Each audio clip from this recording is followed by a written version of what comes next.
I don't know why we went for a boat ride with someone we didn't know. I just don't know. I was so paralyzed with fear that I couldn't do anything to help Amy. I just watched.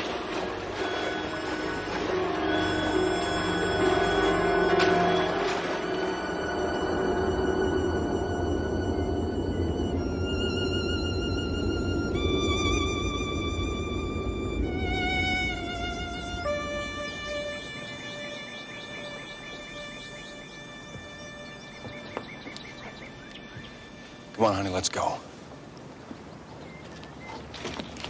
Billy, please, I can't. Sure you can. Sure you can. I'll be right there with you, just like I promised. Please, Billy. Sarah? I don't want to do this. Sarah, don't make me force you. I can't. Honey, she's dead. She's dead. It's been over 15 years. You gotta let go of it. Come on.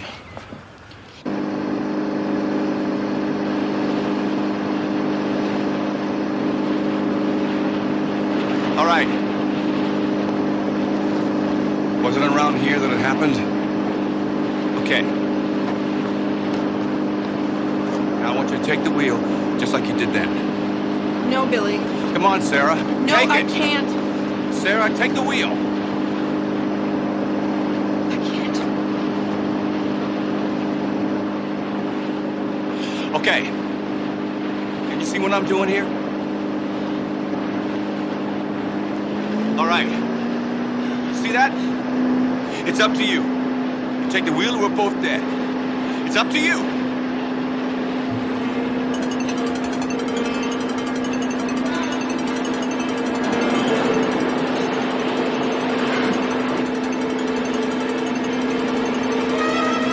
Billy.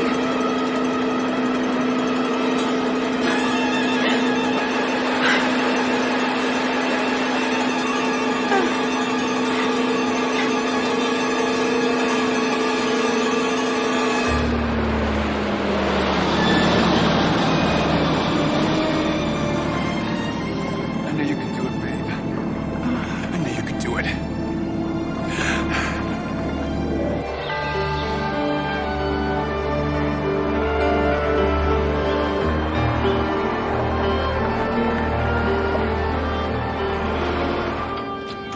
I want to celebrate.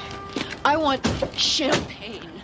Lots of champagne. You want to go down to the city or you want to go to the lodge? The lodge. That way we'll be closer to home after dinner and we can build the fire in our room. That sounds great. Oh, Billy. I've never been so happy. When they said it wouldn't last. Hey, come to think of it, even you weren't too sure. I was just afraid you'd miss the limelight, all those groupies on the circuit. Well, those groupies, they were kind of nice. Okay, nice. No, they weren't nice. They weren't nice. I'm a has-been. I'm an official tennis bum. My groupie days are long gone. You better be, because I ain't ever letting go of you. Attaboy, Billy! It's like you made a real woman out of her. What are you doing home so early? I thought you were at work. Oh, I'm resigning. I'm not cut out to be a mining executive. But if you and Billy swing that deal to start a ski resort, you let me know. I think that's more my speed. It could be a long time from now, Skip. Hey, I'm in no hurry. I'm not going anywhere. Yes, you are, Skip. I thought we agreed if you work for the company, you'll be paid a regular salary. You can even stay here until you can find a place of your own, but you just can't live here with us indefinitely. Is that any way to treat family? There's not that many of us left, Cousin Sarah. Lay off. I suppose I have you to thank for these new regulations, huh, Billy boy? It's Sarah's decision. Right.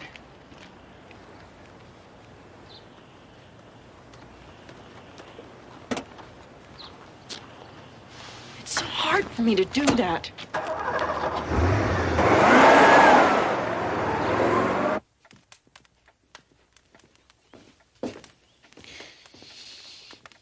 You sure you want to do this? Positive. Okay. Hey, looks like the hooks are still on the wall. Should make it a snap. Yeah?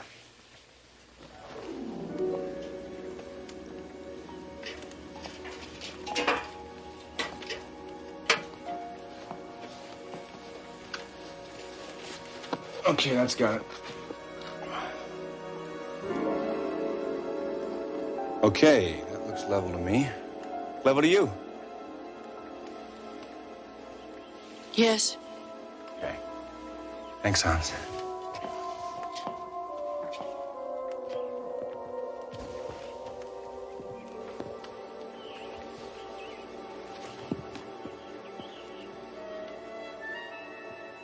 You sure you're all right? Yeah, it's just gonna take a little getting used to, that's all.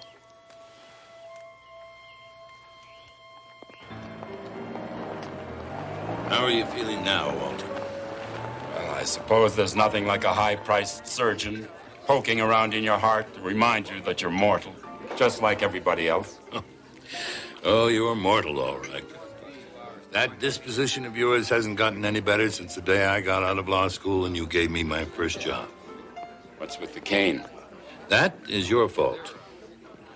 When I missed seeing you up here the last time, I went skiing, hence the knee and the cane.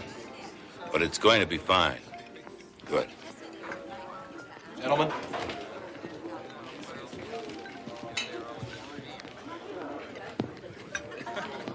Uncle Walter. I am not your uncle, young lady. I let you try my patience out of choice, not family tie. Perry Mason, I'd like you to meet my ward, Sarah Wingate Travis. Mr. Mason, I heard you were coming to Uncle Walter's retirement party this weekend. I wouldn't have missed it for the world. I'd like you to meet my husband, Billy Travis. Yes, hello. Hello. I remember seeing you a couple of years back at Forest Hills. Did I win or did I lose? You won. Must have been an early round. Never made it past the quarterfinals there. Nice to meet you. Well, Billy's given up tennis for resort development. You look lovely tonight, Sarah. Thank you. You're a lucky man, Billy. I know. Very nice meeting you both. Thank you.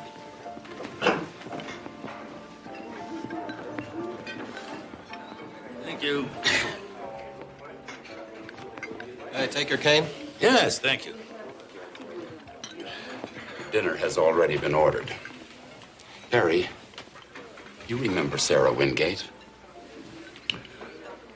That girl has been through a lot. For a time, most of us wondered if she'd ever recover. Indeed, there were certain people who wanted to have her institutionalized. She seems fine now. Quite happy. Thanks to Billy. Though everybody else around here thinks he only married her for the Wingate money. Oh, that's the first thing you ever taught me. Don't go with the crowd. Form your opinion based on fact. I haven't changed. The duck is perfect here, so I ordered fish, and that is a fact. Ah! Oh.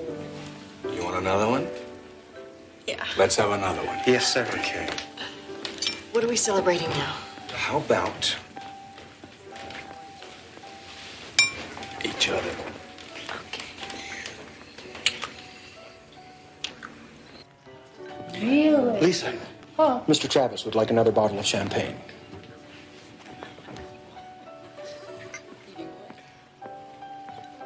Hal, cover for me, huh?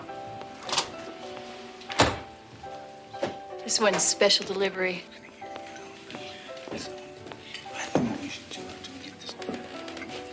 How are you tonight, Mr. Travis? I'm fine, thanks. And so's the wine. Excuse me.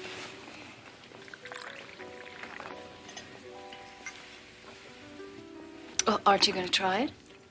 I already have. Look, why don't you just leave the bottle? I'll pour it myself. Sure.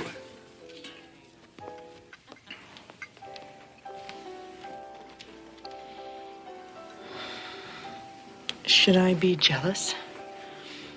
Lisa, that was a long, long time ago. You don't have to be jealous of anybody. Okay? Okay.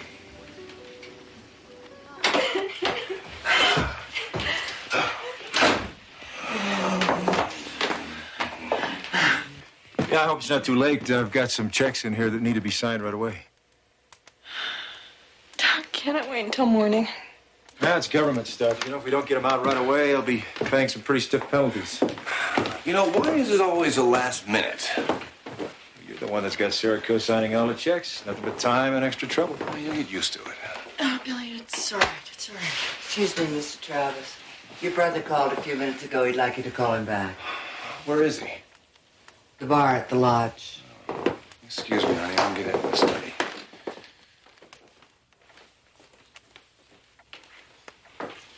How are you, Sarah? I've never been happier, Doug. I thought you said something about needing some signatures. Yeah.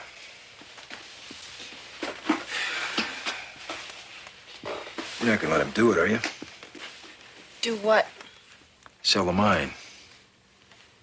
Skip said Billy had you talked into getting out of the business altogether. You'll have to talk to Billy about that. And that'll mean new management. What happens to me? I interrupt something? Yeah. Listen, honey, I'm really sorry, but I'm gonna go on for a little while. What does Frank want this time? Nothing, really. We'll talk about it later, okay? Are you gonna be all right? Yeah, I'll be fine. Doug's leaving now, too. Do you want me to wait up for you? Well, it's gonna take a little while, but sure, I want you to wait up for me.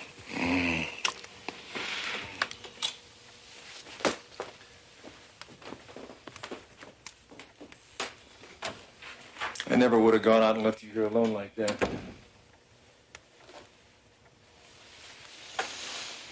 Good night, Doug.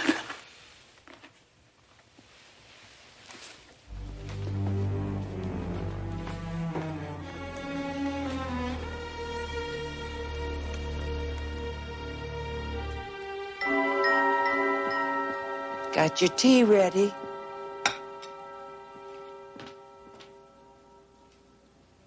That woman bartender at the lodge, Lisa Blake. What's the gossip in the village about her? Oh, I don't pay any attention to gossip. Yes, you do. What are they saying? Oh, nothing much, really. It's about her and Mr. Travis, isn't it? Now, you know it's all a lie, Sarah. Please.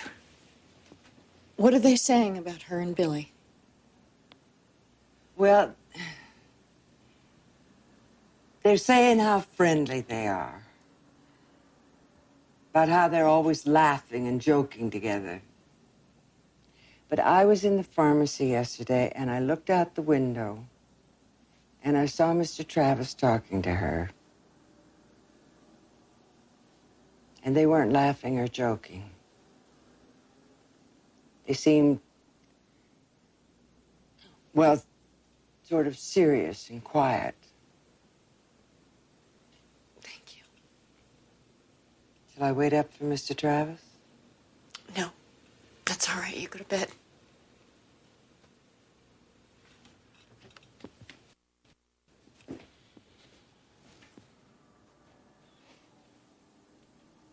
Good night, Sarah. Good night. So, I ran into a little difficulty with this Manny guy that I've been telling you about. And all I need is enough to get Manny off my back for a little while. I know I can make this new deal work. I know it. Frank, it sounds great. It's just that I can't come up with that kind of money. I'm not asking you for a handout. You know me, I've never done that. But, look, you're my brother. I got no one else I can go to on this thing. I'm sorry, Frank. I just can't do it. All right, look, I can come up with a couple thousand cash, but you're into Manny and those gamblers for big bucks.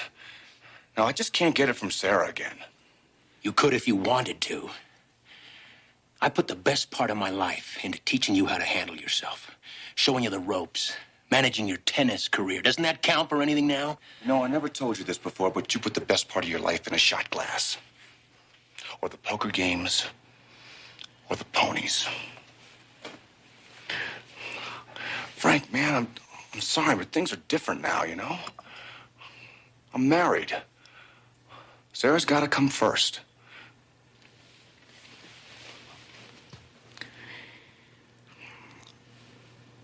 I just don't know what else I can tell you. How about goodbye?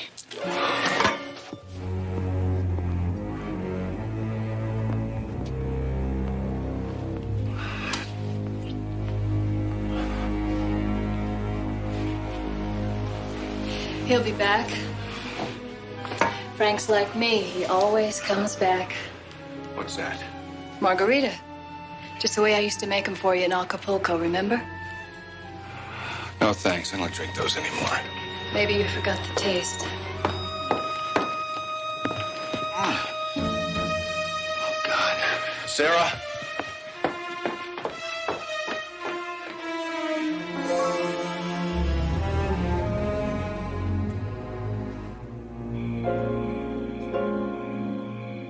Sarah.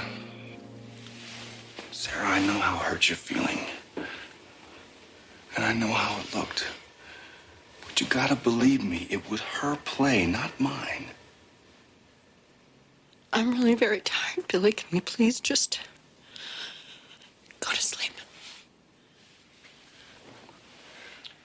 Okay.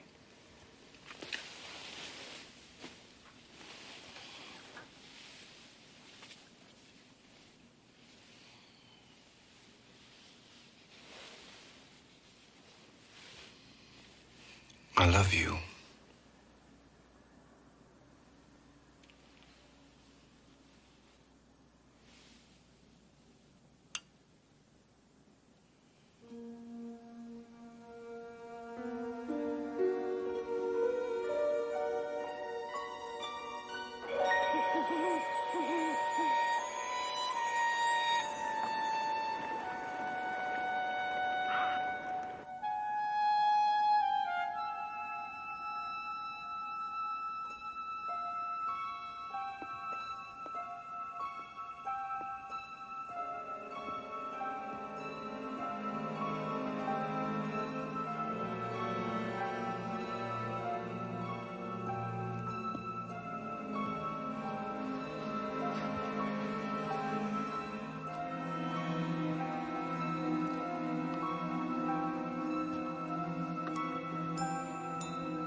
Looking for your sister?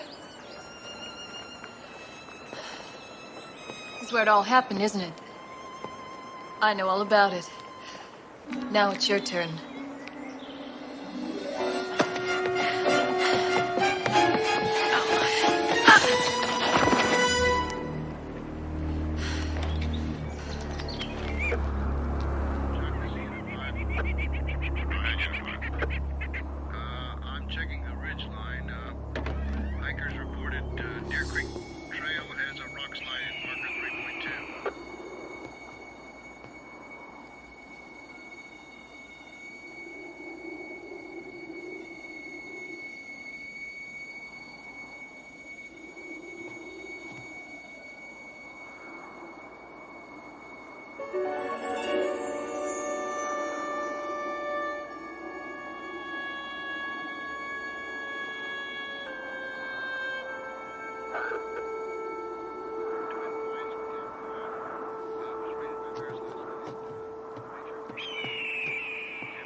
Hello? You'll find Sarah in the lake. What? Who is this? Sarah?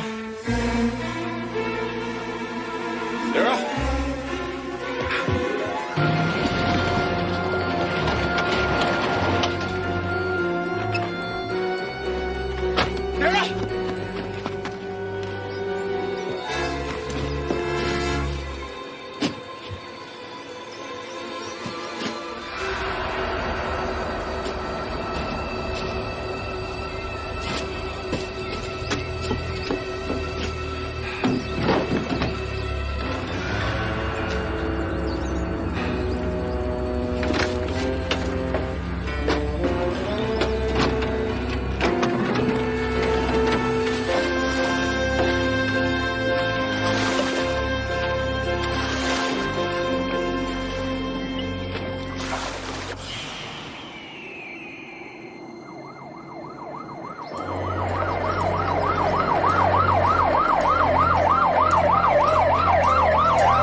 We got a call. Said there was some trouble. Sheriff, it's my wife.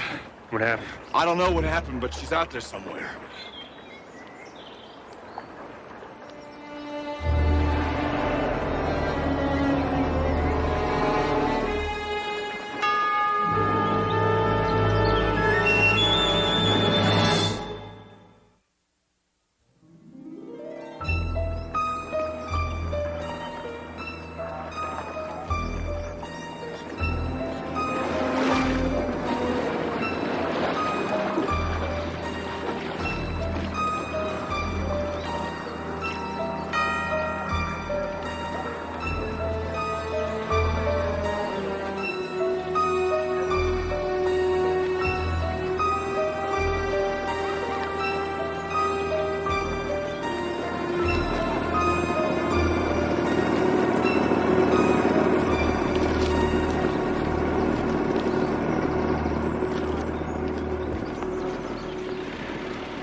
Travis. Too dark, too cold, and too deep for him to find anything in that water. Isn't there anything we can do? A drag boat coming in this afternoon, but I don't expect they'll have much luck. Everybody knows this lake's reputation for not giving up its bodies. I don't think we'll ever find your wife, Mr. Travis. She's down there now, just like her sister. I got some questions for you. Like this handkerchief. These are your initials, aren't they? Yeah. I also want to know how you got that blood on your pants there.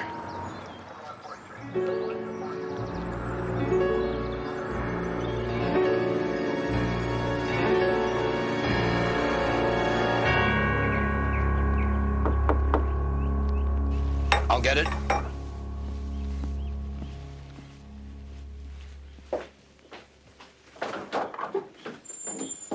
Walter! Della, good to see you. Well, it's good to see you, too. And you. Walter, really, how do you feel? I'm feeling fine, just fine. Just because I've had some minor surgery, Perry thinks he should take over this case. Since when does a triple bypass qualify as minor surgery? Doing them every day. They're becoming as common as root canal. Walter, you know Perry's right. You're in no condition to take over a murder case. I figured you'd be taking his side. Seriously, Della, I'm glad you're here. If Perry's going to try to fill in for me, he'll need all the help he can get. So if you need me, I'll be in the intensive care ward. We'll be in touch with you. Paul's downstairs checking us in. Did you call Billy Travis yet? I wanted to get all the background I could from Walter. How does it look? What about Billy? Could be better. A lot better. Morning. Nice place. Should have brought my ski stuff. They already got snow on the higher elevations. Paul, you might not have time to go skiing for a while. Why's that? This ought to be simple. First thing you have to do is call an old schoolmate friend of yours who lives near here. She says if you leave town without seeing her, she'll never forgive you. Then you can start checking these names. Skip Wingate, Douglas Vickers, Mrs. Constance Cheney, Frank Travis. Are they suspects? According to Walter, all of them had motive. All of them knew that Sarah was in the habit of going to the lake when she was troubled. All right, let's go talk to Billy. Harry, Walter is convinced that Billy couldn't have done it, isn't he? He is, as am I. For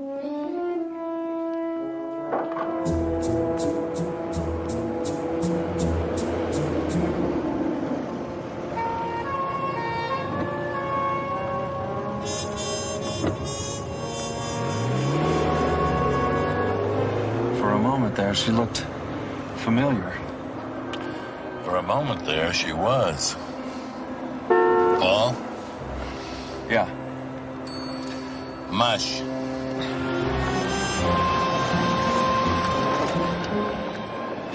Did you recognize the caller's voice? No, I was still half asleep. I can't even tell you if it was a man or a woman. All I know is that they whispered words. You'll find Sarah in the lake. So you went to the lake? Yeah. Yeah, I didn't know what to think. When I got there, I found her car was empty and her shoe and her scarf floating in the water. I didn't know. I didn't know. I thought maybe she... Suicide? Yeah.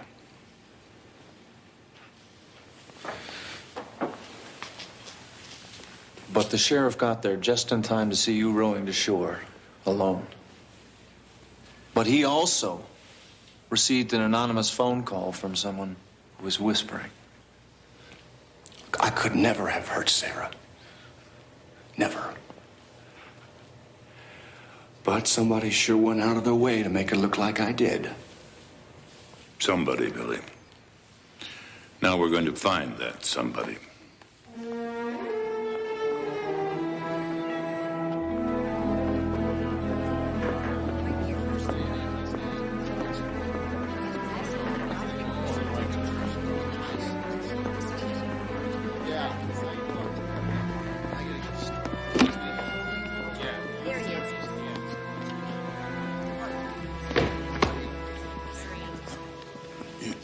All rise. Division 2 of the Superior Court of Buckner County is now in session. The Honorable Howard J. McGraw presiding. Be seated and come to order. Does the defendant want a formal reading of the complaint, Mr. Mason? My client will waive a formal reading, Your Honor. Mr. Reston? That's fine with me, Your Honor. Very well, gentlemen. I'll set this for Thursday, the 21st. Do you have a bail motion, Mr. Mason? Why, yes, Your Honor. Your Honor. The defendant has only lived in this jurisdiction for a number of months, and he has no ties sufficient to ensure his making his next court appearance. Mr. Mason? Your Honor, the prosecutor has accused my client of murdering his wife in order to acquire her rather substantial fortune.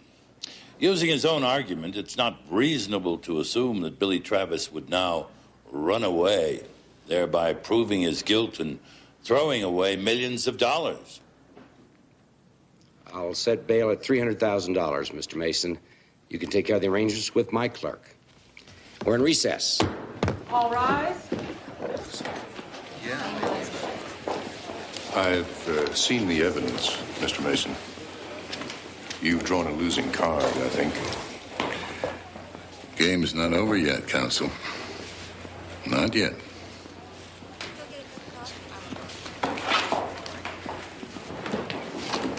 Harry, I'm so glad I caught you. Here's the background material you wanted. Oh, Billy, this is Della Street. She runs my office. It's a pleasure to meet you. Billy Travis, Perry and I have watched you play many times. I was just going to take Billy home. I'm not sure when I'll get back. Why don't you and Paul dig up what you can on the old kidnapping case? The old case? You think there's a connection between Sarah's disappearance and Amy's disappearance? I'm not quite sure what I think, but I am intrigued by the coincidence. We'll see you. Oh, you know, Paul, as soon as I have a chance, I want to get in touch with Vi. Who's Vi? Vi Denslow, my old school chum. Oh, that Vi, yes. Remember, I always wanted you to meet her daughter, the librarian. Librarian? How exciting.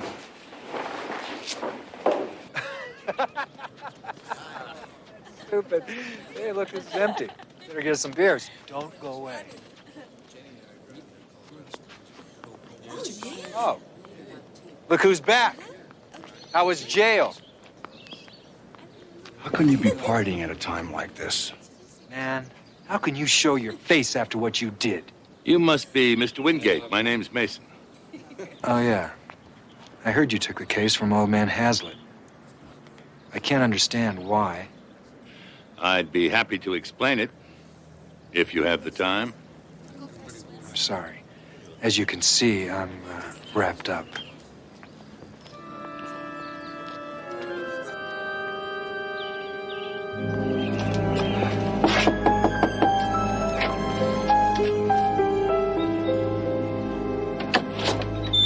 Hans, hi. This is Mr. Mason. He'd like to ask you a few questions, if you don't mind. Yes, what is it? The morning Mrs. Travis drove to the lake, did you see or hear any other cars around the property? No. But you did hear Mrs. Travis' car leaving? No. But the garage is right there. Surely the sound of a car Mrs. started... Travis came back from the village that night and left the car out in front. I'm sorry, Mr. Travis. I was already in bed. I didn't go out to put it away. Hans? Yes? Your phone is ringing.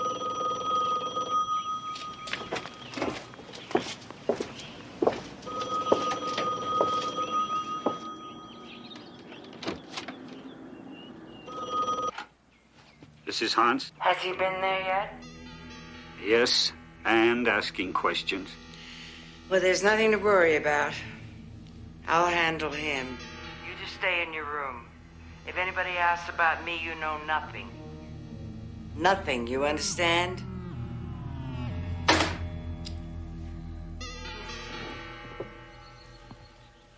Sorry to intrude, Mrs. Cheney. You're Perry Mason, of course. So, what can I do for you? I understand you manage all the affairs pertaining to the estate. You pay the help, order the groceries. Yes. For the last 10 years, ever since Mr. Wingate died. And Billy quoted Sarah as saying you've been in charge of everything since she and Amy were little girls. Well, little girls tend to exaggerate.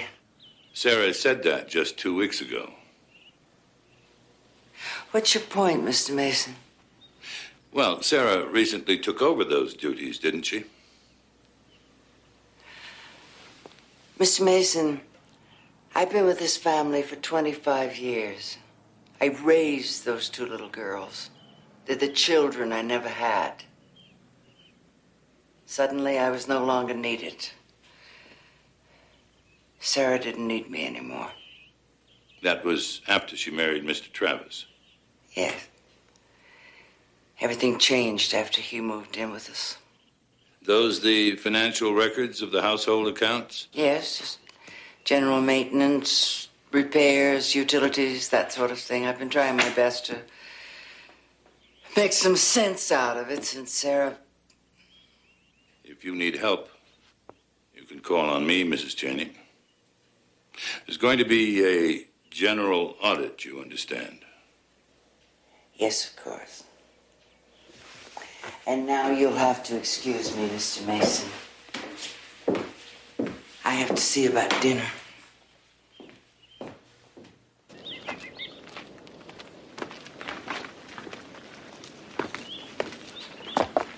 Mason, did you find anything? Well, we made a start. Did you get in touch with your brother Frank? No, and I'm worried about him. You know, he's vanished before, but he's always stayed in touch with me. He owes a lot of money to people from Las Vegas. All right, Billy. We'll try to find him. Hopefully before they do. Hopefully before they do. No. Because I'm the one doing all the dirty work, taking all the chances, not you. Yeah? Yeah, well, that's how I'm playing it. And if you don't hold up your end, I may just have a few more surprises for you. Why should I tell you where I am? Yeah, that's right. I don't trust you. And if you try anything, I just may come after you, too.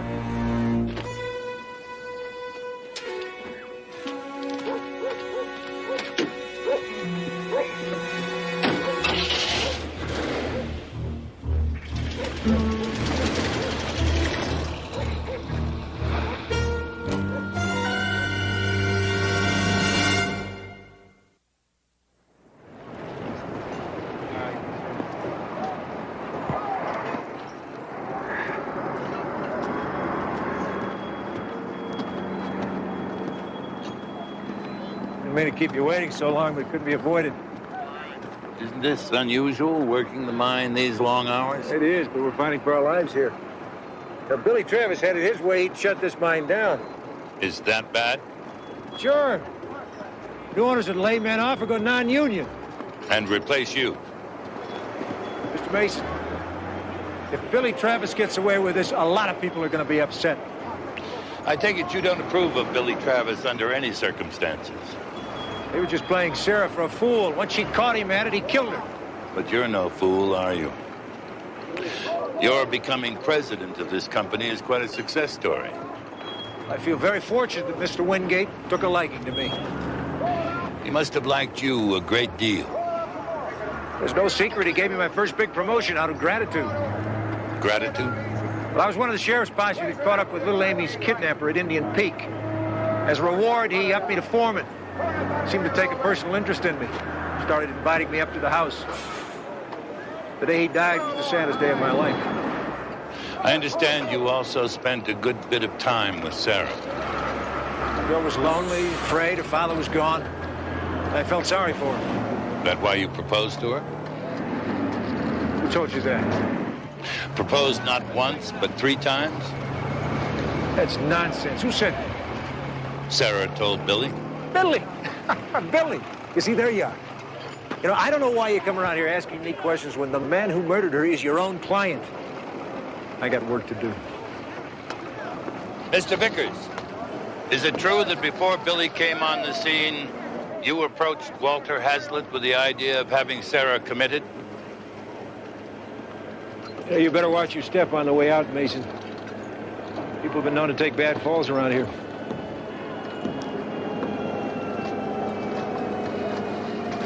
I wouldn't worry about Frank Travis, Drake.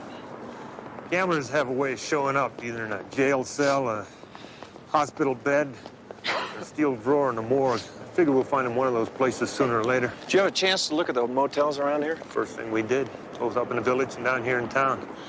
If he's still around, he's hiding under a rock someplace. All right, well, thank you very much for your time, Sheriff. Appreciate it. Drake, one more thing.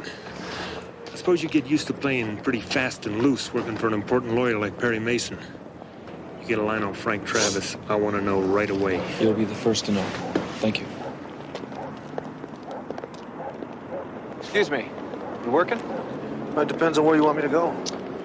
Well, you have to tell me. I got a couple hours to kill, and I'm looking for a place I can get a good steak, a decent drink, and maybe lay down a bed or two. Sorry, pal, there's no place like that in this town.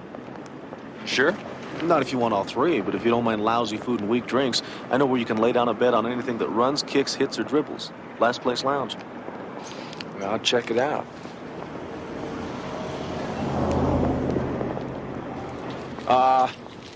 Here, thanks for the tip. Stock again, huh? Hi. Hi. Bye.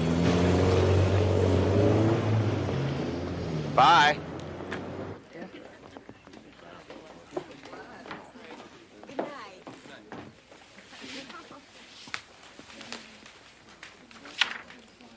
What's this? Copies of newspaper clippings on the kidnapping case. These all you could find? Well, that's all there was in the village library. But tomorrow I'm going to go in and check the city's newspaper morgue. Good idea. The papers around here should have been full of this case. It's a long time ago. It is quite a story, though, isn't it? Missing body cases are like that. They never seem to go away. Did they ever catch the kidnapper? He was killed in a gun battle. Oh. Well, Perry, I had this theory. If the kidnapper were still alive, maybe he had something to do with Sarah's murder. I don't think I believe that history repeats itself. But I do believe that sometimes people try to repeat history. What if he didn't work alone? What if he had help? An accomplice? Mm-hmm. Maybe the accomplice planned all this. It's an interesting thought.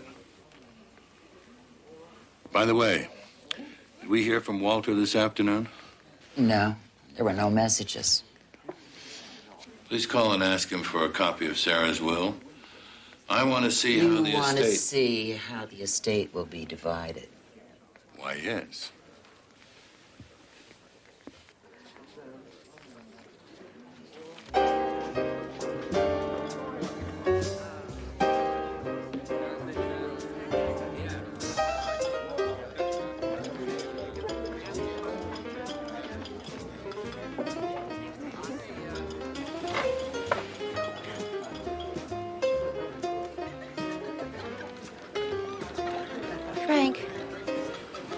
Frank, What?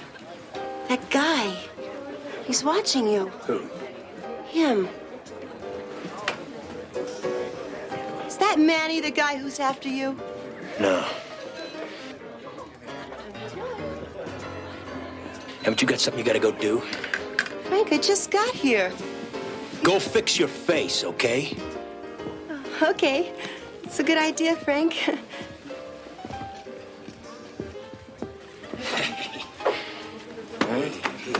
Listen, I know that Manny is really mad, okay? Just give me a chance to explain, okay? Well, I'm not going anywhere. I just need a little more time, that's all. Everybody knows I'm good for my marker, huh? And Manny's gonna get every cent that I owe him. I mean it. Frank, you don't want to con a con man. Now, where are you going to come up with that kind of money? Not me, my brother. My brother has got a lock on millions. Now, I heard that your brother was going to be doing time for a murder rap. No way. No. They'll never convict him without a body. And they're never gonna find a body, believe me. Did you know something? Hey, man. Well, why don't you tell me so I can explain it to Manny? Sure. Hey, but not here. Hey, why don't I buy you dinner? Huh? What about your girlfriend? That airhead? I was gonna shake her anyway. How about Chinese? Do you like Chinese? I know a place that's got primo Chinese. I like Chinese. No tricks. Well, I promise, okay? Look, I'm gonna tell you something. I'm tired. I've been running and hiding, and I'm tired. In a way, I'm glad you caught up with me. In a way, I'm glad I caught up with it, too. Let's go. Yeah.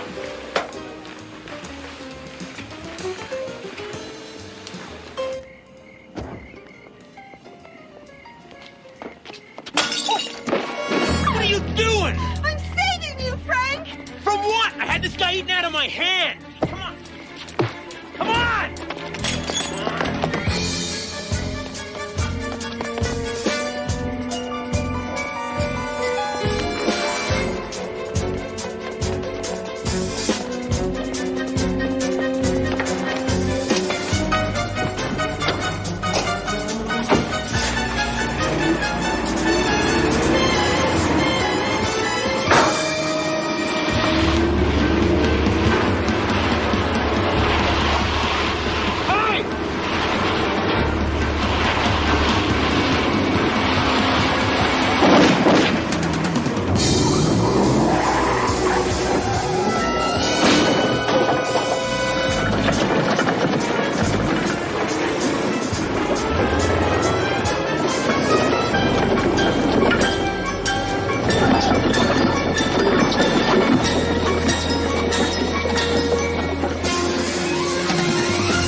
Hal,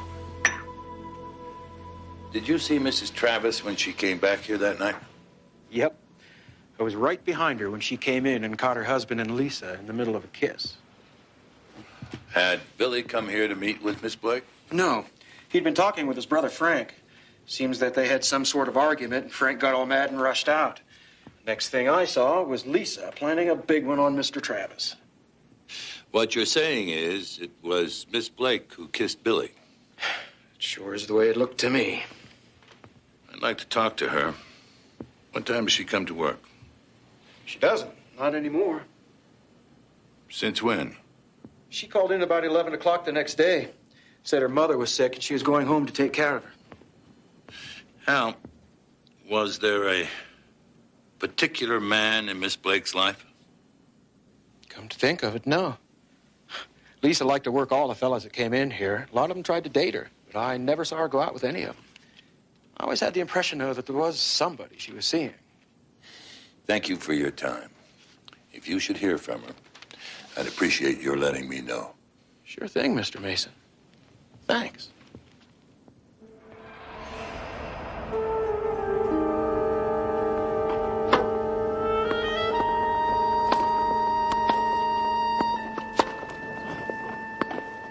You miss it?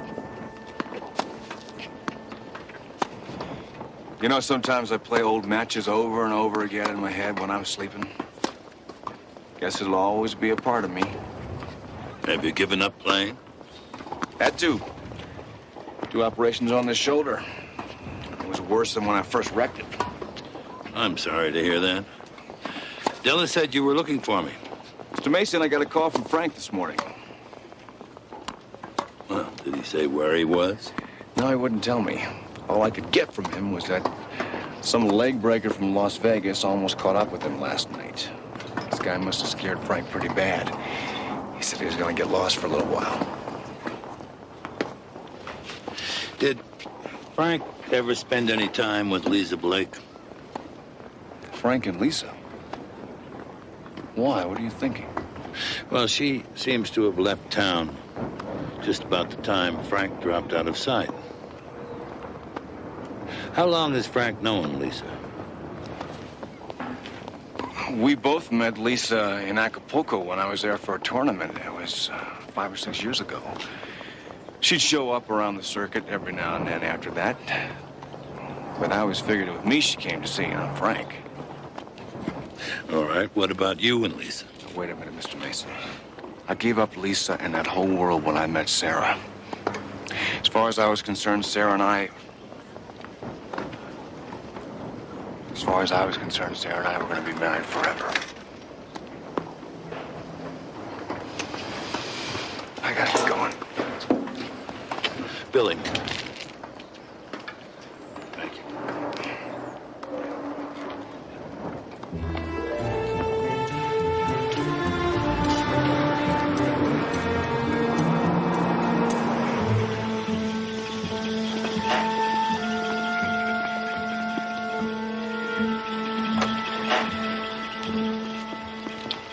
Well, hello.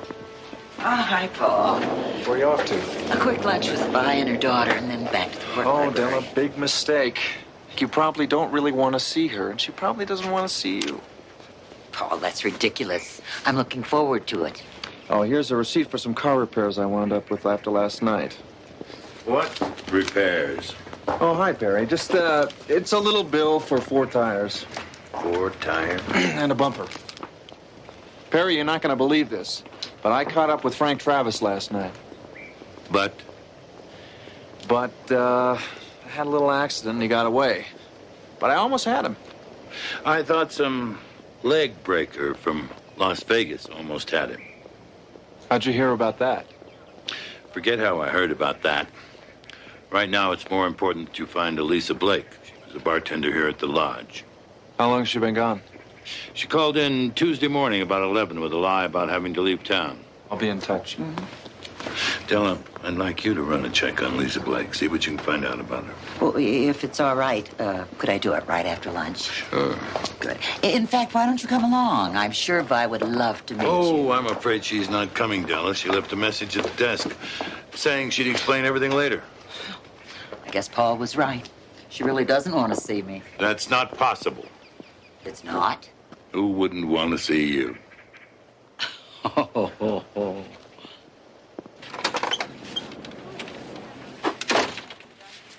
there. Can I help you? I certainly hope so, Mrs. Niff. Oh, call me Polly. Polly.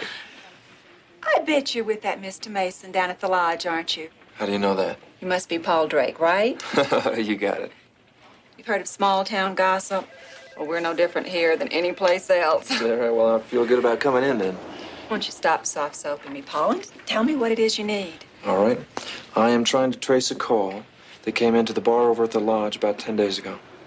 There's no way we can do that. I was afraid you were going to say that. What are you looking for? I'm trying to get a line on Lisa Blake.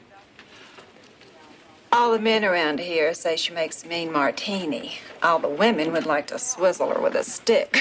Swizzle her with a stick, okay? Wait a minute. When did you say that call came in? A week ago Tuesday. What time on Tuesday? 11 a.m.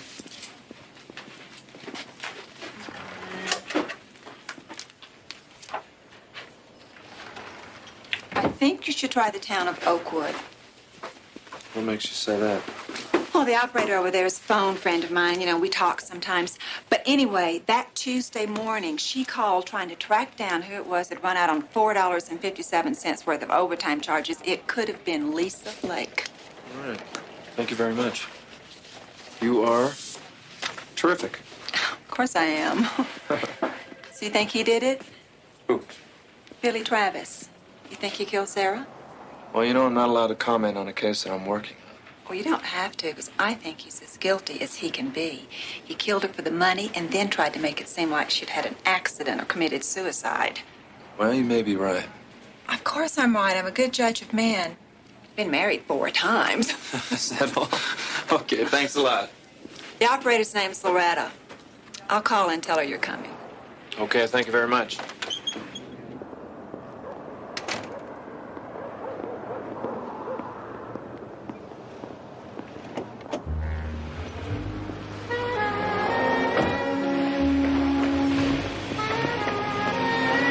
Wait a minute. Can I talk to you for a second? I'd like to talk to you for a minute.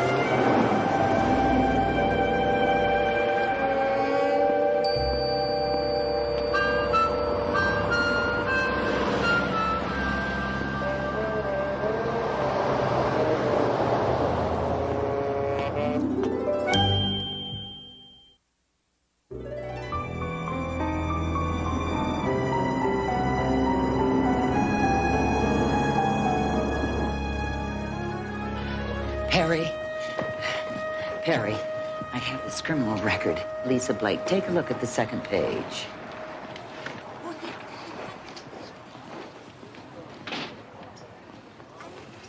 Two years for assault with intent to commit murder. Della, get in touch with the prison officials, her parole officer. Any friends she had at the time we can connect with one of I've them. already started on it.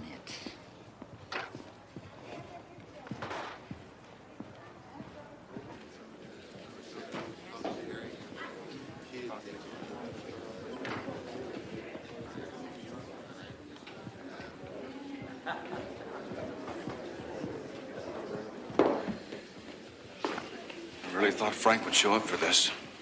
Why didn't he? You're still thinking he's involved in this with Lisa? All rise. Division 2 of the Superior Court of Buckner County is now in session.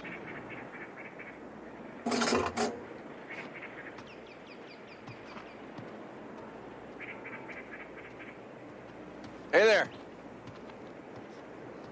You own this place? That's right. You want to buy it? Make you a good price. Oh, well, I have to think about that.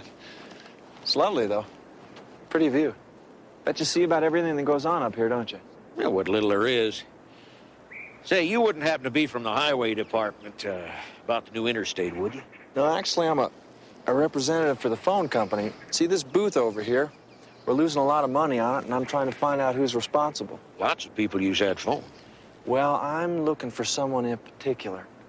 Made a phone call about a week ago Tuesday, about 11 a.m. Hard to say. Well, you wouldn't be able to miss this person. Pretty girl, about 5'6", wild red hair, drives a beat-up Land Cruiser, I believe. Yeah, I think I know the one you mean. Not exactly the type you find hanging around an oil spot in a road like this. She's still around here? Well, at least she was a couple hours ago. Came in and bought a few things. Huh. Is she alone? Yes. But I've been noticing she's buying two of most things, you know, TV dinners. Wouldn't happen to know where I could find her, would you?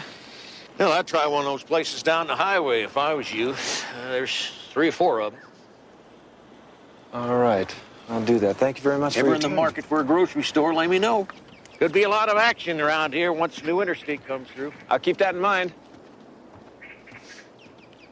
Now, Sheriff, I show you People's Exhibit number 5, man's handkerchief. Have you seen it before? Yes, sir. One of my deputies found it hidden under a pile of leaves just back of where the defendant was parked at the lake. Were you able to establish ownership of this handkerchief? I was. There's a monogram on it with the defendant's initials. We traced it to the store in the village where he bought it.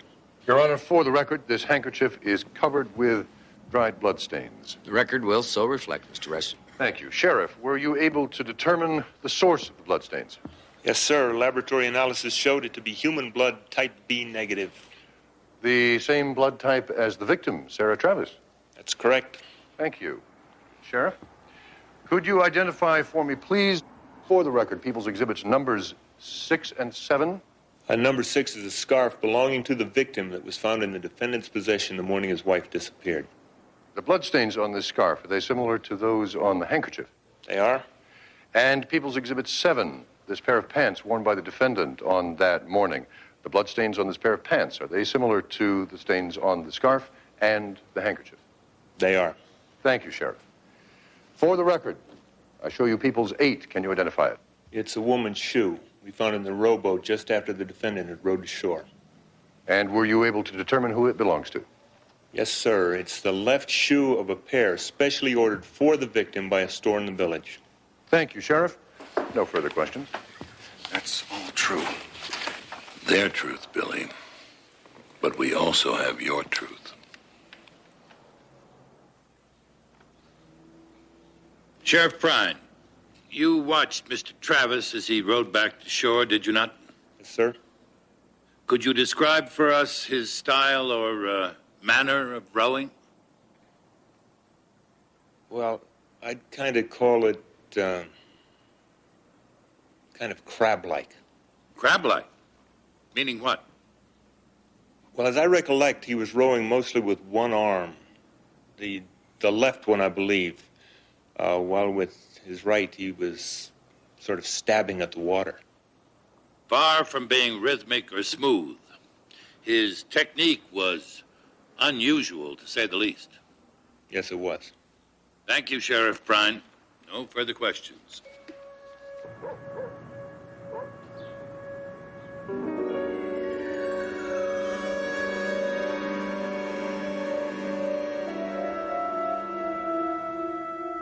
She's a pretty strange one, all right. Barely comes out at all during the day, and she won't let my wife go near the place to clean it up. She's number 10 there. I'm about ready to throw her out. She's way behind her rent. Is she alone? She's got some fella in there with her. Wouldn't happen to be Frank Travis, would it? I don't know. I don't ask too many questions. What's he look like? I really never did get a good look at him. A couple of times I did see anything. All I caught was the back of his brown leather jacket. Thank you.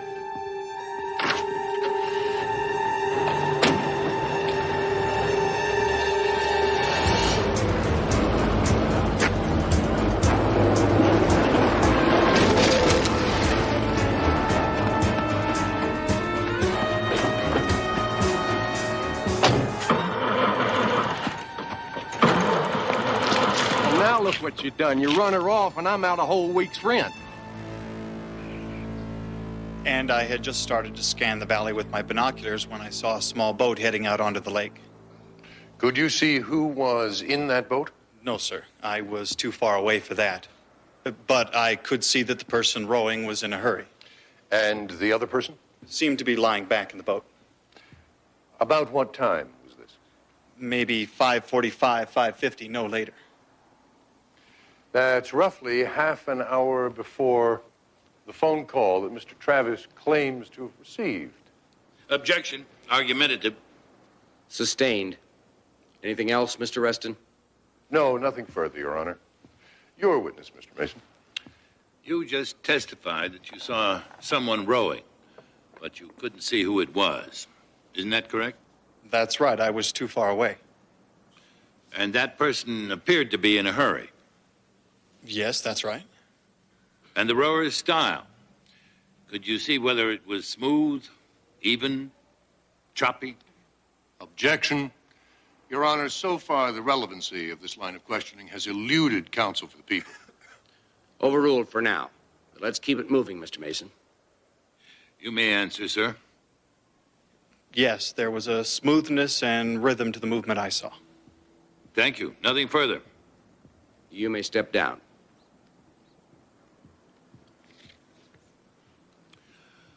With the court's indulgence, a defense witness is in the hallway. And because of his surgical schedule, he's only able to testify today. I ask that he be permitted to testify out of order, Your Honor. Mr. Reston? People are always interested in variety, Your Honor. No objection.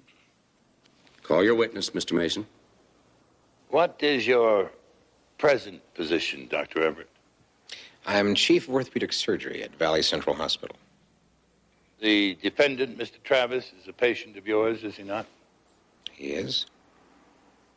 Doctor, please tell us when you first saw Mr. Travis and why you saw him. Approximately 3 years ago, he came to me for treatment of a severely damaged rotator cuff.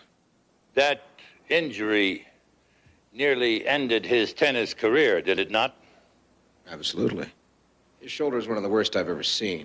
After several therapies, 2 surgeries, we could see no improvement whatsoever.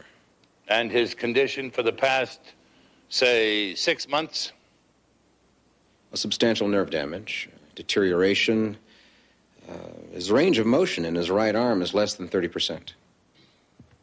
In your experience as an orthopedist, and with your knowledge of the condition of Mr. Travis' right shoulder, do you have an opinion on his ability to have smoothly and forcefully rowed a small boat during the past 6 months, or at the time of this alleged murder? Yes, I do. What is that opinion? He could not. Absolutely not? Absolutely not. Absolutely not. Thank you, Doctor. That's all.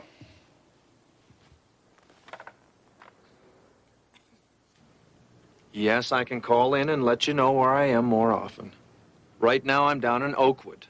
Perry, you're not going to believe this, but I caught up with Lisa Blake. And the car? I don't think you'd call it damage. I just lost a distributor cap, but I'm having a new one sent over. What else? Lisa's been checked into a motel here since the day of Sarah's death. And there seems to be someone with her. A guy in a brown leather jacket. And that is who? I don't know, I'm guessing it's Frank Travis, but I'm not sure now. Why not? Perry, I found a hairbrush they left behind in the room. It's engraved with the name Amy Wingate. The same Amy who's been dead for 15 years. Paul, go back to the motel before they clean that room. We need a complete forensic examination. You got it.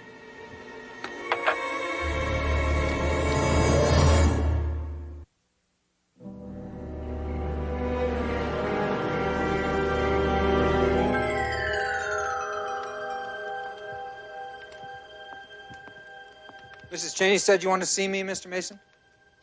What's it about? Lisa Blake? You and Lisa Blake. Me? You got the wrong guy. Sure, I noticed her, but I haven't had time to get around to her yet. Is that right? You have quite a reputation as a ladies' man. You know, you're wasting your time. Everybody knows Billy married my cousin for her money. And he's the only one that has anything going on with Lisa. Now he's going to be convicted of murder. Which would agree with you mightily, wouldn't it? Is there a law against that? There is a law against murder. You don't seriously believe that I did it, do you? You had motive. If Billy were to be convicted, you stand to inherit the lion's share of Sarah's estate. What about Mrs. Cheney? What about you, Mr. Wingate? Forget it, Mason. I was nowhere near the lake that morning. And I have companions who will swear to it. If Lisa Blake was your accomplice, you could have been on another planet. This little talk is over. Why don't you just get out of here? Just get out! Excuse me. Is there a problem here, Mr. Mason? No. Mr. Wingate was just bidding me good night. Good night.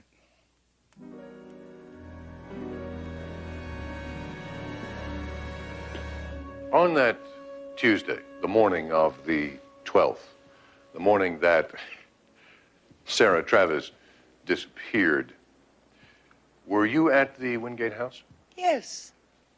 With the exception of days off, I've been there every day for nearly a quarter of a century. I appreciate that, Mrs. Cheney.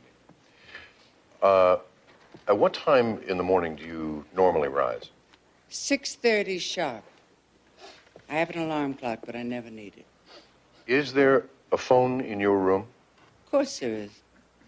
At around 6:15 that morning, Mr. Travis claims that he received an anonymous telephone call. Did you hear the phone ring that morning? I did not.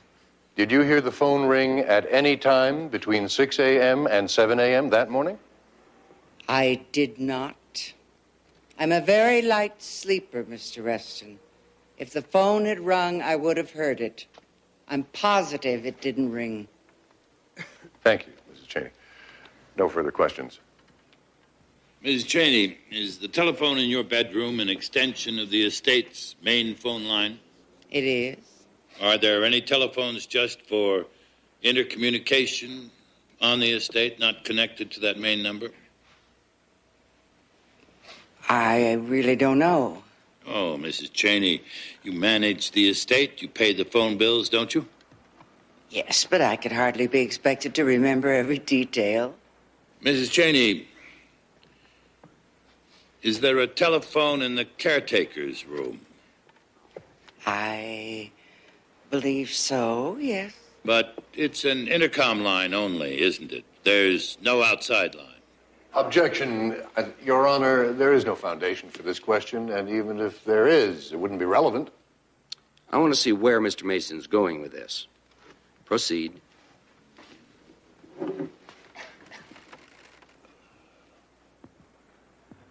You weren't in your own room that morning, were you, Ms. Cheney? Well, of course I was. Isn't it true that you have an established pattern in your life?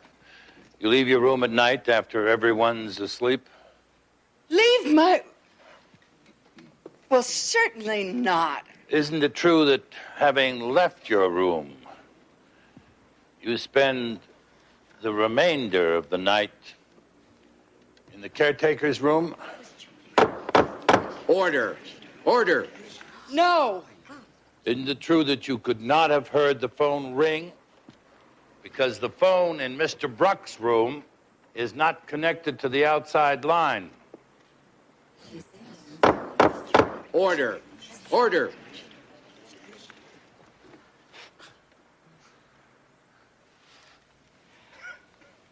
All right. I was there, and I couldn't have heard the phone ring if it rang.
He promised to call me hours ago.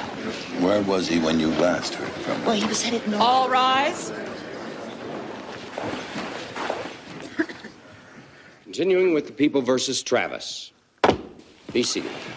Your Honor, due to a pressing problem with an associate of mine, I'd like to request a recess until tomorrow. Mr. Reston? The prosecution has no objection, Your Honor. Court will adjourn till 9 a.m. tomorrow. He was headed north out of Fairview. But, Perry, that was at the crack of dawn. I'm on my way. It's fog. Is he all right? I don't know.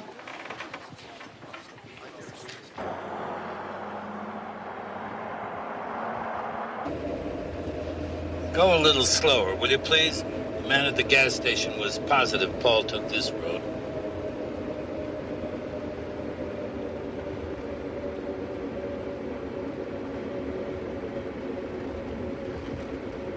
Hold it.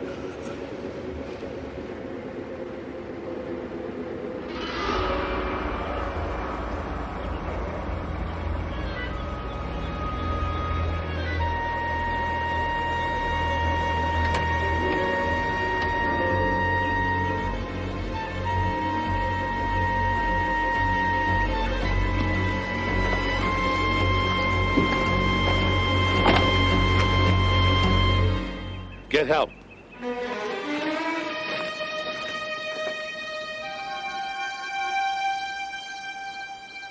I'm all right. They want you here overnight just as a precaution. Perry, I was that close.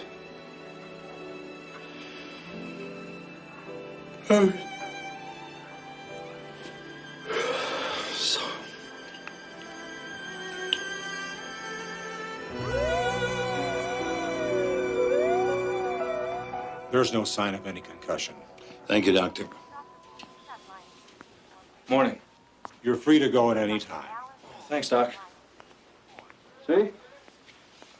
Told you all I needed was a good night's sleep, a hot shower, and I am ready to go find Lisa. I certainly hope you find her. Well, when I left the road yesterday, she was screaming up Route 118. You know where 118 goes? It dead ends up in the foothills. I have a very strong suspicion that Lisa is hiding out up there. I'd like to go with you, but I have to be back in court at 9 this morning. All I need's a car. Take mine. How are you gonna get back? Oh, I'll figure something out. Better get back faster if you're gonna make it by 9. I got the forensic report on the items you found in the motel room. Let me tell you something.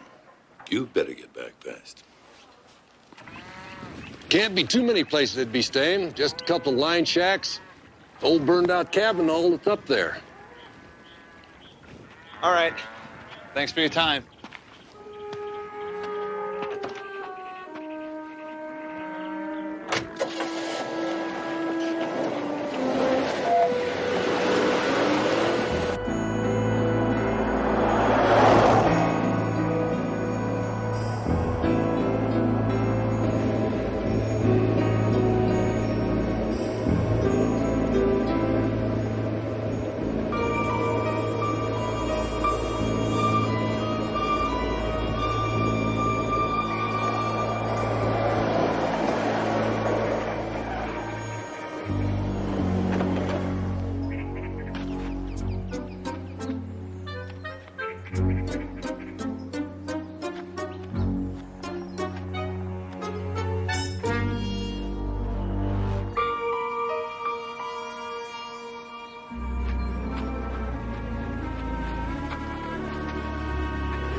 This what you're looking for?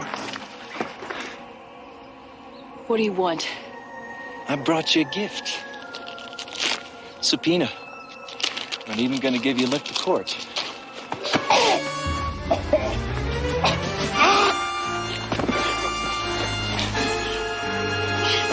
It's over. It's over. It's over.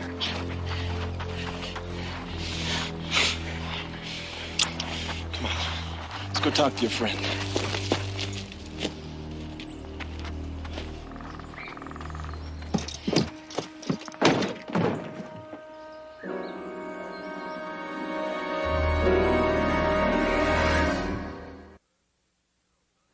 Your Honor, it is now 9:45 a.m., and defense counsel has made no effort to even contact the court, nor is his associate, Ms. Street, able to suggest why the court's time is being wasted in this manner.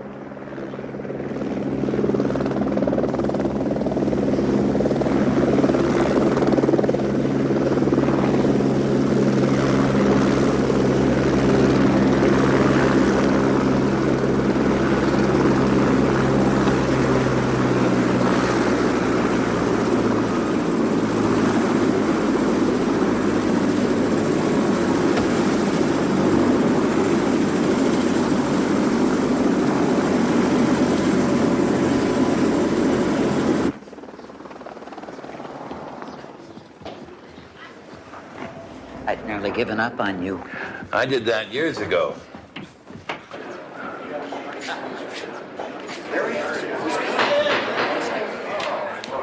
I beg the court's pardon for my tardiness, but hope to show why it couldn't be helped. I'm sure we're all very curious to learn why it couldn't be helped, Mr. Mason. You may proceed. After you.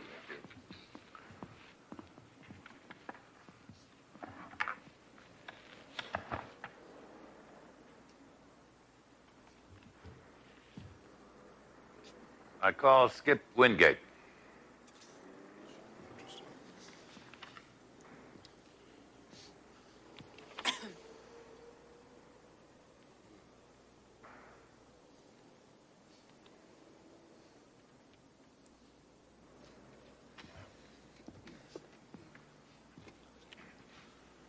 Mr. Wingate, how old were you when your cousin Amy disappeared in the lake? I was about 19. You informed the authorities that the kidnapper, James Maisley, had been lurking around the estate earlier, isn't that right? Yes, I guess so. In one of the first newspaper stories, you're quoted as saying there were two men, that Maisley had an accomplice. Come on, it was a long time ago. Would you like to look at that to refresh your memory? No. I was just confused. In all the excitement, I thought there were two guys. I was wrong. You're positive of that now, even retrospectively? Yeah, I'm positive. Your Honor, I object. I fail to see any hint of relevance in the past crime to the one before us now. Your Honor, counsel has stated precisely the point I intend to make, that it's not mere coincidence that Sarah Travis disappeared in the same waters as her twin sister, that there is indeed a strong connective link between the past crime and this one. Overruled. I'd like to see if Mr. Mason can really make such a connection. Mr. Wingate, you were enrolled as a sophomore in the Colorado School of Mines at the time of the attempted kidnapping. That's right, but I left. Would you please tell the court why? I was, upset over what happened to Amy. Isn't it true that you dropped out of school because you were failing virtually every single one of your classes? I intended to go back and make up those grades. I just never got around to it.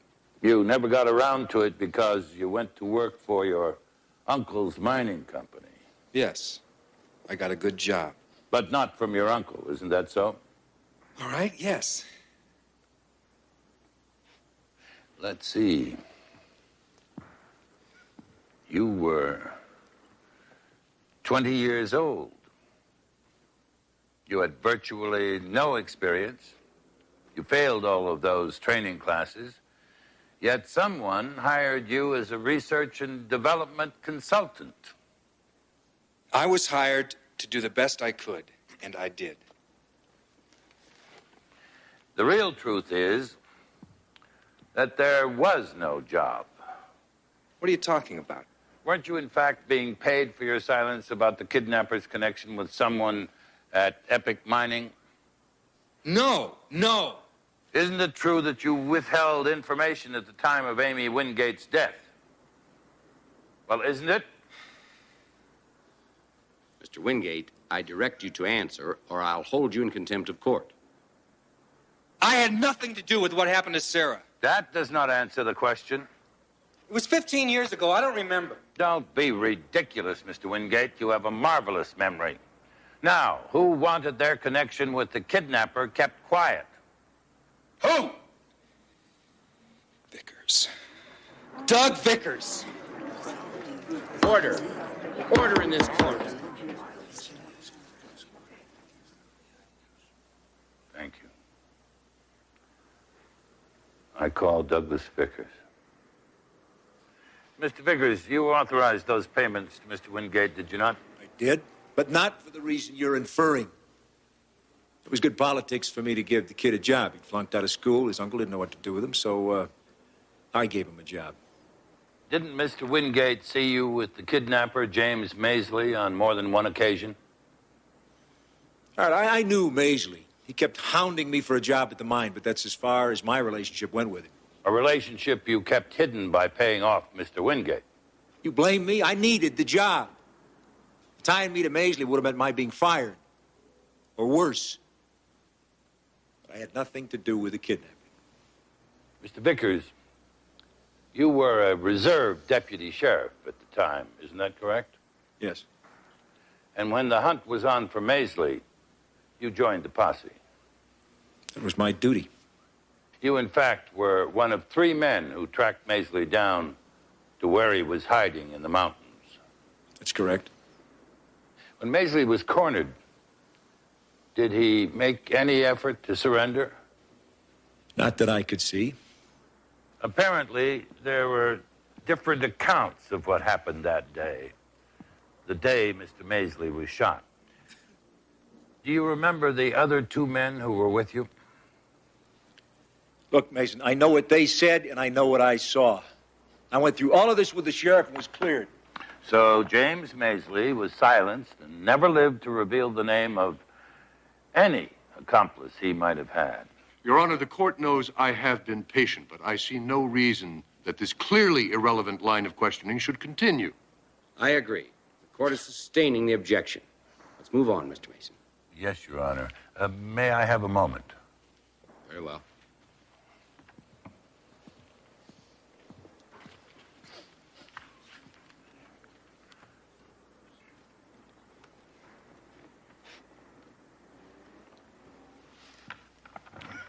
Mr. Vickers, as president of the Epic Mining Company, to what would you attribute the company's declining fortunes? A number of economic factors. We're no different from any other mine in the state. Business is just plain bad. Bad? Does the word bad accurately describe large financial discrepancies and misappropriation of company funds? I don't know what you're talking about. The accounting firm of Harriman and Greenleaf would know, wouldn't they? They were the firm hired by Sarah Travis to prepare a financial statement for the company's possible sale. I haven't seen the statement. I'm sure you will in due time. As would the mine's owner, Sarah Travis, if she were here today. Her intention was to sell the mine, wasn't it? There was some talk. That would have meant an examination of the company records. It would have meant losing your job. You didn't want that to happen, did you, Mr. Vickers? You saying I had reason to kill Sarah? That's exactly what I'm saying. And if you did kill her, you had an accomplice, Lisa Blake. I don't know anyone by that name.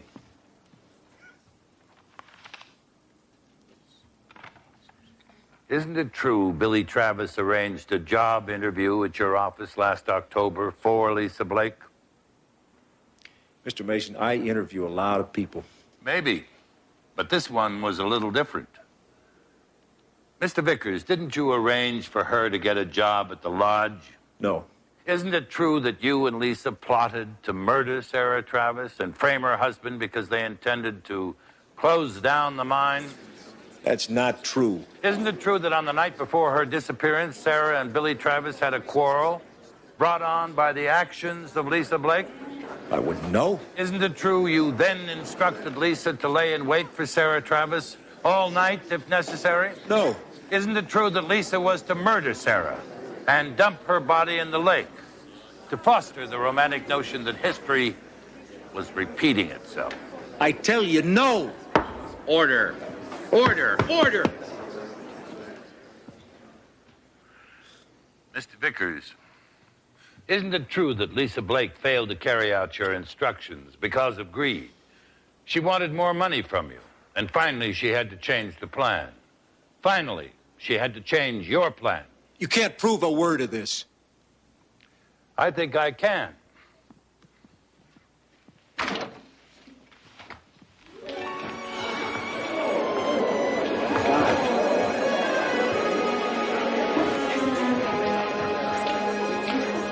Sarah. What about me, Vickers? You got me into this. Sarah, I'm sorry. I didn't mean for any Yes, of you this. did. You wanted Sarah Travis dead. Shut up! You wanted me to kill her. I didn't do that. Shut up! Get her out of Going here! down Sarah. and going Get her out of down. here! These people in custody! Sarah, let's just have... Let me go! Let me go! Let me go! Let me go!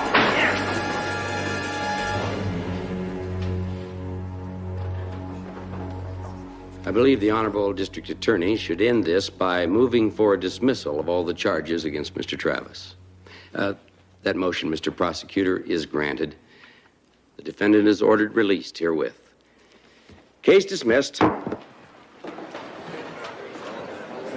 Thank you.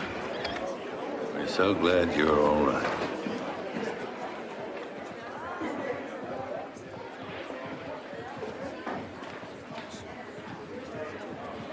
Look who's here. Bye. Oh, it's been so long. Paul, I'd like for you to meet my good friend, Vi Denslow. Hello. How do you do? And this is her daughter, Melissa. Can we have dinner tonight? I'd love it. I'll call you as soon as I get back from taking Melissa to the airport. Airport? Back to work in Boston. Boston? I'll call. I'll call too. Well, I guess that just leaves us. What would be nice? Oh, I almost forgot. Ski Lodge will be open in a couple months. You're invited. Ah, ski. Oh, no. Perry's given up skiing.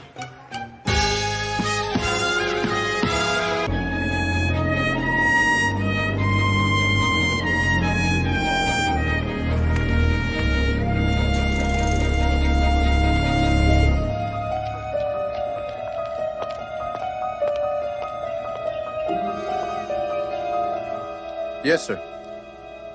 I radioed for backup, got out of my patrol vehicle, and approached the defendant's vehicle.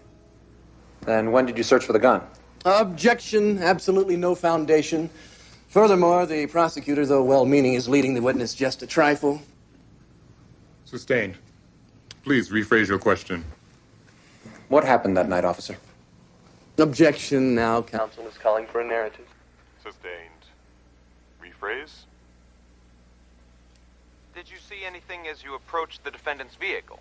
Yes. Located in plain view under the back of the driver's seat was what appeared to be the stock of a rifle or shotgun. I immediately ordered the defendant out of his vehicle and retrieved the weapon. Did you examine the weapon? Yes, I did. It was a 12-gauge shotgun. The mirror was warm and it smelled. Well, Frank, we've been expecting you. When'd you get in? Just now. How are we doing? We're all doing fine. Courtroom of the future, huh? That's what we hope. First time you've seen it? Actually, yes. I've been over the plans a dozen times, but I wanted to get a look at it before the dedication. Because I really want to see Frank Jr. in action.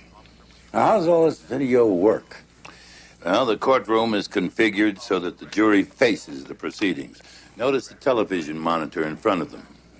Don't miss a beat, huh? If the attention of any one of the jury stray from the proceedings, he can immediately focus on the monitor, which is covering the action. From this room, they record every single thing that goes on in the courtroom. They should get you an assistant. Hey, the way I got this place rigged, nobody can run it but me.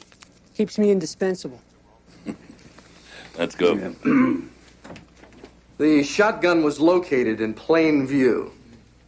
Now, you're telling us, Sergeant, that a man who's been painted by the prosecution as having planned his entire crime with military precision speeds from the vicinity of the crime at 90 miles an hour with the alleged murder weapon in plain view? Do you think we are idiots here? Is it not true, sir, that last year in 3 separate criminal trials, you testified to discovering evidence in plain view and that subsequent investigation revealed that you had indeed planted such evidence? And weren't you subsequently tried for perjury?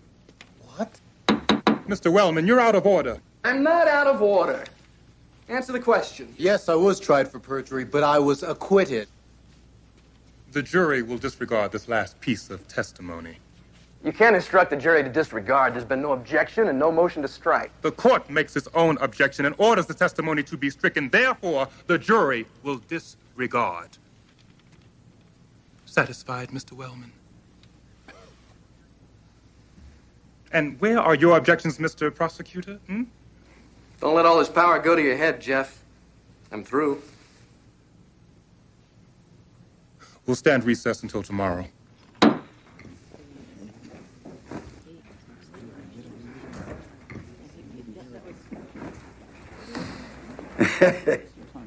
Well, I call that aggressive advocacy. And I'd agree with you. Sorry, Frank, but I have to get back to work.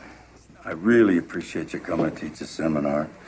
I know Frank Jr. feels the same about having you for a teacher. I'll be seeing you. Okay.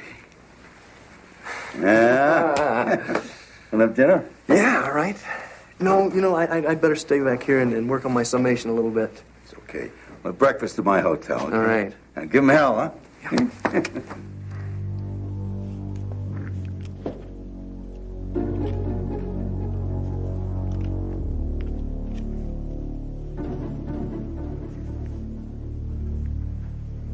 I don't believe what I just saw. It borders on the incomprehensible. Mr. McDonald, you had grounds for objection. Mr. Wellman badgered your witness and extracted inadmissible evidence. Now, where were you? I thought if I gave Frank enough rope, he'd hang himself. That isn't good enough. I expect Scott thought that the judge would have called Frank on it. Miss McDonald, you're his sister, and your loyalty is commendable. But, Mr. McDonald, as a prosecutor, your duty is to prevent defense counsel from misusing the rules of evidence. Don't smile, Frank. If Jeff had been doing his job, you'd be cited for contempt. I agree. You're clever and articulate, Mr. Wellman. But a jury is a complex organism, just a group of ordinary people. They haven't studied Aristotelian logic. Their individual honesty may come and go as it does for all of us. When they become a jury, they take on an intelligence that you must never underestimate and an integrity that you must never, never insult.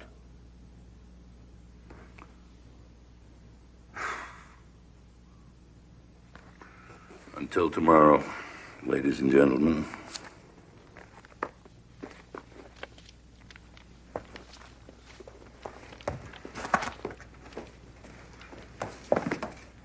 I want to thank you for your comments, Mr. Mason. It is an honor being in your class. I'll remember what you said. Thank you. And Frank, when you make your summation tomorrow, use some sincerity.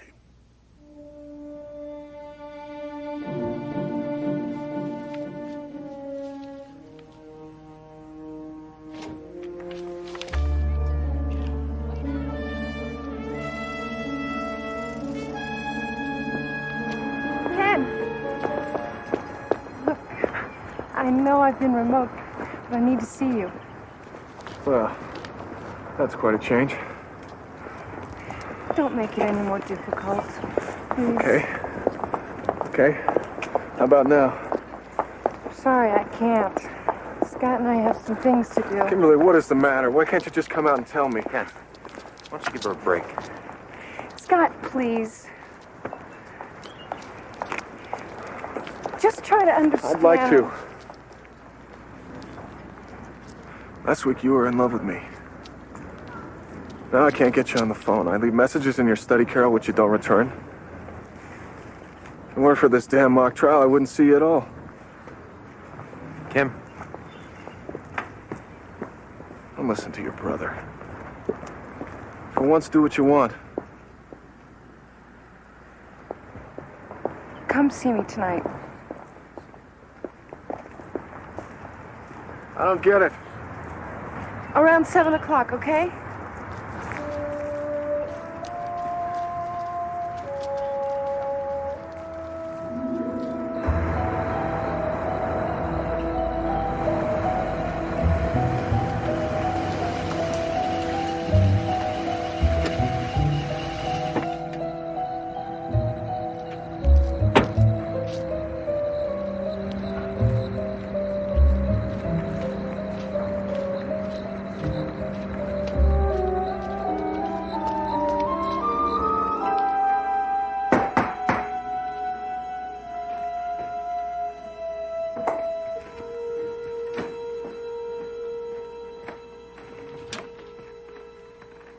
Hey, darling. Hi, Ken. Kimberly around.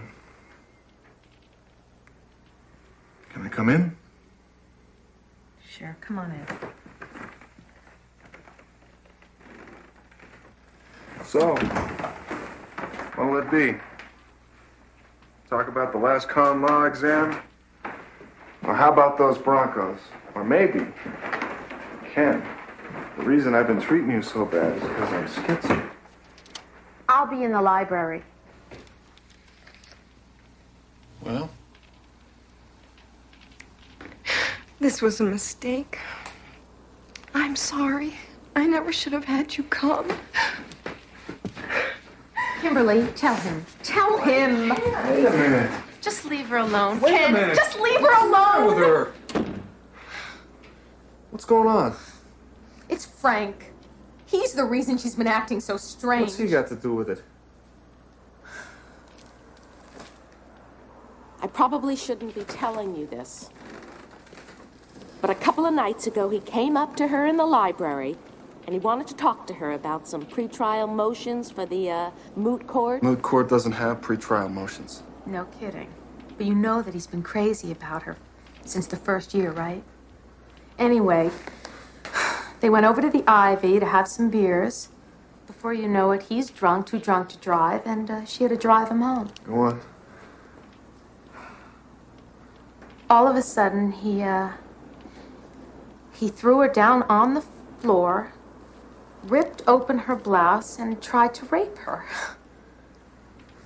He didn't. No, she fought him off, but he really hurt her.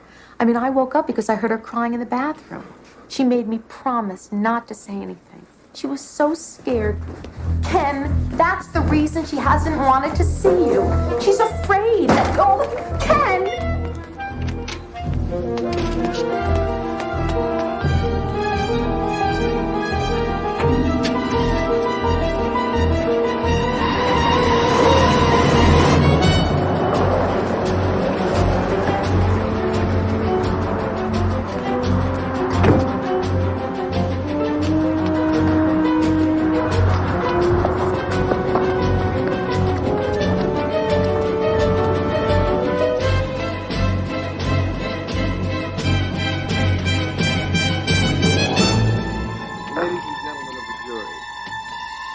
Not enough. If you think Frank! the defendant may be... Let me in, you son of a... Hey, stop! Open up, Frank! Who the hell do you think you are? Unlock it. He said no interruptions. Give me the keys. No, Hey, give him a break! You must find beyond a reasonable doubt that the defendant... Security.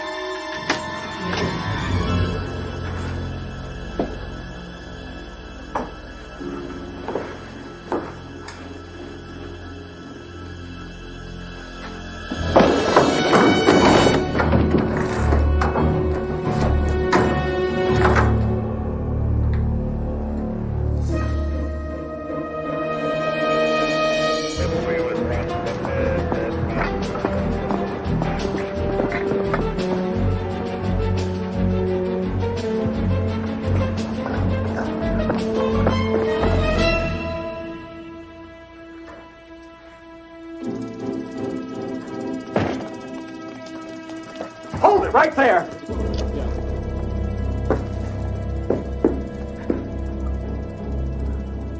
It's Frank Wellman.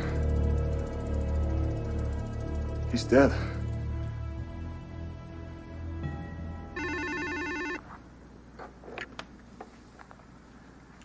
Mason.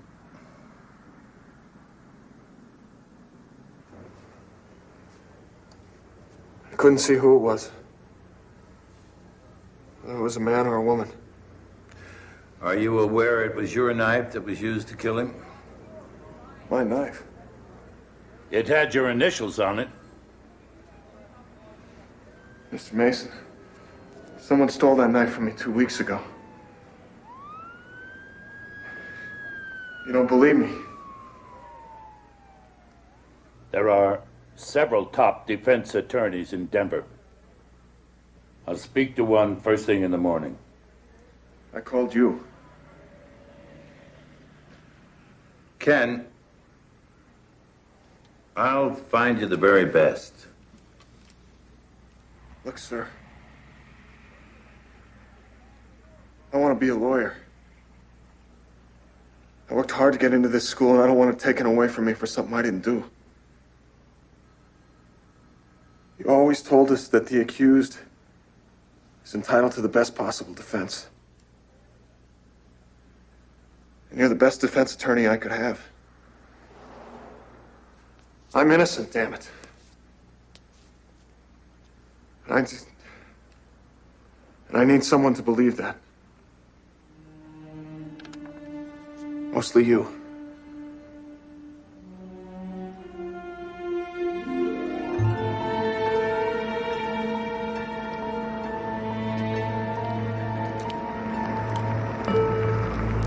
Oh, it's a hell of a thing, isn't it? This is our law school, Perry, yours and mine. Gets killed here. Frank, don't think about it. He would have been a good lawyer, wouldn't he? More than good.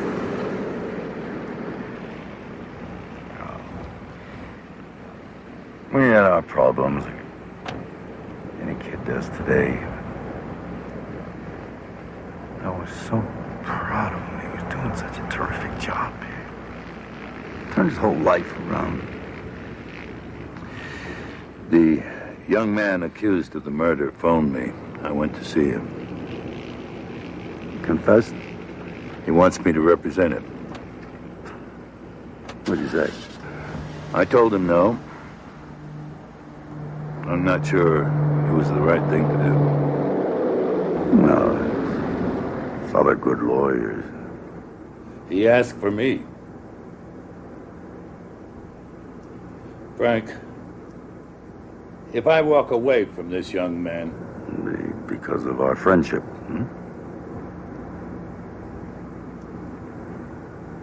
Well, isn't that enough? I don't know.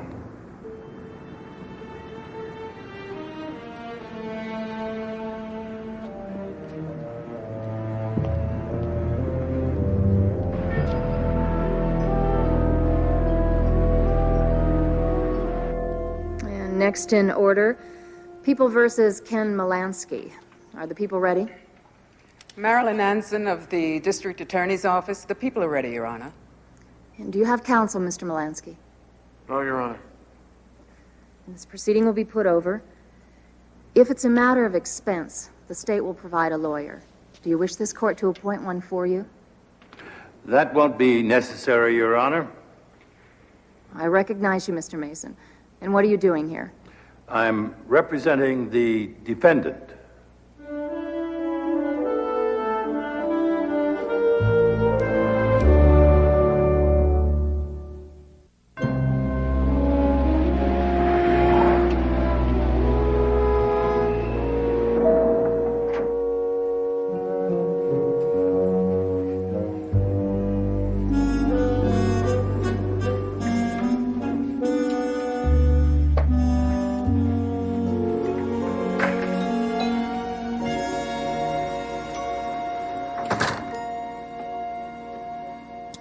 Tasteful, very elegant, understated, yet beautiful.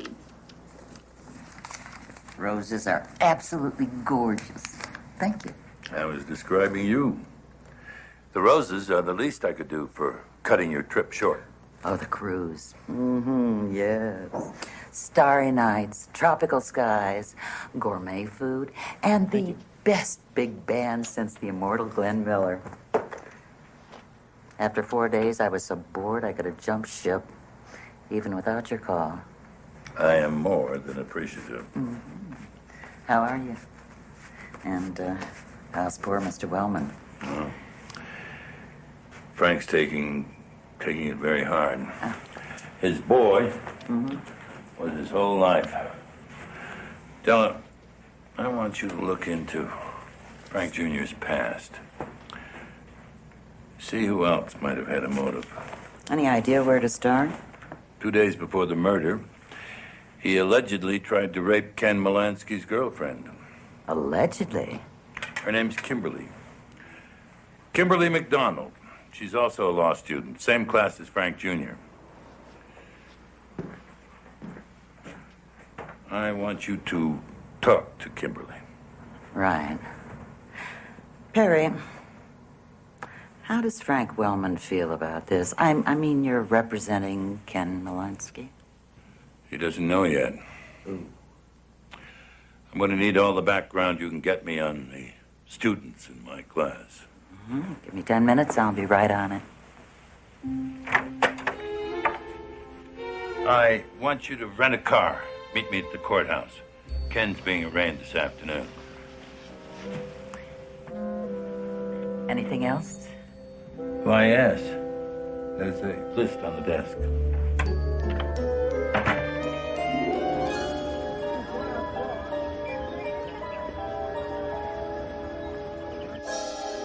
We have two choices.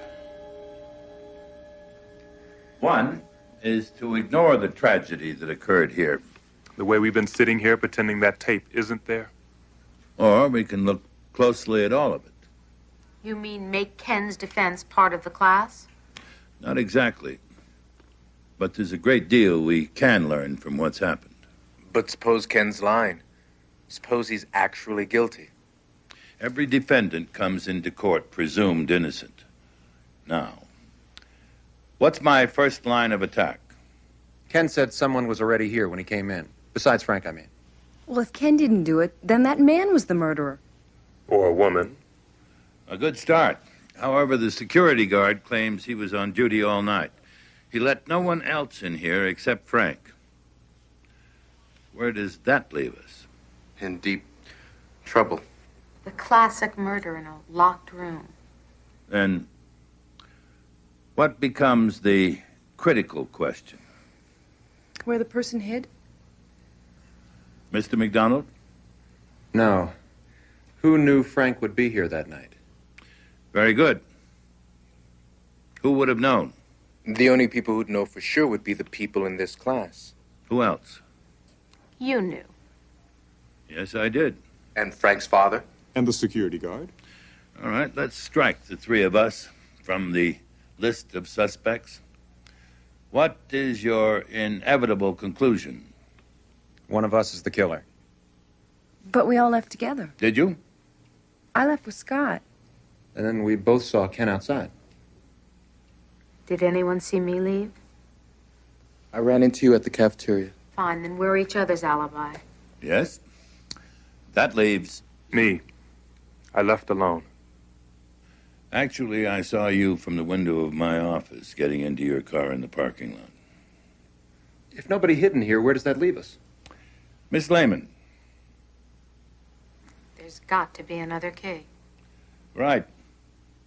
So one of us has to be the killer. Right. Now, please consider that until our next meeting. In fact, since I'm now defending Ken Malinsky, expect me to intrude on each one of you at any time. That's all, thank you.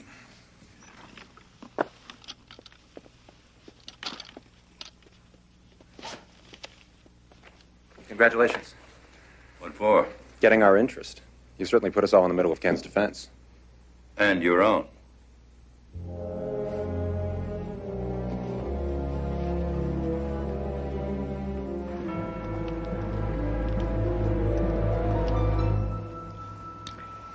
The court has reviewed counsel's motion for bail, as well as the people's response.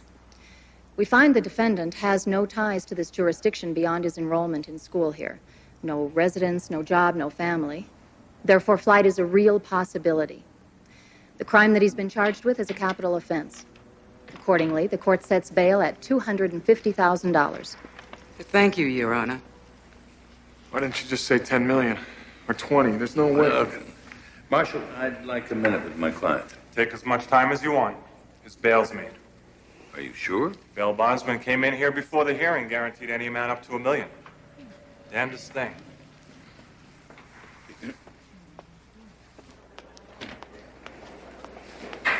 Hey!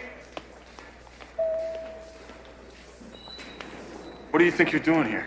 Paying your bail? Why? Kenny.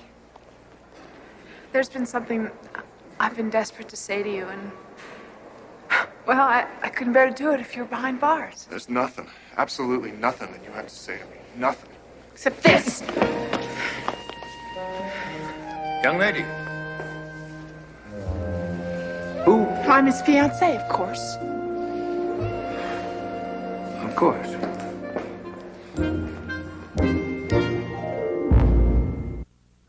I am his fiancée. We were never engaged. On the technicality that you never gave me a ring. On the technicality that I never proposed. Mr. Mason, you strike me as a fair-minded man. May I ask you a question? No! If a man says to you, I love you, I can't live without you, I want to be together forever. I never said that. Exactly. Miss Hastings, first $250,000 bail, then physical assault, then verbal assault. I'd say you were sending Ken a mixed message. You mean, what is it I want? For public consumption, after he ran out on me, I told everyone I tossed him out and never wanted to see him again. But privately, honestly,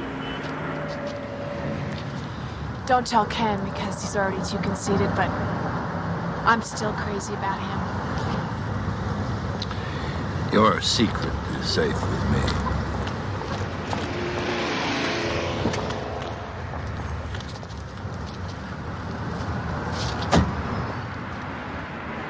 By the way, Mr. Mason, Ken may be what my grandmother used to call a cad. Lord knows he's not terribly bright, but he's not a killer. And on the romantic front, I intend to pursue you until you catch me.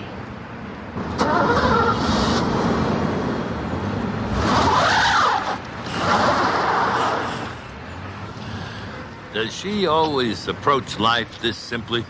Today she was a little reserved. Meeting you, I guess. Tell me, you really ran out on her? You may have guessed her family's rich. Not rich like Wellman. We're talking generations. Money with a pedigree. That bothered you? No, I've got nothing against being rich. I'd like to be rich. And I was in love with her, was.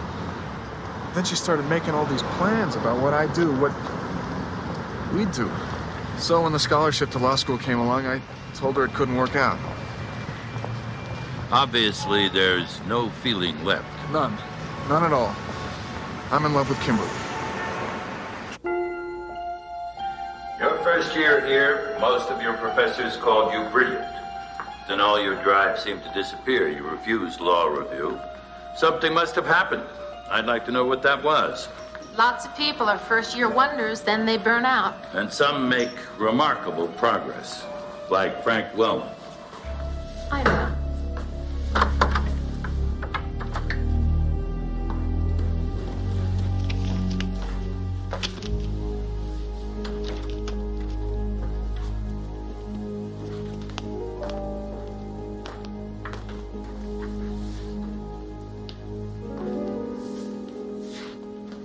He would never have stayed in school without help.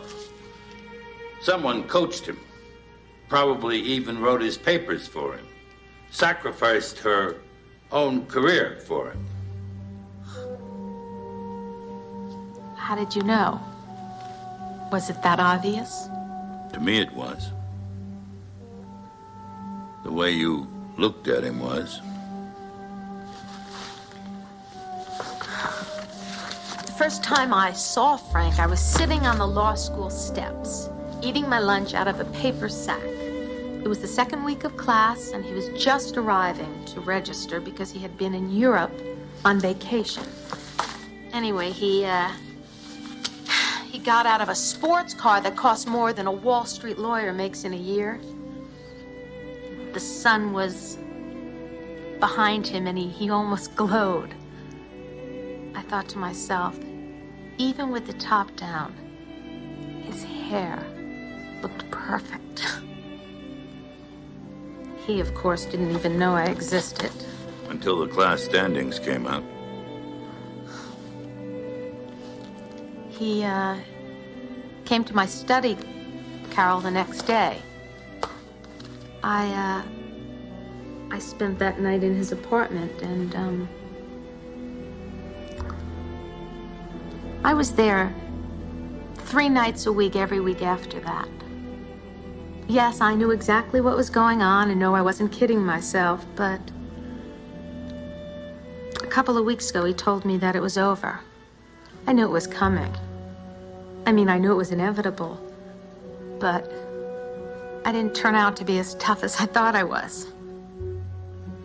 And after he rejected you, he assaulted your roommate. Yes.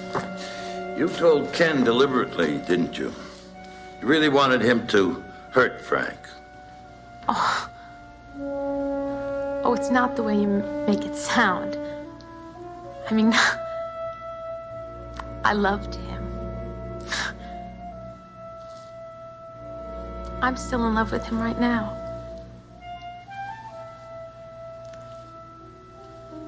I wanted Ken to hurt him. But I never wanted him dead. You've got to believe me. I'd like to.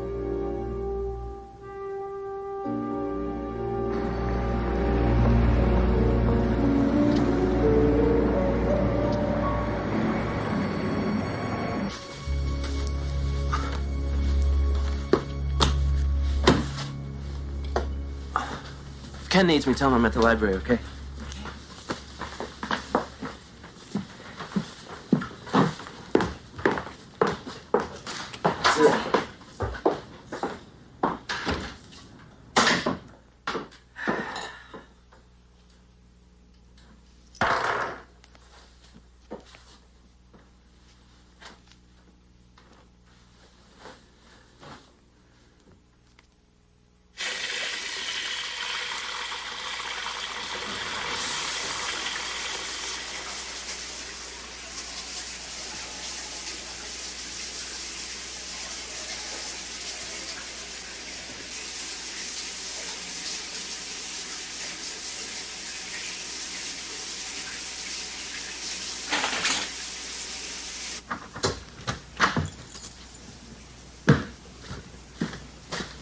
Hey, Travis!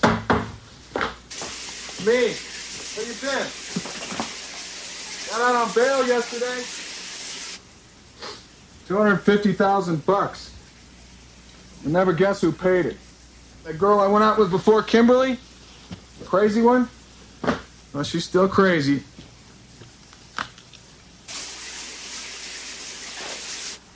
Hurry up, will you?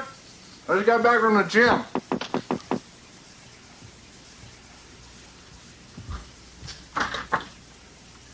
Hi. Hi. Surprised you're still talking to me under the circumstances. I'm so incredibly sorry about all this. I know what you're going through.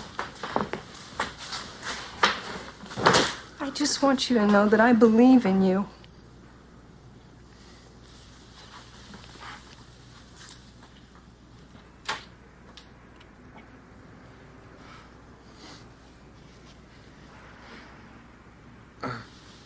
What is it? Excuse me. I don't mean to interrupt.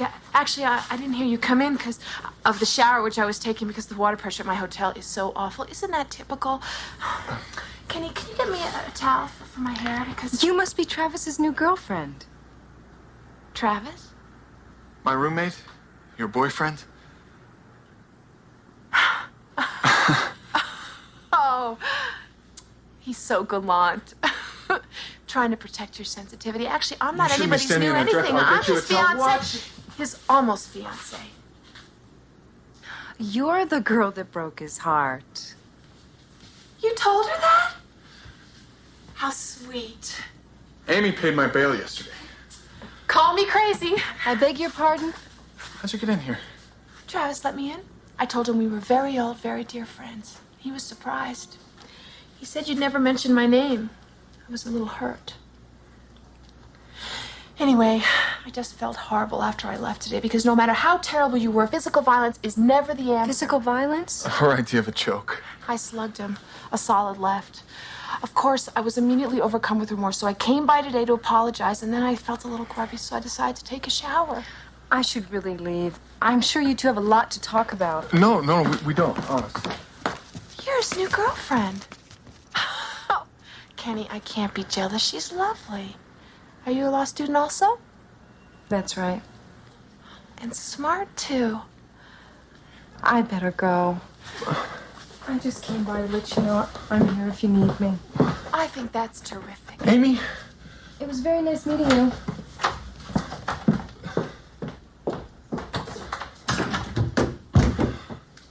What the? Ken, did you really tell her I broke your heart? I told her you were spoiled, selfish, self-centered, irresponsible. Stop! I now remember how relieved I was I didn't actually marry you. From now on, my interest in you is strictly financial. Wait a minute.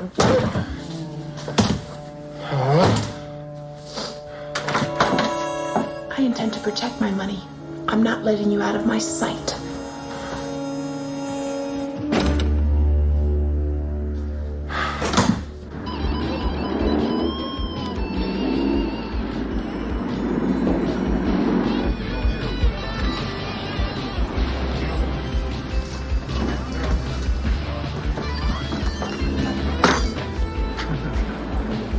The aftermath of murder can be a tedious business, Mr. McDonald. You're not an easy man to find. You make it sound like I'm trying to avoid you. That would make sense if you were the killer. Except I've got no motive. The man tried to rape your sister. I know.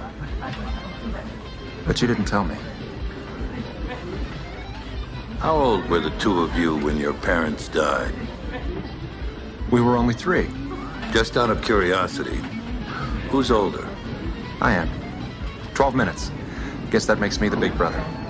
You're really inseparable, aren't you? Same undergraduate college. Kimberly even came to the same law school. Yes, that's right. So you want me to believe that she didn't tell you that Wellman assaulted her? If you don't believe me, why don't you ask her? Hello, Mr. Mason. Are you all right? Yes, it's just... I hope I'm not interrupting, but are you about finished? Just winding up. Why don't you walk me out? He probably wants to ask you some questions alone. You're quite correct. Okay.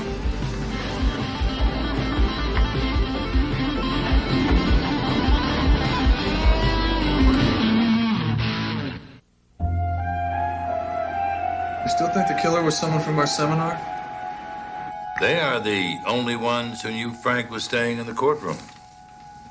Mr. Mason, rather than just sitting around, would it be okay if I went back to the courtroom? Checked it out?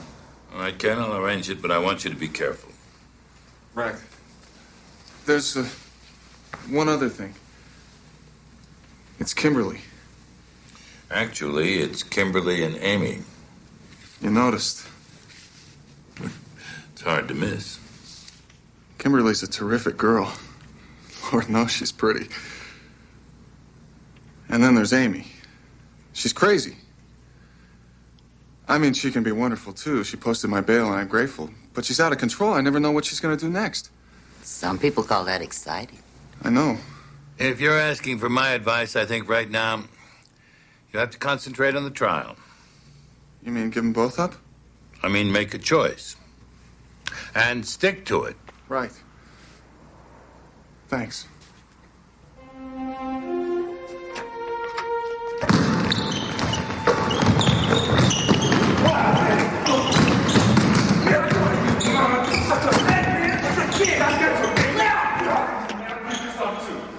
Remember this, all right? I got your number. I got it. Oh. I didn't know you were such a basketball fan. Right now, the only scouting I'm doing is for a murder suspect. And this will be the shortest interview you ever get.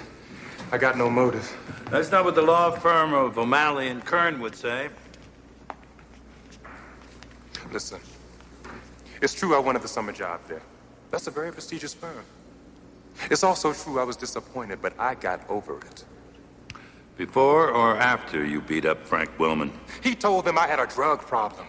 That the reason I didn't try for the pros was I test positive. That must have made you very angry. It was a lie. All of it. I didn't try for the pros because... I didn't try for the pros because I knew I wasn't good enough. He knew that.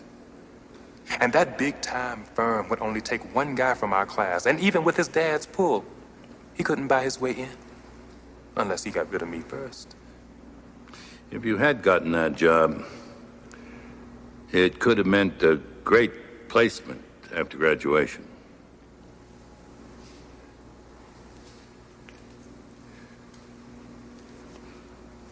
Frank was a bastard.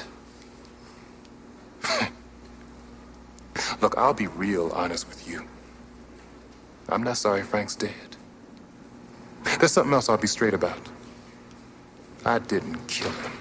Here's something I'll be straight about. You're still angry enough to have killed him.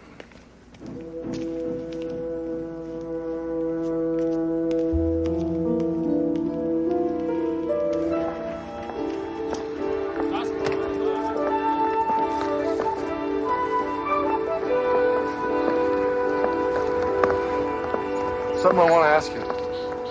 Something I want you to do. You picked a hell of a time to propose. I really appreciate you putting up my bail. It was a terrific thing to do. Why do I think the next word is but? But I want you to leave. It's just too distracting having you around. Distracting for whom? You or Kimberly? This has nothing to do with anybody else. I'm on trial for murder. I'm in trouble. Oh, I just can't think about anything else. come on. You don't believe me. Kenny, it doesn't matter.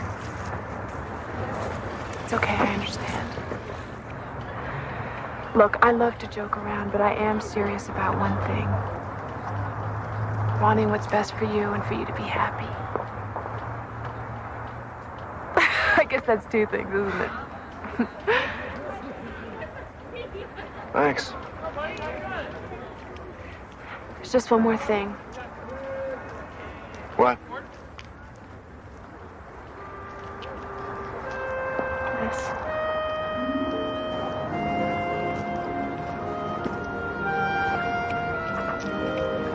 Good luck.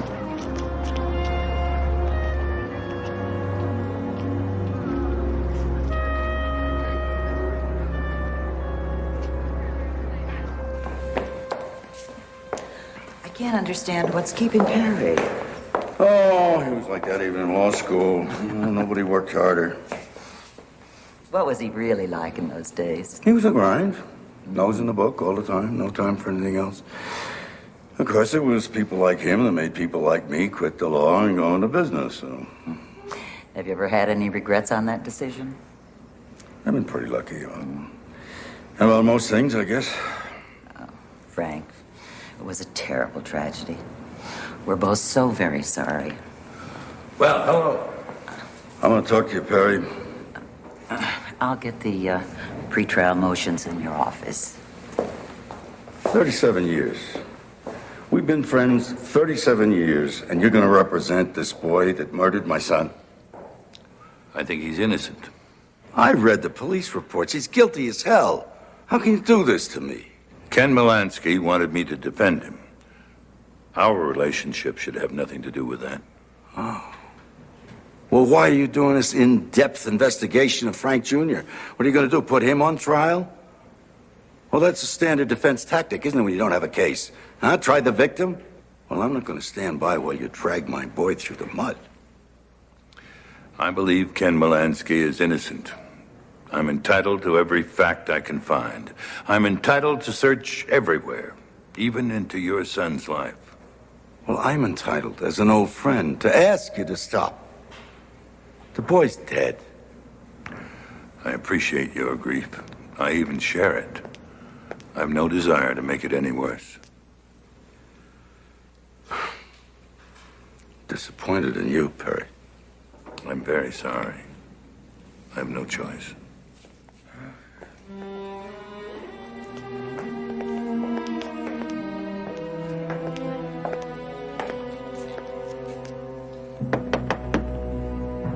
Who's there?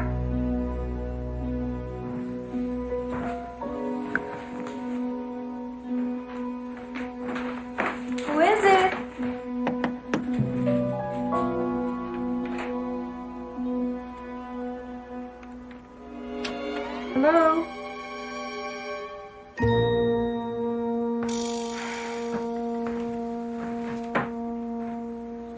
couldn't slam the door on a man bringing you flowers, could you?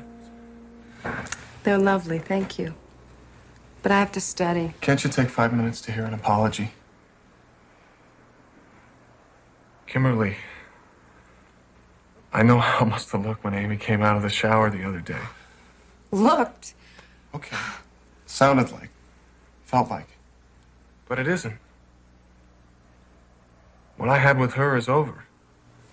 Everyone at school knows your bail was set at $250,000. I mean, no one would put that kind of money. I told her to leave. That was less than an hour ago. Now, what do you say? I don't know. Maybe I can take a study break.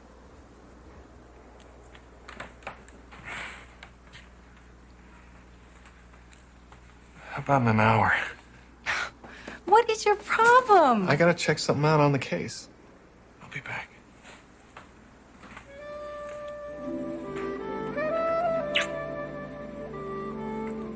Hurry back. I'll be back. I'll be waiting.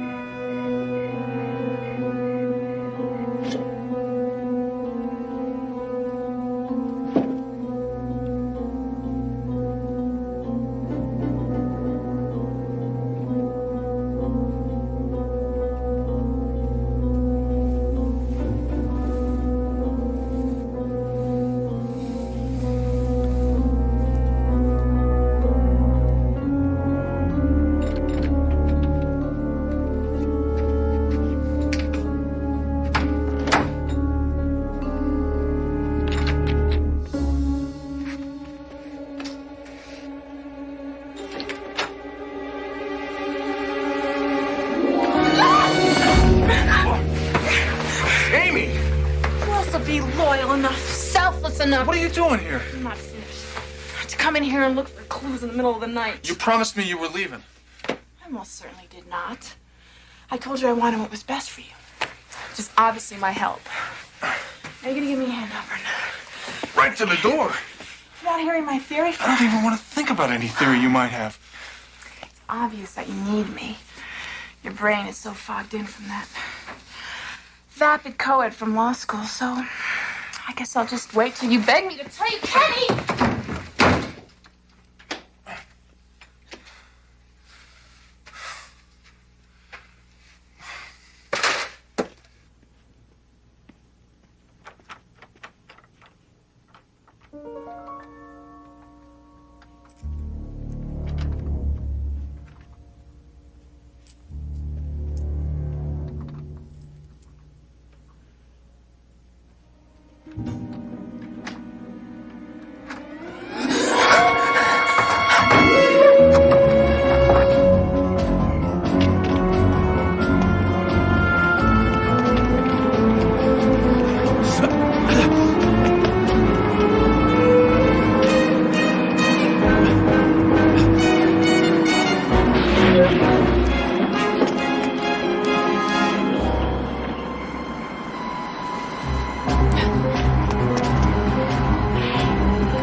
Who's heard every possible phony story, like I owe this man money, so I've got to find him, or he's my baby brother who ran away to sea and I'm searching for him. So I'm going to be completely honest with you. There's this man I absolutely have to locate, and he's wearing the same sweatshirt as you are. Lady, you want information. You pick up the phone and dial 411. I guess the kindest way to describe him would be sort of a badly dressed weasel, mid-20s. Around here, people savor their anonymity. What about a bribe? I know. an ugly word. However, I am willing to lay down on this bar 50. No, make that $100. No. Okay. Well, then I guess I just have one more question. What are you serving for lunch? Burgers. Oh, I don't eat burgers. I'm a vegetarian. Burgers. You know what my favorite sandwich is? Fried egg. All I got is burgers. You have eggs? I can see them right there. Some guys like to put them in their beer. I realize this may seem just a little unorthodox, but I was just... Excuse me, what's your name? Al. Oh. Is that short for Alvin? Or Albert? Maybe Albert? At any rate, could you just help me out with this? Oh, lady, How would it be if I made my own sandwich? I'd pay you, of course. are you crazy? No, not seriously crazy. Just a few questions, Mr. Morgan. Fire away.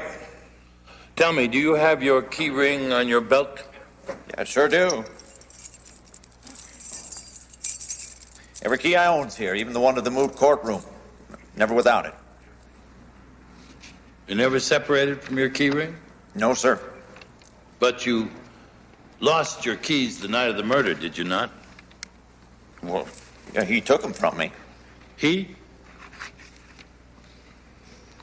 Is that the only time you've been separated from your keys? Yes, sir. So, no one could have made a duplicate of the key to the rear door of the building. No, it's absolutely impossible. Tell me, Mr. Morgan, where do you live? 113 Live Oak Terrace. It's a fancy address for a little condo building. Is that one of those buildings with a security system? Yes, sir. It's got an alarm. About 2 months ago, did the alarm go off because someone broke into your unit? Well, not exactly. But the police were called and a report was made, was it not? Yeah. City charged me $45 for a false alarm because I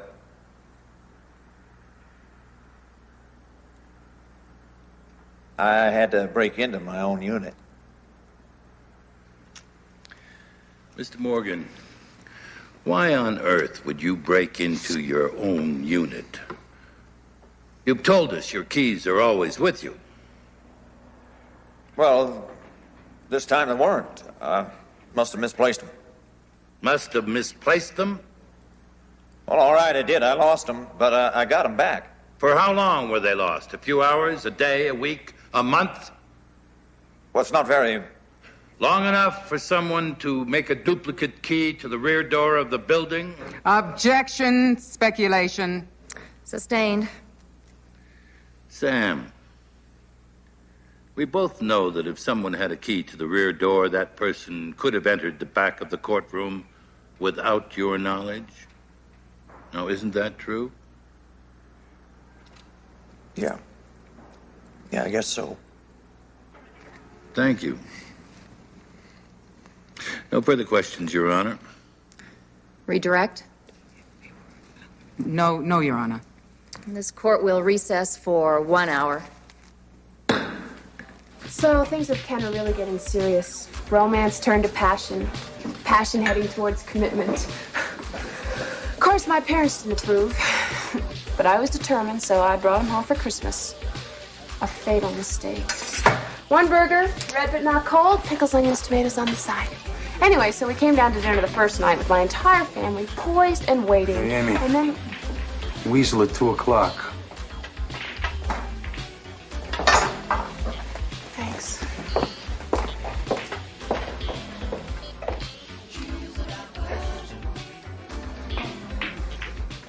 Excuse me.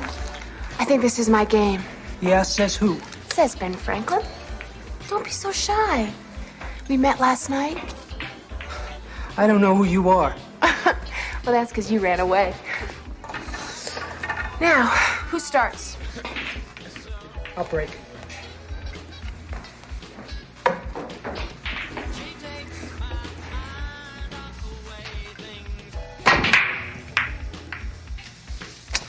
Last night when I caught you breaking into the moot courtroom... Look, lady, I wasn't there. Eugene, my unimpeachable sources tell me that you're in charge of the video room. Now, on the night of the murder, someone was in that room. So I went back there, and I found something. But I guess it must not belong to you. Oh, too bad. Is it my shot now? What do you think you found? I think I liked it better when you were pretending to be a tough guy, Eugene. Well, what I found was... It's not my own stick. Well, what I found, way in back of one of the files where you hid it, a pirate copy of the hottest movie out right now. Let me have it. I'll cut you in. Oh, you don't have to do that. I'll give it to you. What do you want? A few answers. Don't look so worried. The questions are not that hard. And then I get the tape? Cross my heart. When? Tonight. 8 p.m. Chez Charlotte. Until then, it's in a very safe place.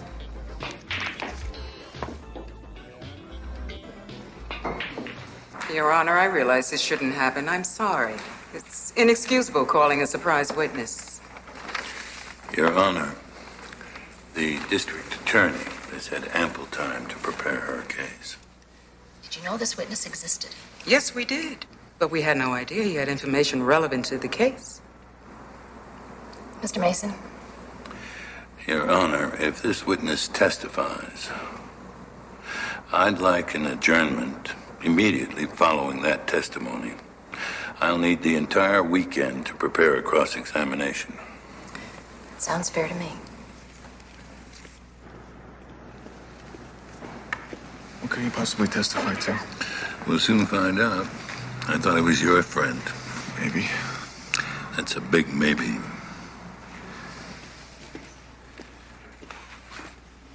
Raise your right hand. Do you swear to tell the truth, the whole truth, and nothing but the truth? I do. State your name for the record. Travis Charles Howe.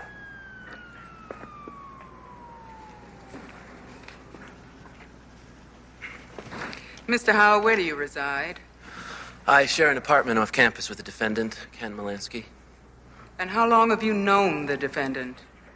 Oh, we met the first year of law school. We've been roommates the last 2. I show you People's Exhibit 7, a knife previously identified as the murder weapon, and ask you if you saw it somewhere on the night of the murder. Yes, in our apartment. And how did you happen to see it? Well, I was in the apartment studying, and all of a sudden Ken blew in like a hurricane. I've never seen anyone so mad. He was opening drawers and going through his closet, and the whole time he was yelling about what Frank had done to Kimberly. And did he find what he was looking for? Yes, in his backpack. It was the knife. What happened then? Well, he said he wanted to find Frank. What did you do? Well, the whole time he was looking, I was trying to calm him down. When he said that about finding Frank, I tried to stop him. Then what happened? He pushed me down and told me to stay out of it. He said... He said he was going to get Frank. And then he left. Mr. Howe, why didn't you come forward sooner with this information? I'd gone to see Ken when he was in jail. He was really nervous. He told me to lie about the knife. He's my roommate. He's my friend. I thought I was doing the right thing. Thank you. No further questions at this time, Your Honor. Pursuant to stipulation, this court is now in recess until Monday morning at 10 a.m. Mr. Howe, you're instructed to return to the stand at that time. You may step down. Court is adjourned. Never went back to the apartment. Mr. Mason, please control Why are you your lying, client, or Travis? he'll be held in contempt. Damn it, what are you trying to do to me? Ken!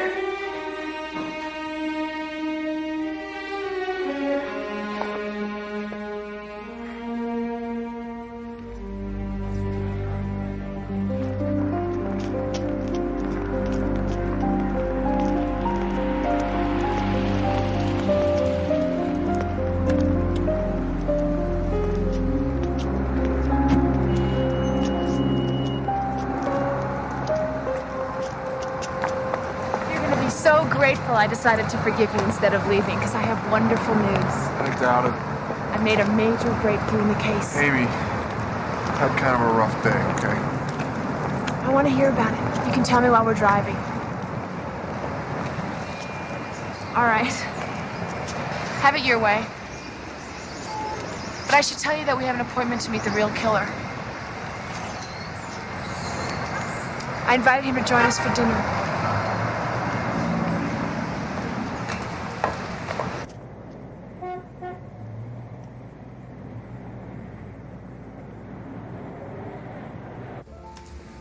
Everyone thinks someone at the law school killed Frank for a personal motive. What if it was almost like an accident? You really think it was Eugene? Think about it. He's up there using the tape equipment in a felonious manner, and Frank walks in on him. Things get rowdy, and Eugene nails him. With my knife? Oh. Good point.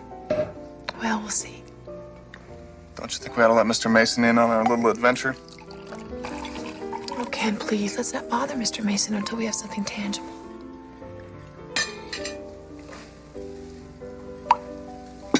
It's pretty good. The seafood's a specialty here. Is it nice? Okay. Thought you said this was a popular place. Best in town. And where is everybody? Oh, I bought out the first sitting. First what? Don't worry. This is a secret meeting with a murder suspect. We couldn't have a lot of people around.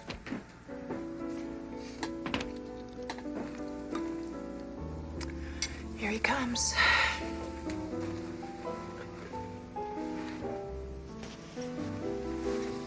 Did you bring the tape?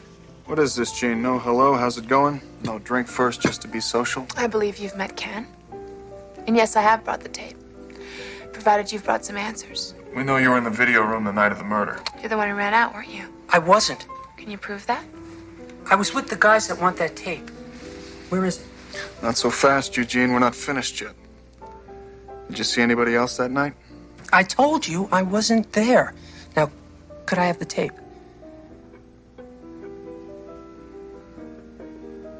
No. You're making a mistake. I don't think so. We'll see. What he means by that? I don't know. What do we do now? Regroup? Check, please. I'll get the car.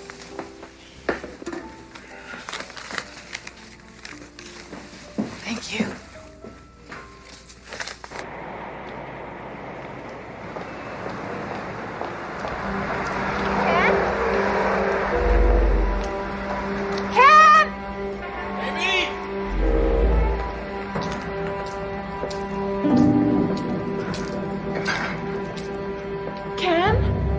Over here.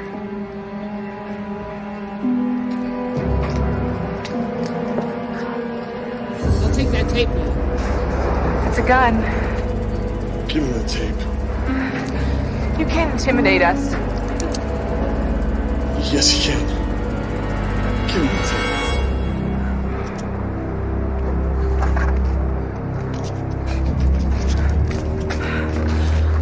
I wasn't there. I don't know anything about the murder, but take some good advice. Forget you ever saw me, because the guys I work for are really mean. They'll kill you and enjoy it. Are you all right? I can't wait to hear your next plan. Come here.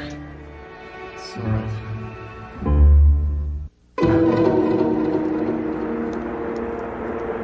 Mr. Howe, that map of the city sets forth, among other things, the area around the law school. That familiar to you? Yes, sir, it is. Now, Kimberly McDonald swore that on the evening of the murder, my client left her apartment at 1162 Long Ridge Road at 5 minutes after 7. Please mark the map accordingly. Don't forget the time.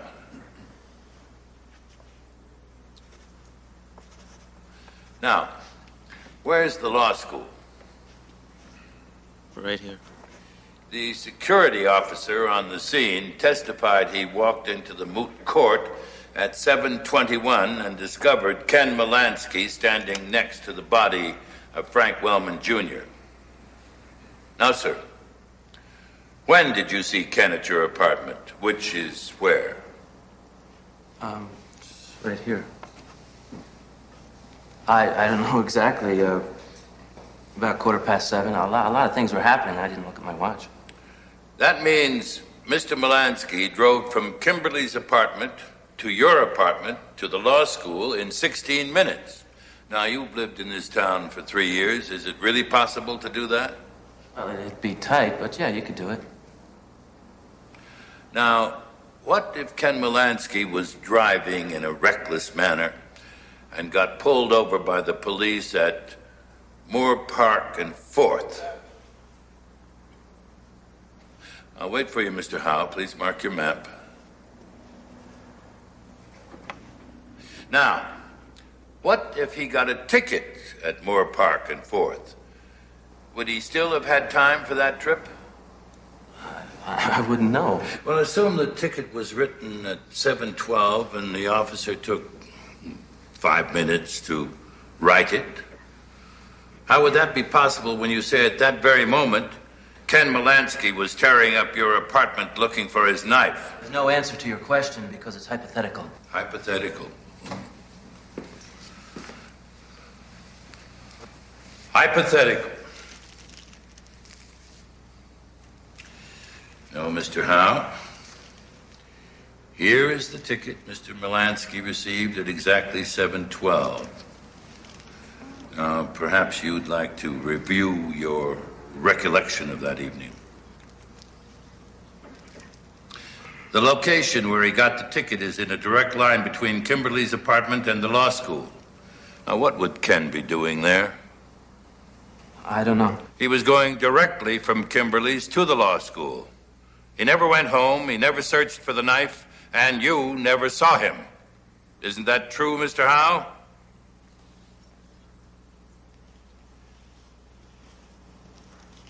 Mr. Howe, you have one last chance to reconsider your testimony. I assume you know the penalties for perjury. Maybe I'm mistaken about what happened that evening. More than mistaken, Mr. Howe.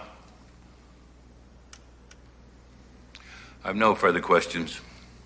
At this time, Your Honor, the people request a brief recess. We'll reconvene in 15 minutes.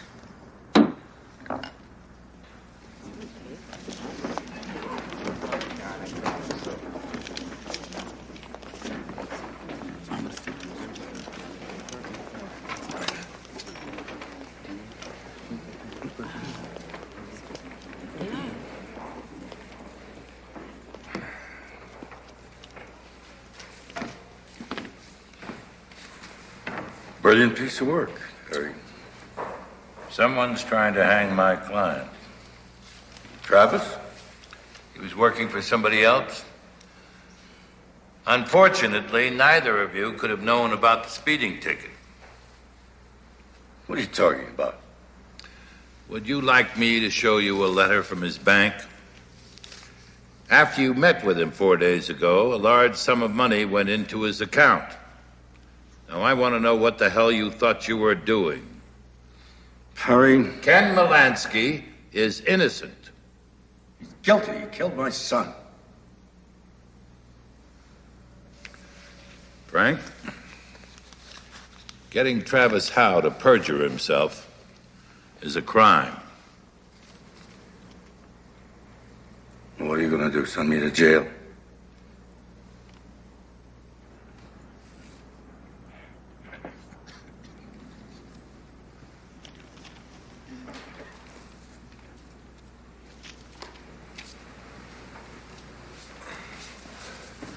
I call Frank Wellman to the stand. You know, sir, that you have my deepest sympathy, but I must ask you some difficult questions. Your son, did well at law school. Was that something of a surprise? No. He was a hard worker. But he did have a rather poor undergraduate record, did he not? Well, he wasn't the kind of boy who spends his Saturday nights in the library. He enjoyed people. He liked to party, drank quite a bit, was arrested many times for drunk driving, was he not? He was never convicted for driving under the influence. Never. Why not, Mr. Wellman? Mr. Wellman, why not? I spoke to friends who could understand what a thing like that would mean on his record. I took responsibility. You used your influence to get him off. You might say that. And when he broke a young man's neck in a bar fight, Mr. Wellman? I was settled out of court. Isn't it true that your son was spoiled and violent? That he never had to face up to life because you provided more? My son loved me, and he would have done anything for me. I would have done anything for him as well. Your Honor, the state fails to see the relevancy of this whole line of questioning. The people will stipulate that the decedent came from a rich family, if that's what Mr. Mason is after. It is not, Your Honor. I'm exploring the character of the decedent to show that someone other than my client may have had motive. The court will allow this, on the representation that counsel will connect it up.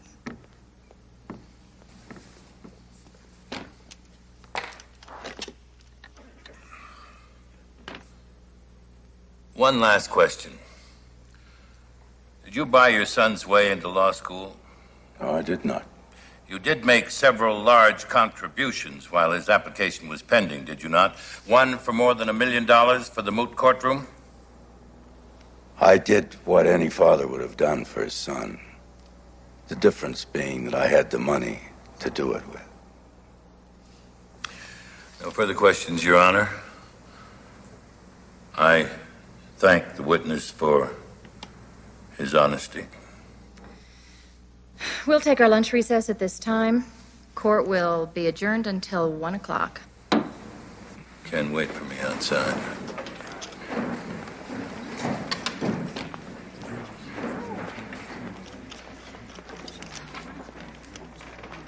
Take that letter now. I paid for it.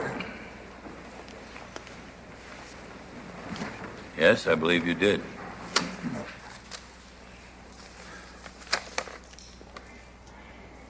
This isn't from a bank. This is a damn fundraiser for the law school.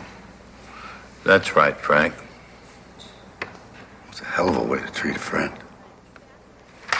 Friend?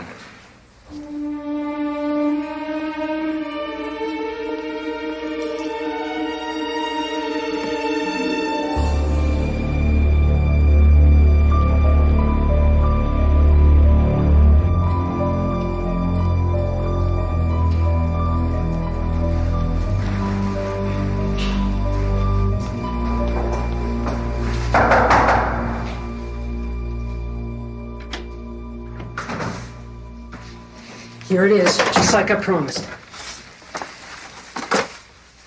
Good. And it's not that I don't trust you, but... No, it wasn't easy to get it, but when I make a promise to you, Vic, you can count on me to follow through with it. Are you crazy? What the hell are you trying to do? There's some mistake. She promised me that it... Mistake? Oh, there's definitely been a mistake. My mistake. I could have got some pros to pirate for me, but no, I trust you.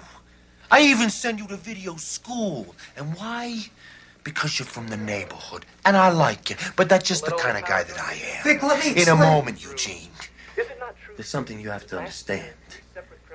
You swore to me that you could break the transfer codes and give me the 3/4-inch master. Will you turn the damn thing off?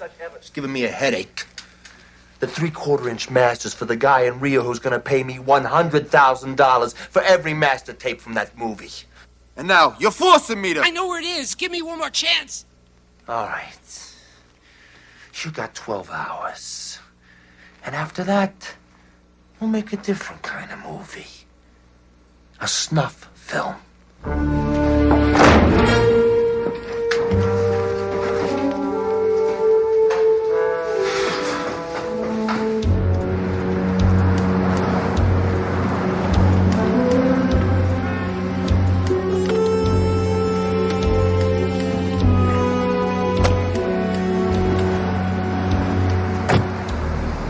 I don't know if this was such a hot idea. If I didn't come, he wouldn't show up. No, Amy, that's not what I mean. Don't you think the limo is a little overstated? You try and hail a cab in this area.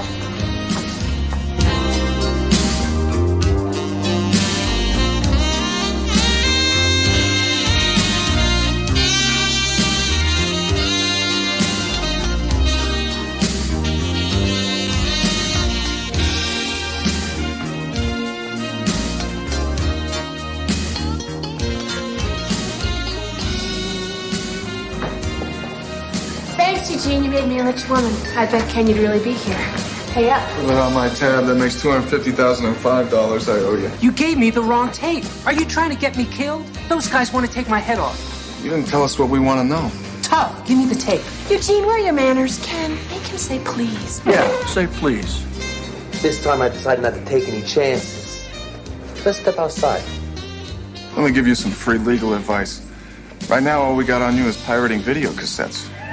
Make us go someplace we don't want to go. And we're talking major felony territory.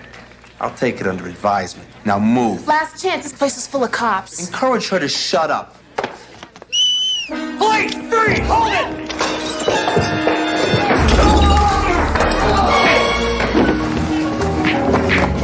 Hold it, man, come on! Shut up!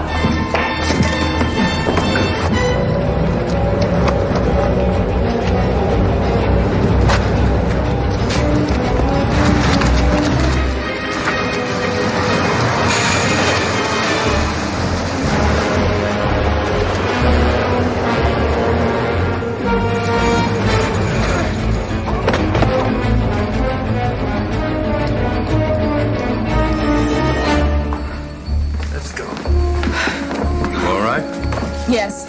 Where's Ken? I'm not sure.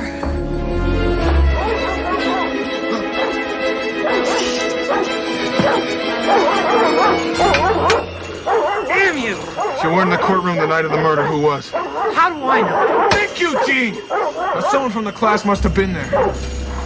I don't know! They're getting closer. It would be a shame if you were to fall. Wait, this kid paid me to show him how to use the equipment. Maybe it was him. What's his name?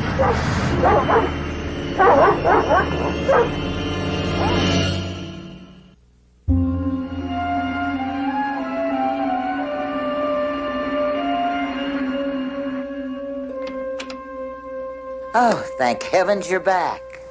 Everything turned out fine. Good. Well, I can't say I approve of you two playing detective, but there's nothing like results.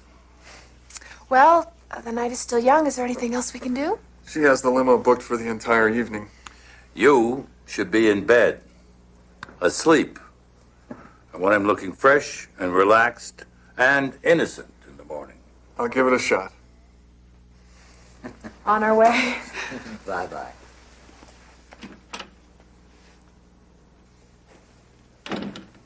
They make a lovely couple. Yeah, I suppose. What's the matter? We're missing something. I don't know what it is, but there's something missing. If you need me for anything. Perry. Good night.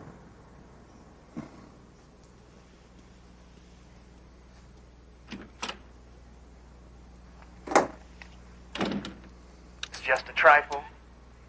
Sustained. Please rephrase your question. What happened that night, officer? Objection now. Counsel is calling for a narrative. Sustained.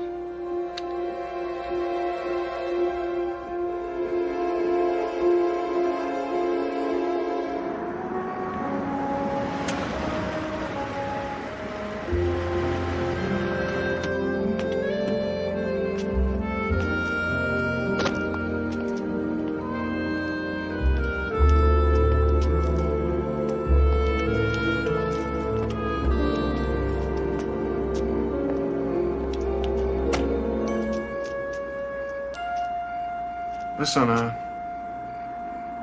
thanks for everything. What did I do? Just risked my life to save you. It was nothing, really. I'm really very grateful.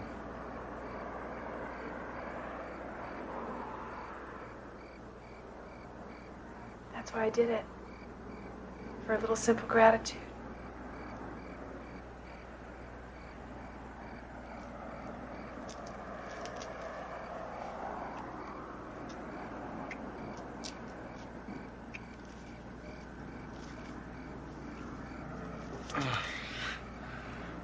Better go.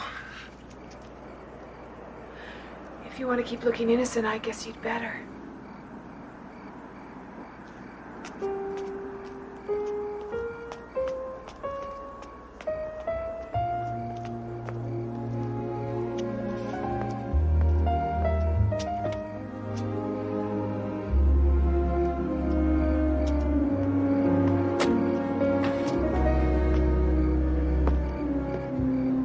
We call Scott McDonald to the stand. Mr. McDonald, I've been looking at your record. I notice you do much better in classes where you write papers instead of taking tests for your grade.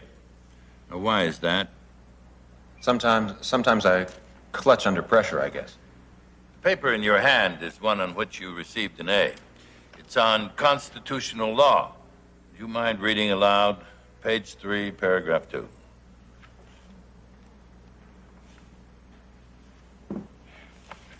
Yet it is the creation of a constitutional government structured by a deep separation of powers that significantly marks the profound conviction born of experience that human beings occupying positions of leadership must be restrained by forces more potent than their own arbitrary discretion. I'm sorry you stopped, Mr. McDonald. Mr. Justice Lattimore has always been a favorite of mine. Yours too, I take it. Now, you plagiarized that paper from him, did you not? Yes. What did your sister say when she found out? She must have been very angry. Yes, she was. Frank Wellman Jr. knew about your cheating. Isn't that so? No, he didn't. Did he not? The videotape of the moot court trial shows that this book of Lattimore on Frank's table wasn't needed for the trial. He had it there so you'd see it.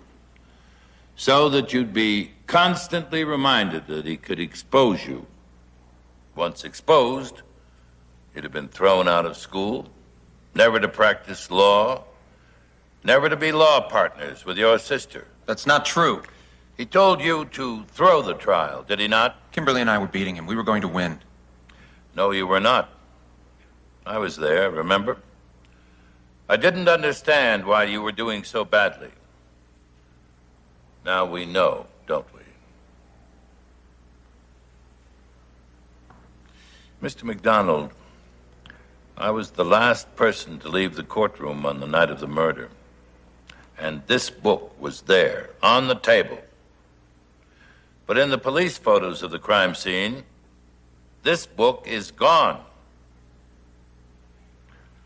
Only the killer could have taken it. Your Honor, can't you see he's badgering the witness? Young lady, please be quiet. Mr. Mason. You, framed Ken Molansky, did you not? No.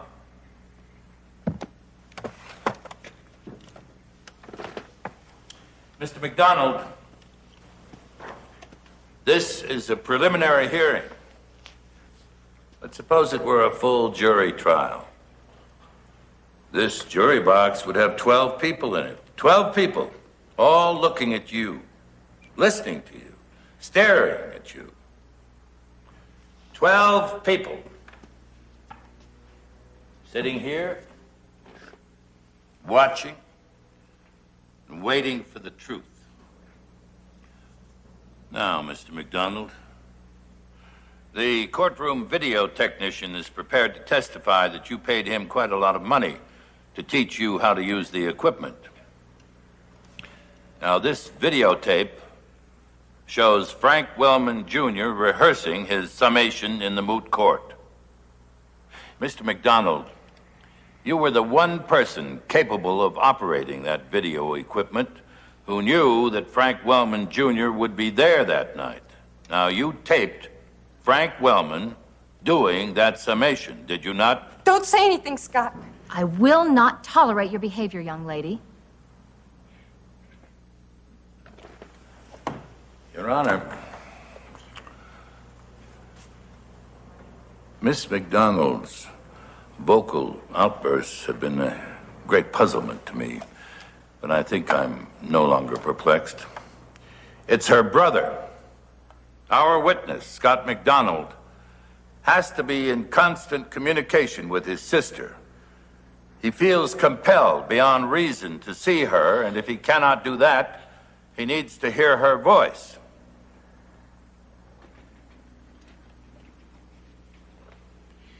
Here is a copy of the tape. I give it to you. Mr. McDonald, it took two people to commit this crime. Your sister manipulated her roommate, Donna Lehman, making sure Ken would come to the courtroom. You made sure it would appear that Frank Wellman was still alive by playing that tape. Everyone has thought you dominated your sister. But that's not true, is it, Scott? She's the reason you're here today. She wanted revenge for the assault by Frank Wellman, and you were willing because of the blackmail. Isn't that true, Scott? Isn't it?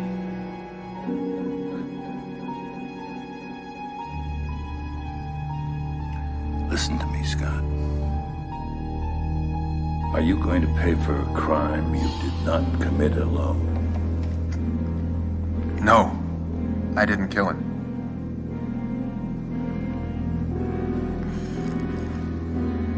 She did.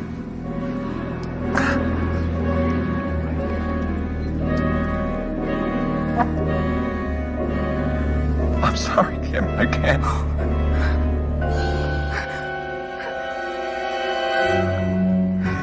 I just can't. I've no more, Your Honor. Your Honor, the people move to dismiss the charges against Kenneth Molansky. Case dismissed. Miss Prosecutor, I direct you to take all steps necessary to see to it that Scott and Kimberly McDonald are arrested for this crime. You ruined it. You ruined everything. You ruined it for me. Excuse me?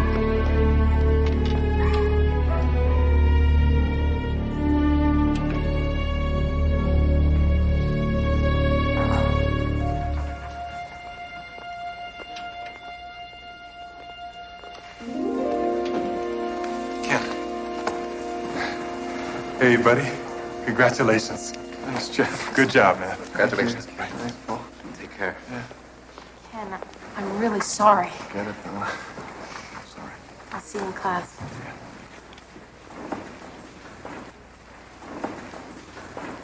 Well, I'd like to do more. But all I can say is thank you.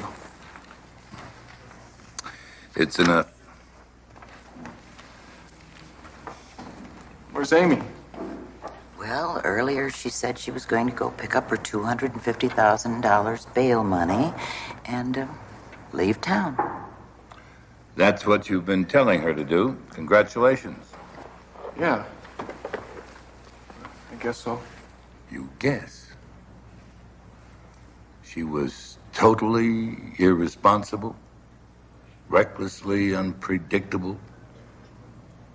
And if you don't go after her this second, I'll personally see to it that you never, ever practice law.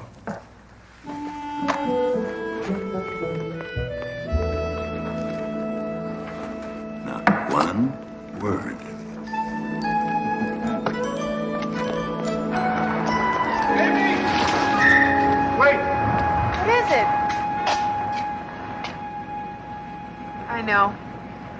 You just want to make sure that I'm absolutely leaving town. That I'm gone, out of your life forever.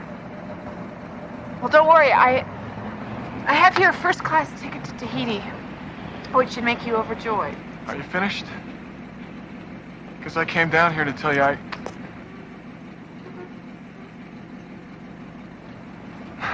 Thank you. You're welcome. Wait. And also, that... What? What? That running away from me was the biggest mistake you ever made, and that you'll do anything to get me back. Yes. Now, are you happy? Of course. It's just that a woman likes to hear these things from the man she adores. Then why are you driving away from me?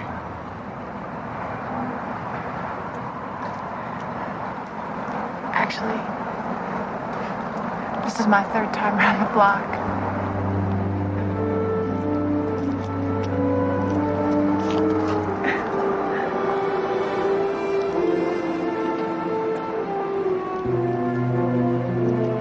Get in. You got it. That's what I call a happy ending. I knew they were perfect for each other the moment I saw her.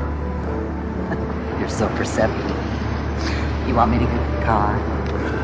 I'll get the luggage. Oh, would you like for me to drive around the block 3 times? No. As always, I'll get you the first time around. Who loves most everyone that she knows? I know the creme de creme, and they all agree. Unanimously, she's the one you want to top of the evening. Whose name can open anyone's door? Who else can offer this and much more? No matter what they say, I'll always stay this way. Polly's the only one that's me. When all is said and done, who else is so much fun? Polly's the only one. That's me. That's me. That's me.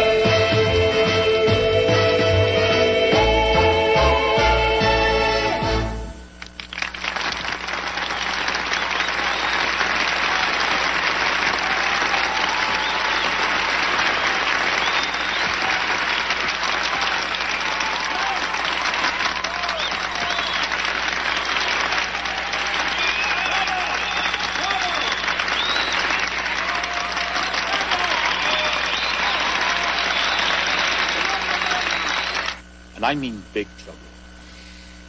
I kept waiting for a priest to make an entrance in the second act and administer the last rites. Oh, come on, Tony. The audience loved us. 5 curtain calls, for God's sake. This bunch of hicks would give 5 calls to a lecture on paint thinner. But you know what the New York critics are going to say? We are a sentimental cartoon. We would have been out of date in the 30s. Well, I don't know about the rest of you. I don't need that on my resume. Mel. The first act closer still doesn't work. The song is old-fashioned. The lyrics are maudlin. The whole concept is prehistoric. I've told you 100 times, we need something tougher. All I hear is, yeah, Tony, sure. Well, I want to hear a new song! I want to hear it by 10 o'clock tomorrow morning. Well, I'll call Sondheim or somebody.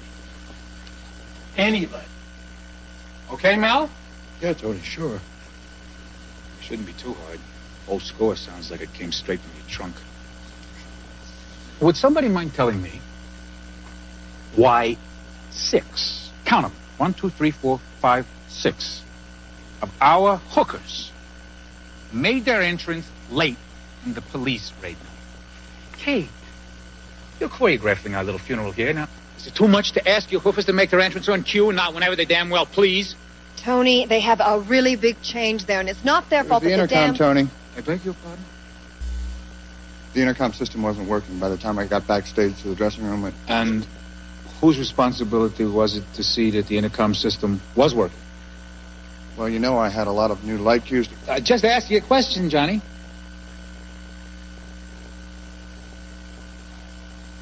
Okay.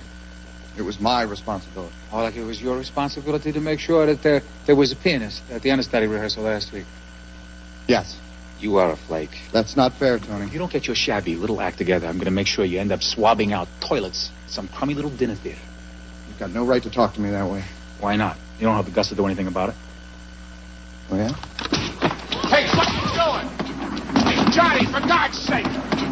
Stop it, will you? Hey, come on. For God's sake! You are fired, Whitman! Tony! You will never work another Broadway show again! You hear me? Never! Hey, come on, Tony, come on. Johnny's a hell of a good stage manager. You know that. You just got him a little crazy, that's all. You two just cool off, and then we'll sit down and talk this over, all right? I'm running this show. You get a problem with that, you get yourself another director. I'm sorry, Johnny. I really am.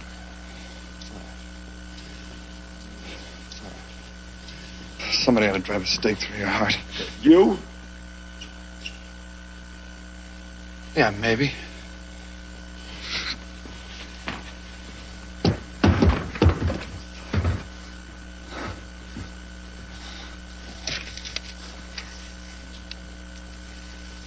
All right, James. Our crucial scene just kind of lies in the middle of the road like a dead dog. I mean, it's not funny. It's not moving. It's not anything. I think your TV roots are showing. And they're not very pretty. I want it rewritten first thing in the morning. We'll get it rehearsed and into the show by tomorrow night. And while you're at it, look at that first scene between Tom and Amanda, because Polly Adler, she was a real woman, not some cheap Mae West impressionist. I thought the scene played pretty well. Well, as usual, you're wrong. Damn it, Tony, you are the most insensitive, insulting, arrogant... Oh, listen up here, kiddies. Our fading star, the silver screen, she actually can display an honest emotion. You're a pig, Tony. I'd like to reciprocate. I just don't want to waste my time. All right, that's it. But from now on, get ready. Plenty of more changes, because you're going to get them. And Mel, James, I mean it. By tomorrow morning.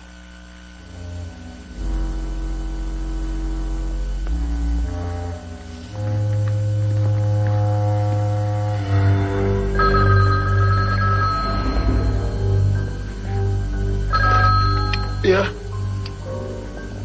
What do you want? It's after 2 o'clock in the morning, for God's sake. Come there now. Are you out of your mind? How? Did you call the police? No. You're right. If she's okay, it's better to be quiet. I'll be right over. I have to go on down to the theater. Amanda tried to kill herself. On the stage. It's just the kind of thing that hammy old relic would do. I don't know how long I'm going to be down there, so you better get your tail out of here. It's been fun, my dear. We'll do it again sometime.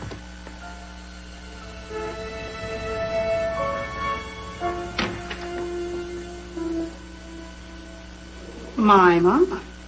It's after 2 a.m. Why aren't we asleep? Our knee has its own idea. Well, when did we take our last medication? 10 o'clock. Well, that's good. But I think we should take another pill right now.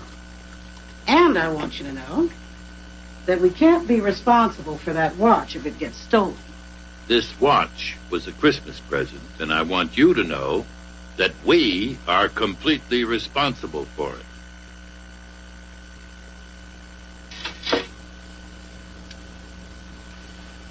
I'd rather not. I know, but even arthroscopic surgery takes its toll on the system. This is our second night here.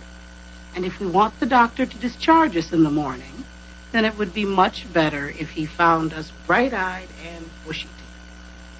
I have never had the slightest desire to be bushy-tailed. But we do want to get out of here, don't we? You bet.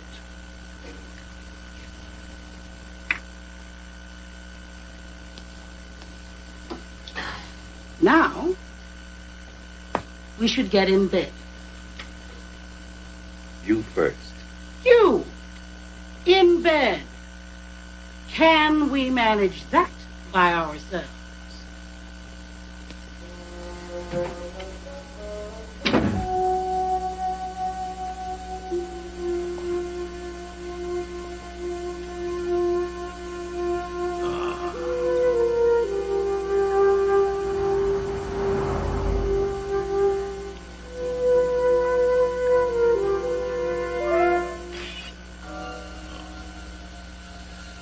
Sorry, fella. Wish I could help.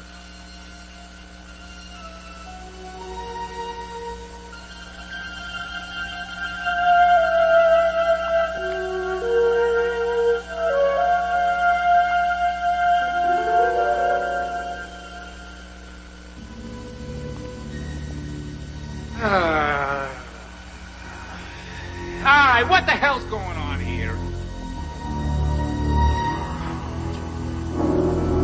What is this? Some kind of moronic prank?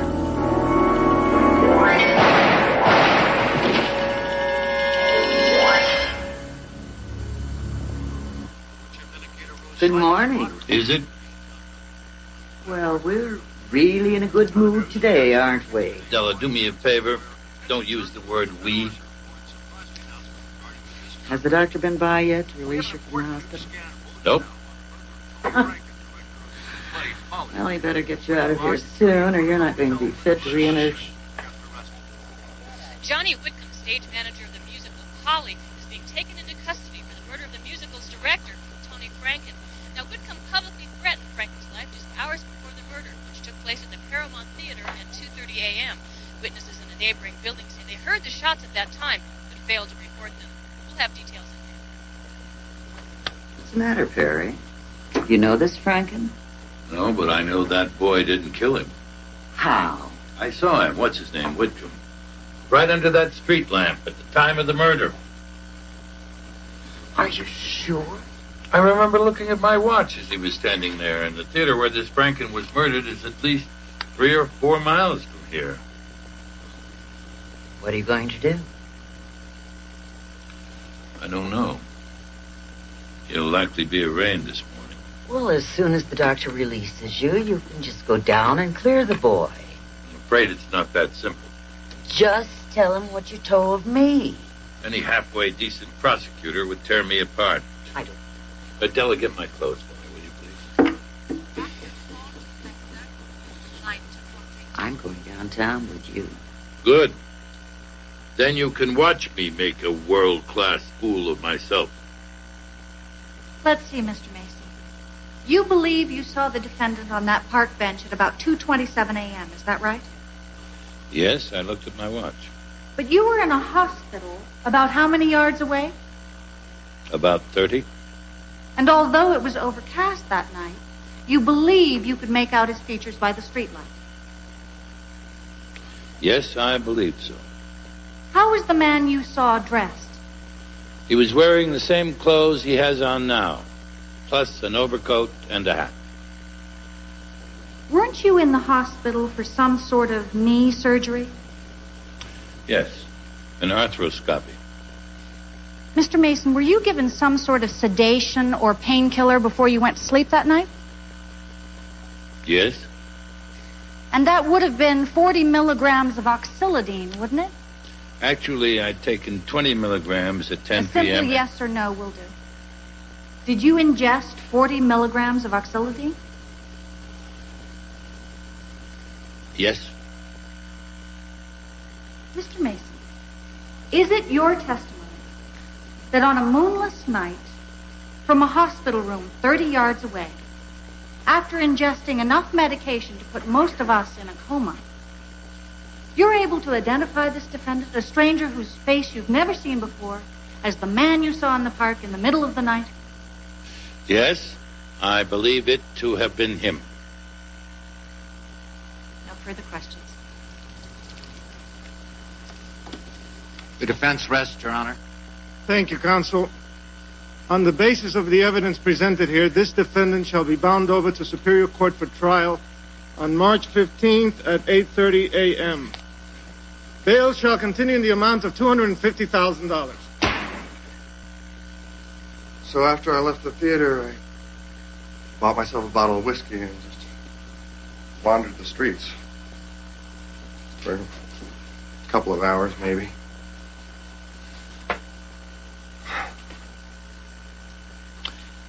I guess I was just trying to figure out what to do with the rest of my life. Do you remember where you went? No, not really. I've never been in this town before. I do remember going to that park. I broke my bottle. I'm glad I went there, or you wouldn't have seen me. I'm afraid that doesn't help us much. Well, anyway, after that, I went back to the hotel maybe about 3. Bought myself another bottle, then drank myself into oblivion. I don't remember anything after that until the police pounded on my door at about 7:30 this morning. And found the gun in your room. Mr. Mason, I swear I never saw that gun before. It's a terrible tragedy, and I know how shocked all of you must be.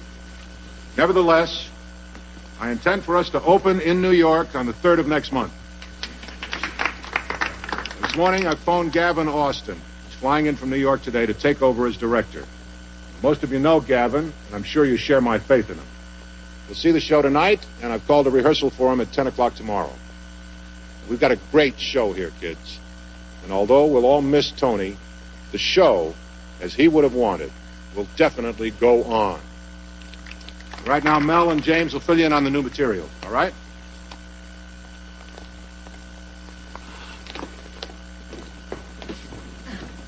Mr. Mason, I'm Amanda Cody. I know. I've admired you for years. And so have I. Thank you. This is my associate, Della Street. Miss Street? Hello. Please, it's Della and Perry. Perry, is there any way I can convince you to represent Johnny? I've called my attorney on the coast, but he isn't a criminal lawyer. After all, you're right here in town already, and I just... You see, Johnny's a very decent young man. He couldn't have done such a thing. I don't think so either. And I am representing him. Oh, that's wonderful. Oh, Johnny will be so pleased. Mr. Mason, my name is Blaine Counter. I'm the producer of Polly. Is there anything I can do for you? I'm Johnny Whitcomb's attorney. My associate, Della Street. How do you do? Really? I'm arranging Johnny's bail. I'll see you both later. We'll look forward to it. Excuse me, but I'm going to go make those calls. Oh, try and locate Ken Molansky. I need to talk to him. Mr. Counter, do you have any idea what Franken was doing here at the theater at 2:30 in the morning? No, I don't. But I just fired the security guard who was supposed to be here all night. Parker somebody. Moron left the place at midnight to go see his girlfriend. Where did he come from? Some local employment agency. I don't even know his last name. I'd like the agency address. Oh, of course. I overheard you saying that the production will continue. Yes, it will. But not because of the old showbiz tradition. I happen to have a lot of my own money invested in it. I had extraordinary faith in Polly. I still have. Without Tony Franken? Well, we've still got Amanda Cody. She'll sell a lot of tickets. Oh, I'm sure of that. She's wonderful. Even last night. Last night? What about last night? Well, I was given to understand that she had a very upsetting call from the coast. But on stage, she was superb. Watching your company just now, I didn't see much evidence that Tony Franken would be missed. Tony Franken was a brilliant theater man, Mr. Mason. but a despicable human being. You still hired him.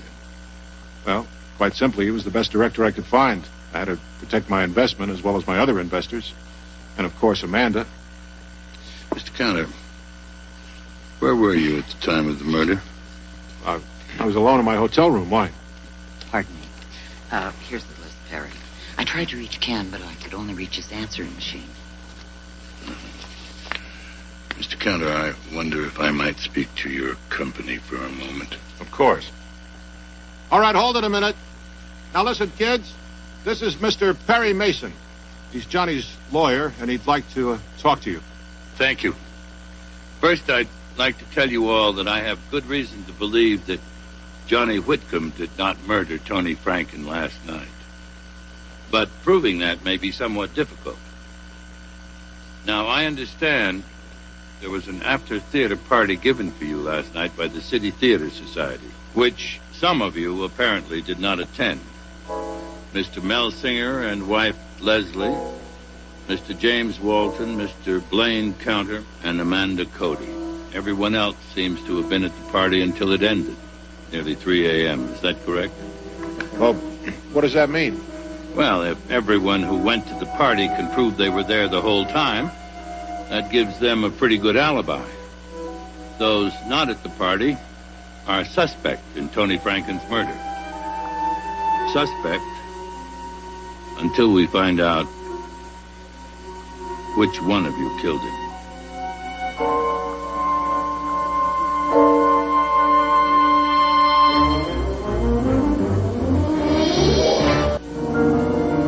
Well, Mr. Mason, Ed Brock, homicide? It's Lieutenant now, isn't it?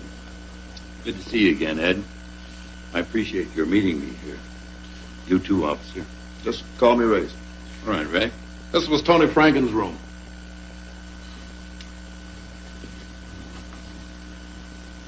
We cleared out all the evidence.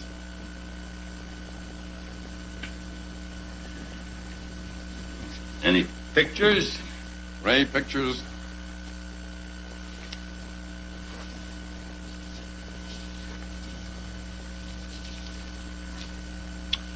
According to this picture, Mr. Franken must have had a visitor the night of the murder. Any prints? Layton's. We couldn't get a match, so we sent him back to Washington. I'd like to know what took Franken to the theater at 2:30 in the morning. Well, I figured Whitcomb must have called him with some cock and bull story. Mind showing me where you found the gun? Room 511, Ray. That was Whitcomb's room.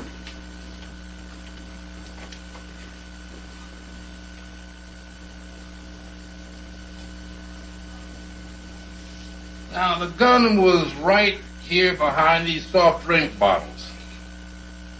And who found the body? The cleaning crew from the theater. At about 7 in the morning. Who told you about the threat Whitcomb made to Franken? The producer of the show, Mr. Counter. We called him and asked him to come down to identify the body. And he told us the whole story. Luring Franken to the theater sounds pretty complicated, since that was Franken's room right there, and this is Johnny's room right here. But a shot would have wakened the whole hotel. And since Franklin was right next door, Johnny probably could have heard that he had a visitor. That visitor could be very important, wouldn't you say, Lieutenant? Miss Mason, Miss Treat called for you. She left this message where you could find a guy called Malansky or something. Malansky. Thank you, Ray.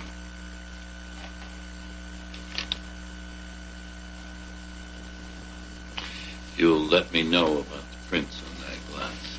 Will do, Mr. Mason. Thank you for your help. Now, Mrs. Pitts, you heard Mrs. Gilman testify that at approximately 9:30 p.m. on the night of March 3rd, your son, Walter, held her up at gunpoint and stole $173 from her, as well as forcing her to remove and hand over her underpants. Now, I ask you, Mrs. Pitts, where was your son Walter actually on the night of March 3rd this year? We was at my house, looking at TV the whole night. The whole night? Could you be a little more specific? Well, Walter come over just as Vanna was giving a car away on Wheel of Fortune, and he didn't leave till right after Johnny Carson's monologue. You see, Johnny had Alan Thicke guesting, and Walter don't like him a lot. Thank you, Mrs. Pitts. No further questions. Thank you, Mr. Pitts. You can step down. You are excused. I call Father Alan Rooney.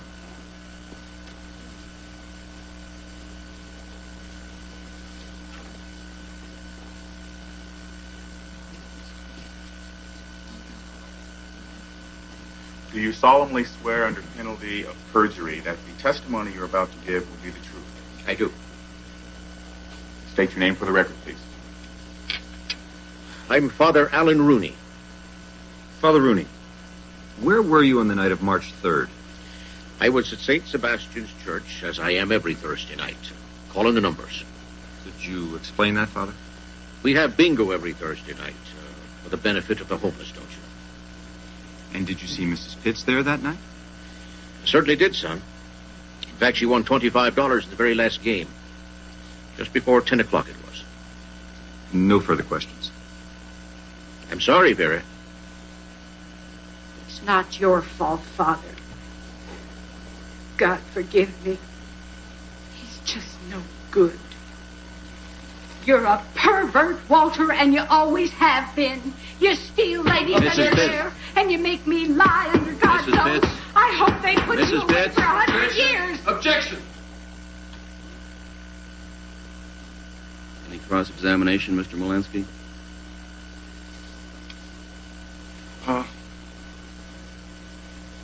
No, Your Honor. I'm ordering a 10-minute recess at this time. Mr. Molansky, in light of the testimony, I suggest you confer with your client and decide how you wish to proceed.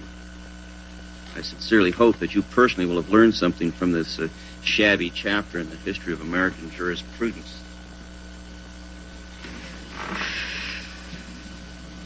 I'm real sorry, Mr. Molansky. Look, if you give me some time, I'll give you back the 500. I swear. 500. What 500? The 500 she gave me to give to you. Amy? Look, you weren't getting any clients, so I went down to the police station, and I saw poor Walter here getting arraigned, and he looked so innocent. And he couldn't afford a lawyer, so... Yeah, and I already spent the money I stole from that dame. Great. Can I talk to you outside? Just perfect. You bought me a client? How do I know what's going to turn out this I just don't want you buying me clients. I don't care how much money you got. If I can't make it on my own, then I can't. And that's... I was just trying to help. How many other clients you paid for? I've only had 5 since you opened the office 2 months ago. 6. 6 clients. And how many of those did you put on your credit card? Don't be silly. Oh, look who's here. Amy? Ken? How's it going? Just wrapping up some trial work. Ken was terrific.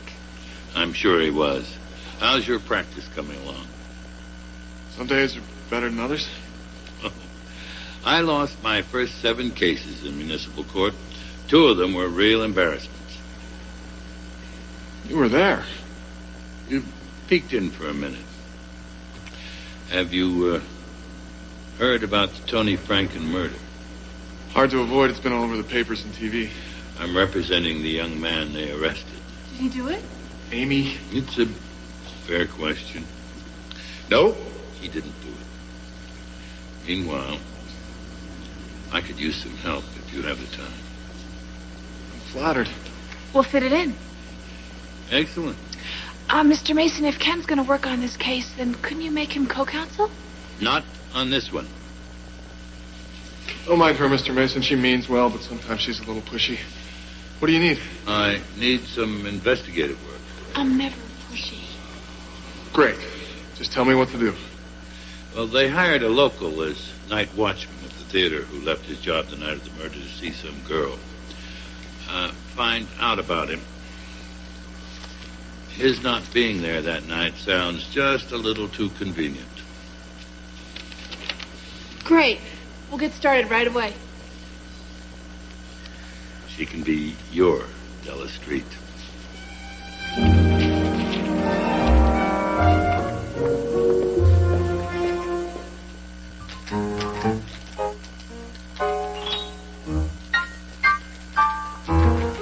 Not a lot we don't already know. They're all pretty much in the public eye. Anything more on Tony Franken?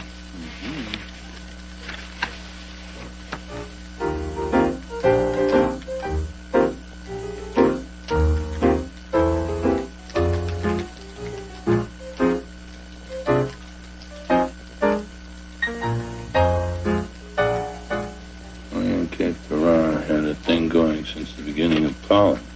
Really? One of the world's great womanizers, married and divorced 3 times.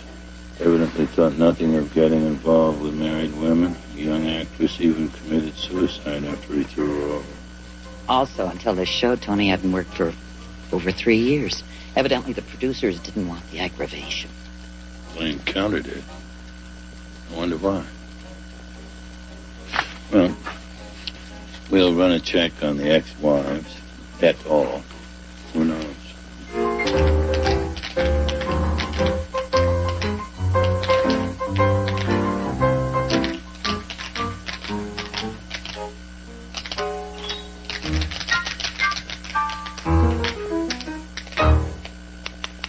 All right. Very nice, lady. Thank you. We'll take care. Thank you.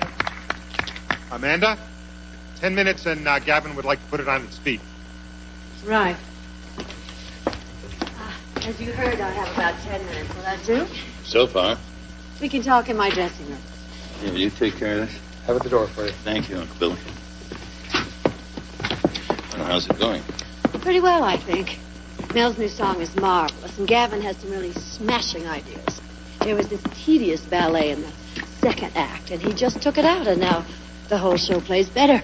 It's incredible. You don't miss Tony Franken. Like I'd miss a migraine headache. Oh, I'm sorry. I know that sounds awfully cruel. Tony was a truly loathsome man.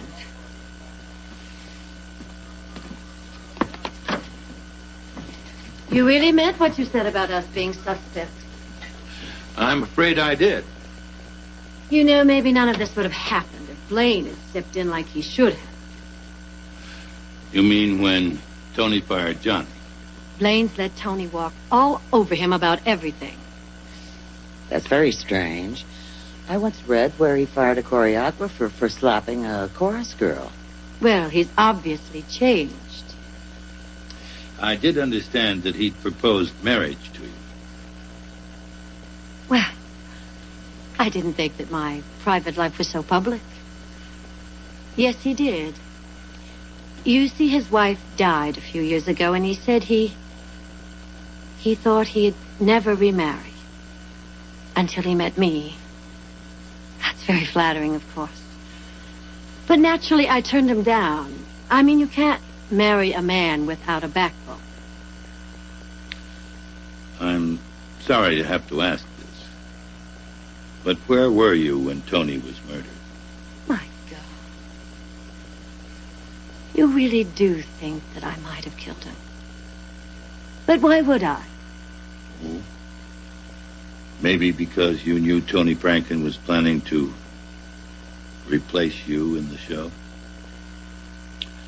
We heard you'd received a disturbing call from the coast, so on a hunch, Della contacted your manager. He was unhappy about being fired and very, very talkative. My ex-manager has a very big mouth. And he probably told you that Tony and I didn't get along too well. But then nobody got along with Tony. But I didn't kill him, Perry. And I know Johnny didn't either. You seem very sure of that. Some things you just know in your gut. It seems to me that being replaced would have been very painful for you, wouldn't it? An earthquake, my friend. You said you were a fan of mine, but I'm sure you haven't seen me at your neighborhood movie theater lately. You see, this business can be pretty rough on old broads like me. I'd say that time has been very kind to you.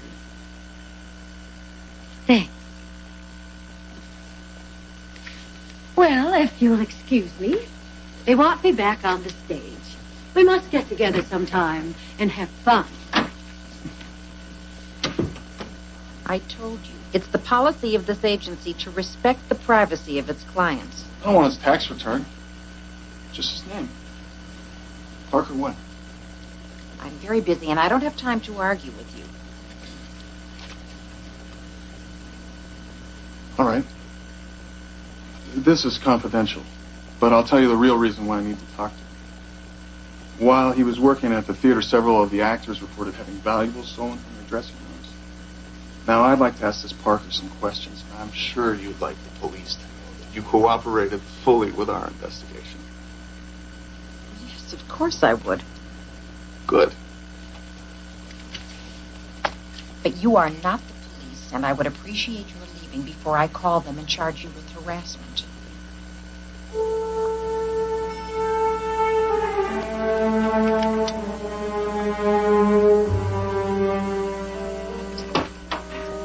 Really? Come on.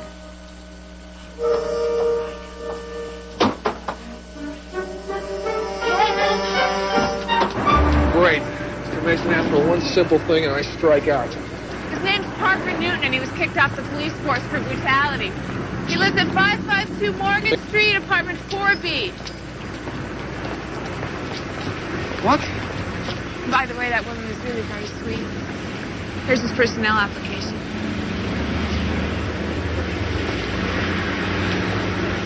Nice work. Now, where will I drop you? I'm going with you. You just said this Newton was kicked off the force for brutality. All the more reason there should be two of us.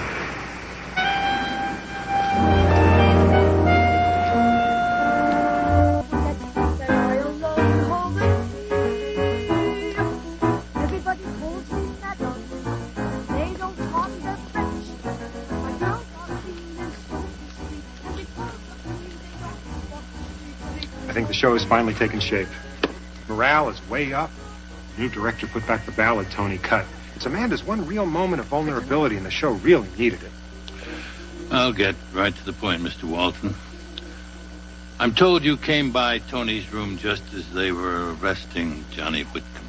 Yeah, I was delivering my script changes. Was up all night with him. What do I find? Tony's murdered? Johnny busted for it? You talk about shock. I'm also told Tony was pretty hard on you. You or your work. Mr. Mason, I come out of TV, where everybody and his astrologer tells you how to do it better. You don't like it, but you get used to it. He intended putting his name on the show as co-author. Didn't that bother you? Yeah, well, never got the chance, did he? You couldn't be more right. Whoa. Hey, I don't like where you're going. Tell you, Mr. Mason, if Tony had really tried something like that, he would have been up to his neck in my lawyers. Wouldn't it still have cast doubt on your ability to write for Broadway? Excuse me. Lieutenant Brock just phoned for you. Later, Mr. Mason? Later, Mr. Walton.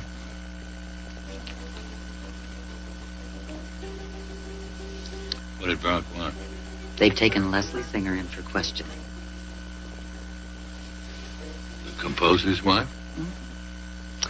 Washington finally matched the prints on Tony's glass. They belong to her.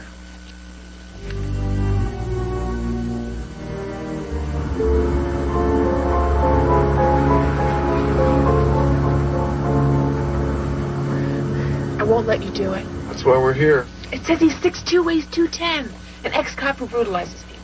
I'll just ask him a few questions. Yeah, well, what if you ask him the wrong one? Look, I'm not impugning your masculinity. I knew I shouldn't have let you come. Darling, I only want to help.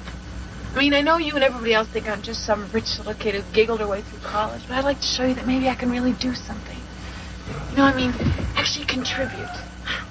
Look, why do you sort of think of me as your Della Street?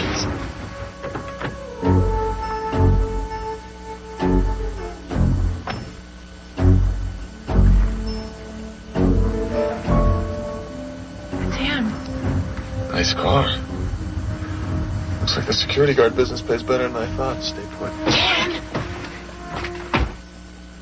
Remember brutality!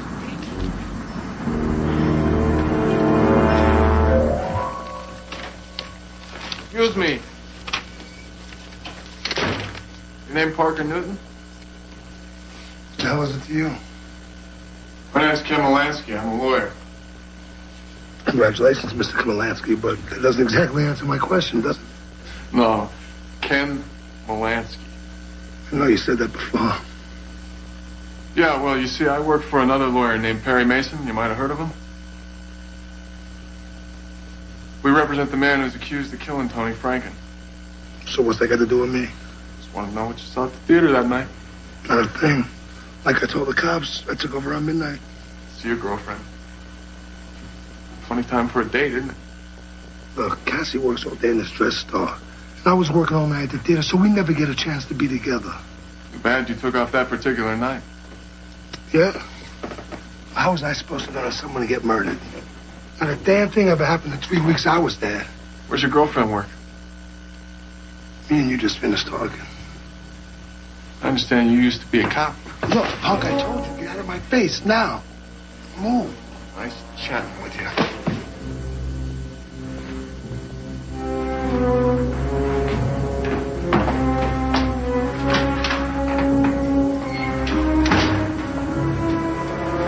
A serious creep.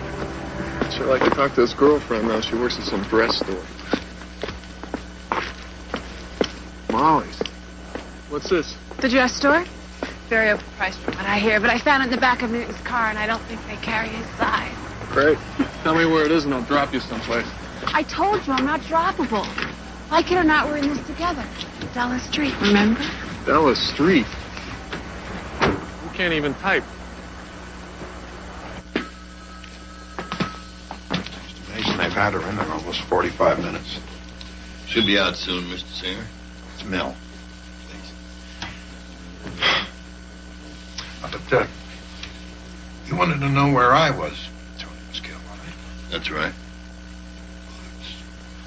I was working on the new song that Tony wanted.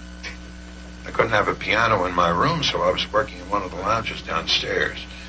Some of the staff must have seen me or heard me. Didn't you resent it? Tony kept you coming up with new songs? This is my 7th Broadway show. I've probably written 2, 3 songs for every one that was used. That's why they call it a tryout. You did your last show in 1969. Yeah. Yeah, they sort of put me on hold for 20 years. That is, until they had a show that needed music instead of noise. Actually, my whole life was on hold. Until I met Leslie, of course. Mel.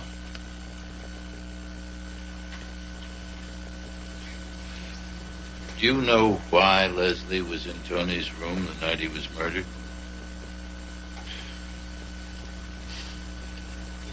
Look, Mr. Mason, I have no illusions about why Leslie married me. I'm this semi-famous old guy with ASCAP royalties that'll roll in forever. But I married her because I love her. More than I've ever loved anybody else in my whole life, including my first wife, God rest her soul. And yeah, I know she cheats on me. And yeah, I guessed about her and Tony. But I'll never confront her with that, ever. You see, I won't take the chance of losing her. Most men couldn't live that way. You think I was the one who killed Tony because I was jealous? Well, why would I? There's always going to be another Tony.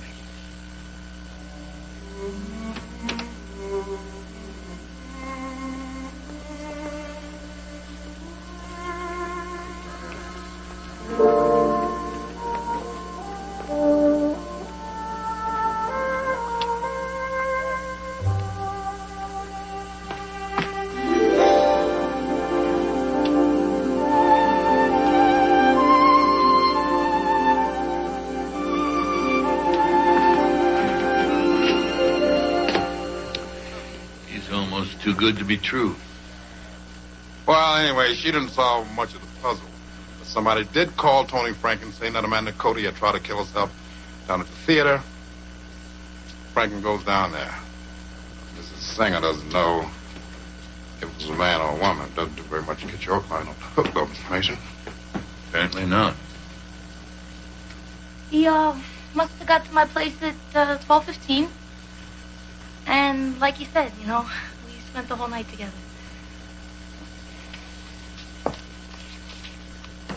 And you're sure about the time? Oh, I don't know, you know? Maybe it was 12:20. It was right around then. Excuse me. Okay, thanks.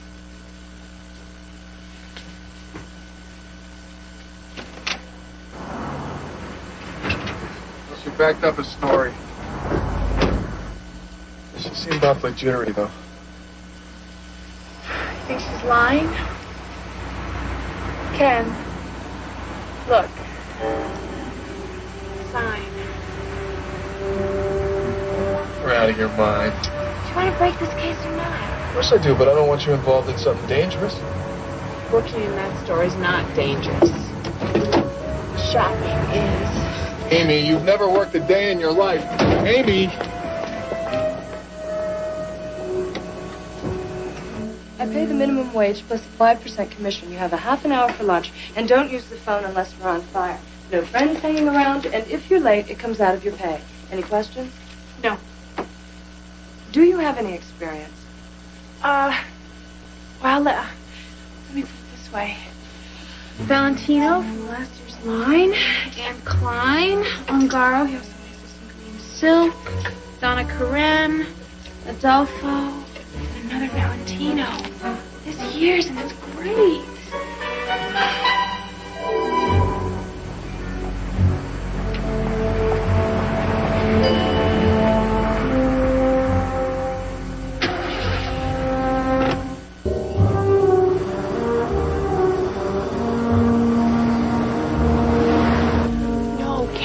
She's really sweet. I mean, she has to be to work for that witch. Anyway, it's like we're old friends. I tell her about us, and she tells me about them. Tell everybody about us. I had to get her confidence, didn't I? And I did. She's told me a lot. Like what?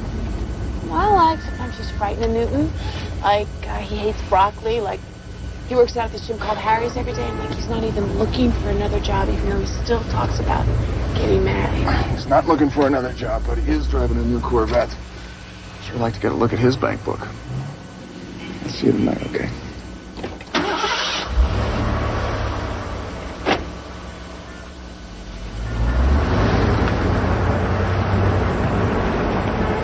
And then I discovered the weapon which was hidden in the minibar in the defendant's hotel room.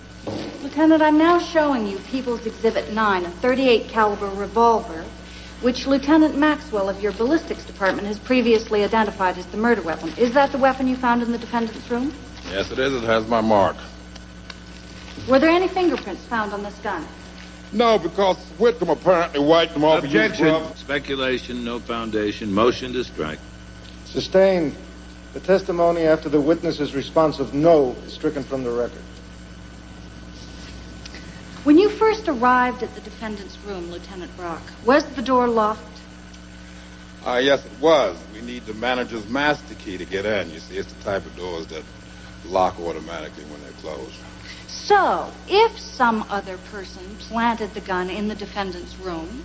They would have needed a key to get in. Thank you, Lieutenant. No further questions. Mr. Mason. No questions, Your Honor. So, what do you do? Oh, I'm an attorney. Yeah? Yes. That's where I guess most lawyers could use the gym. All that sitting around on their desk. Believe me, I know. I was wondering if you have anything like a trial membership. No. Try it out. Right now, no charge. Great, but I didn't bring my gear. But we'll fix you up. Hey, Willie. Hey, where do you see the machines we got? Other gyms would kill for. Yeah, Willie, give Mr. Malinsky here some stuff. No, Malinsky. Malinsky, some stuff he can use to work out. Sure, this way. Great, I'll see you later. Yeah.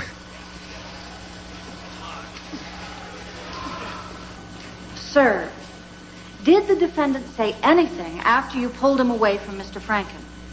He said somebody ought to drive a stake through your heart. And then what happened?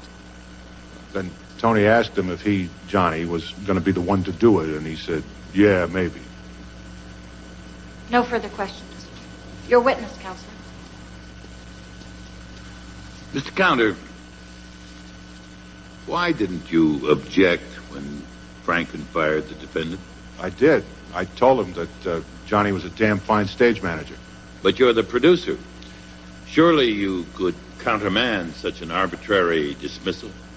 Well, yes, I'm the producer, but ordinarily the director has jurisdiction over the backstage personnel, and I didn't feel that it was my place to interfere. Tony Franken was considering replacing Amanda Cody in your show, wasn't he?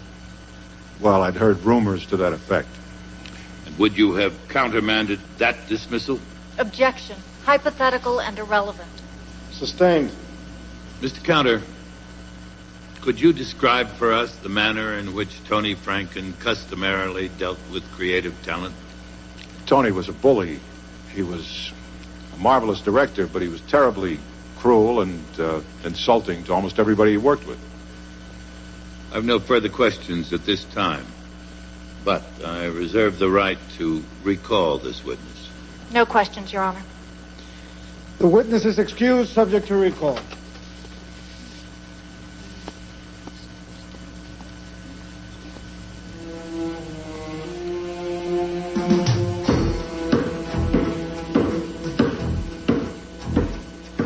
Hey, Newt. And you really hung up on this place, aren't you? You think I want to turn into a temple log like you? Yeah. Let's find out who quits first.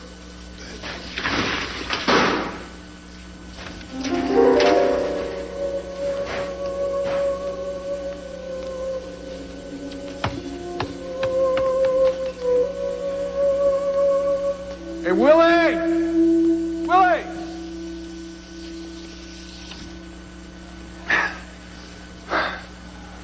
Hey, I'm sorry. I really screwed up. I was working out and I must have lost my keys someplace. No problem. Which locker? This one. Right here. Thanks. I'll take care of you later.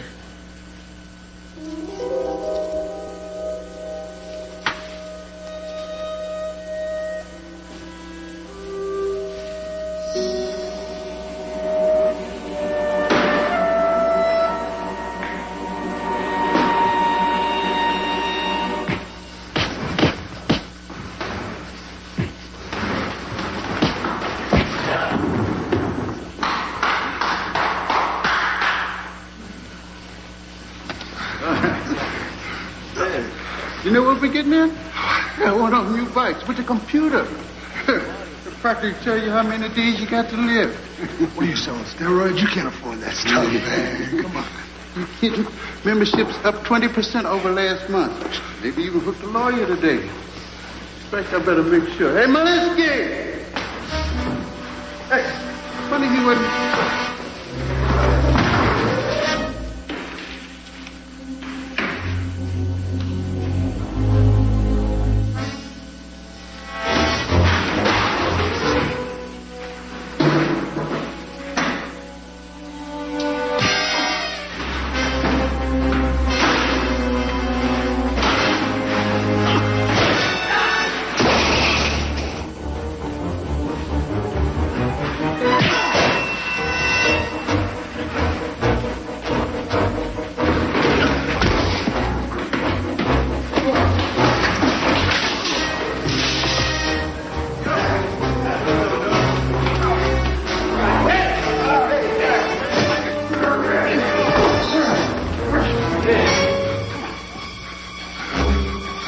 We can't hold him, Matone. You better get your butt out of here.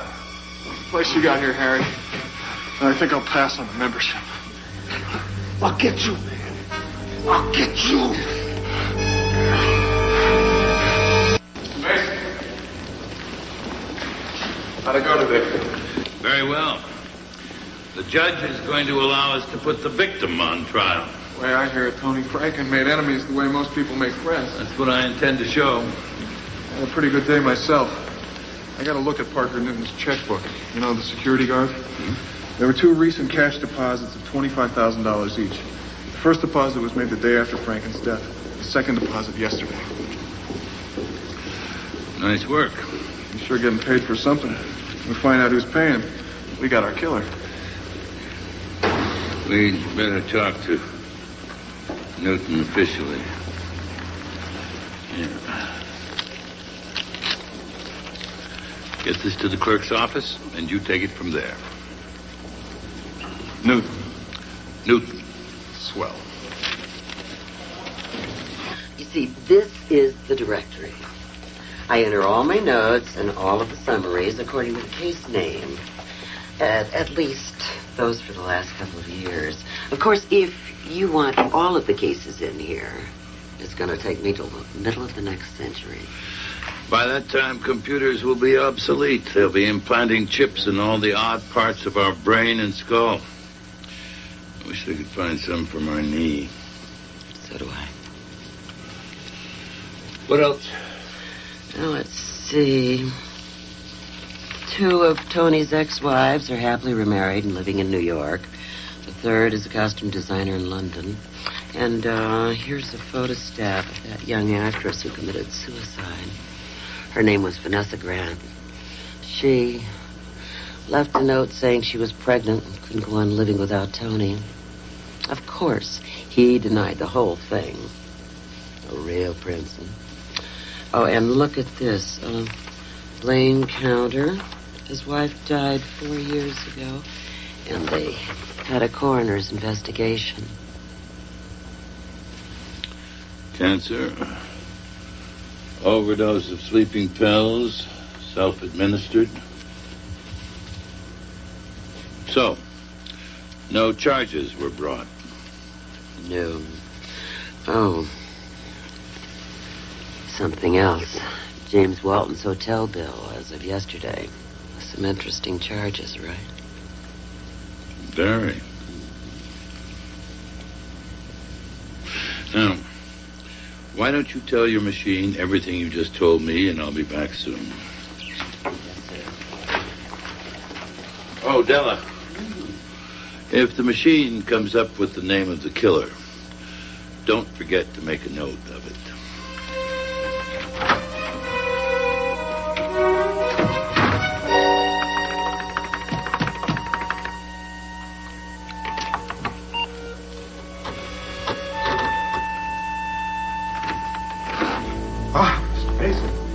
What can I do for you? You have a few minutes? Oh, sure. Come on in. Coffee? No, thank you. I don't want to interrupt your work. Oh, I'm just getting started. It's a TV pilot I've got due next week. You're not working on Polly? Oh, no.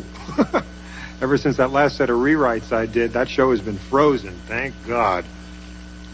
I'd like to show you something, Mr. Walton.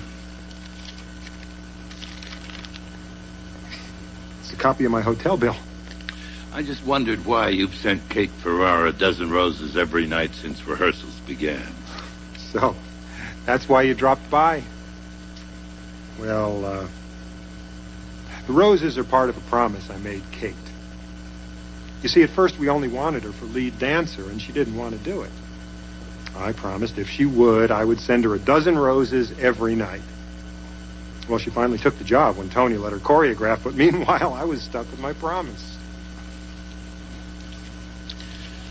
Doesn't this indicate more than a professional interest? You got me. It was more. Does anybody still use the word smitten? She was involved with Tony, wasn't she? What are you getting at? You think I killed Tony because I was jealous? Mr. Walton, people have killed for a lot less. Mr. Mason, you're barking up the wrong tree. Tony was finished with Kate. At the time he was killed, he was sleeping with Leslie Singer.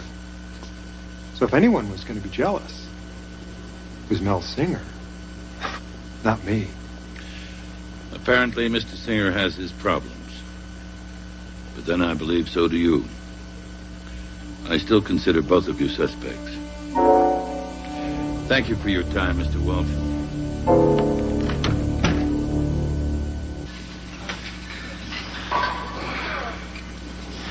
What the hell? This is a subpoena requiring you to testify at Johnny Whitcom's trial tomorrow.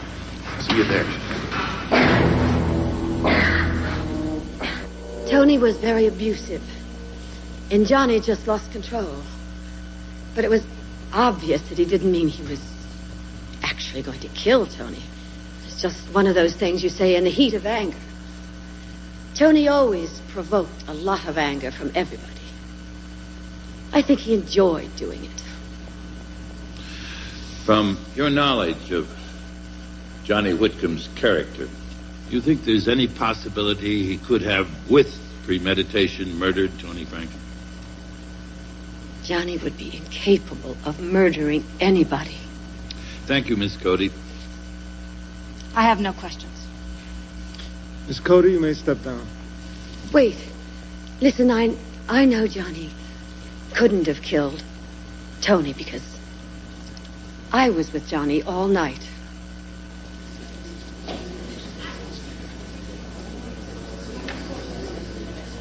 Why didn't you tell us that before? Because I had lied to the police, and I told them that I'd been in my room sleeping. You see, I never thought it would go this far. And why were you in the defendant's room, Miss Cody? I was upset about him being fired, and I couldn't sleep anyway, so I went to his room about 2:15, and he was passed out on his bed, so I stayed with him until almost dawn. So you see, he couldn't have been at the theater and killed Tony. How did you get into the defendant's room? Oh, he'd given me a key. How do you explain the defendant's own statement to the police that he did not get back to the hotel until nearly 3 a.m.? All right. I'll tell you the truth. The reason that I know Johnny didn't kill Tony Franklin is because I killed him myself. Miss Cody, is it true that Johnny Whitcomb is your son?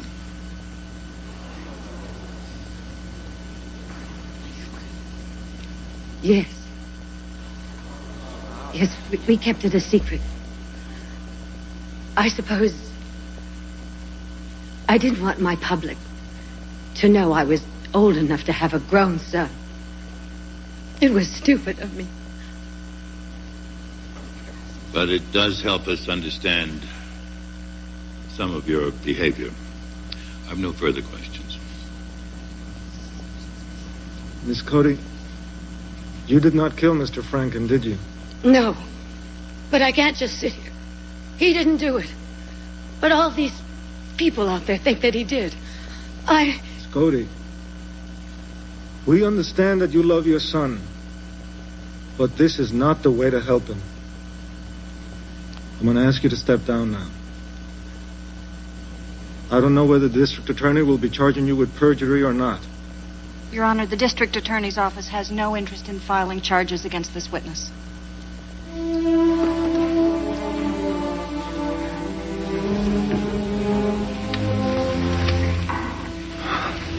Can you believe it? She wants $1,400 for this. I mean, my boyfriend has to work a whole month for that. What about yours? Can you afford to spring out something like this? Oh, yeah. Excuse me. Sure. What's the matter? I'm leaving town tonight. What you do now? Nothing. It's just getting a little too hot here, that's all. You're in trouble again, aren't you? Listen, no arguments. Just go home and pack, and I'll pick you up at your place at 6. Baby, it's almost 5 Just o'clock. do it, okay?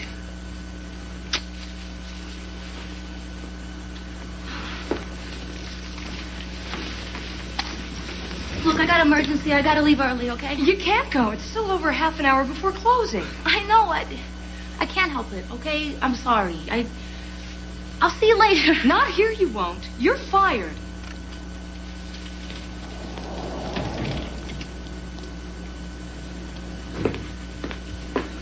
What are you doing? A wild guess using the phone? No smart mouth remarks, thank you. And I told you, no personal calls. Mind if I telling you something? You have a terrible attitude problem.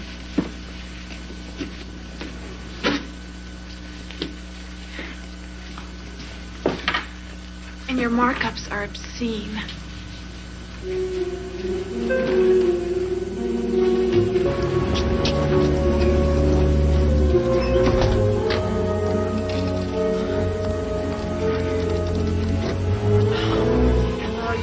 This is Mr. Ken Polanski. If you'll leave me a number at the tone, we'll get back to you as soon as we can. Ken, where are you? I need you now. Listen, Newton is skipping town. He's picking up Cassie at her place at 6. Oh, my God, that's 45 minutes. Listen, she lives at the Astor Apartments on 21st. No matter what happens, I love you. Bye. Counter, you've worked with Tony Franken before, haven't you? Yes, 4 years ago. And at that time, your wife was quite ill, wasn't she? Yes, she had cancer. And when she learned her cancer was inoperable, you wanted to help her, didn't you? What the hell has this got to do with Tony Franken's murder? Mr. Counter, I'm sorry that I must ask you about this very painful time in your life, but I believe it is relevant to my client's case. Your Honor, he has no right. Please answer the question.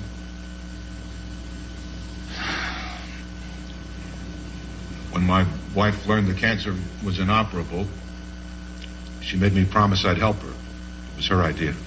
Help her how, Mr. Counter? Help her to end her suffering when it became too much for her. And eventually, it did become too much for her, didn't it? Yes. So you asked Tony Franken to get you some sleeping pills. I didn't know how else to get them without a prescription, and I knew that Tony was into the drug scene. And then... Look, what I'm going to say might get me in some trouble, but I guess it's about time I got it off my chest. I got the pills from Tony, and I gave them to my wife, and she decided to take them. And to this day, I can't say I'm sorry about it. I mean, she was in such terrible pain. Anyway, afterwards, everybody thought it was suicide, that she did it alone. Everyone except Tony. Is that why you hired him to again direct for you when nobody else would hire him? When he heard I was doing Polly, he hinted that if I didn't hire him, he'd make the whole thing public.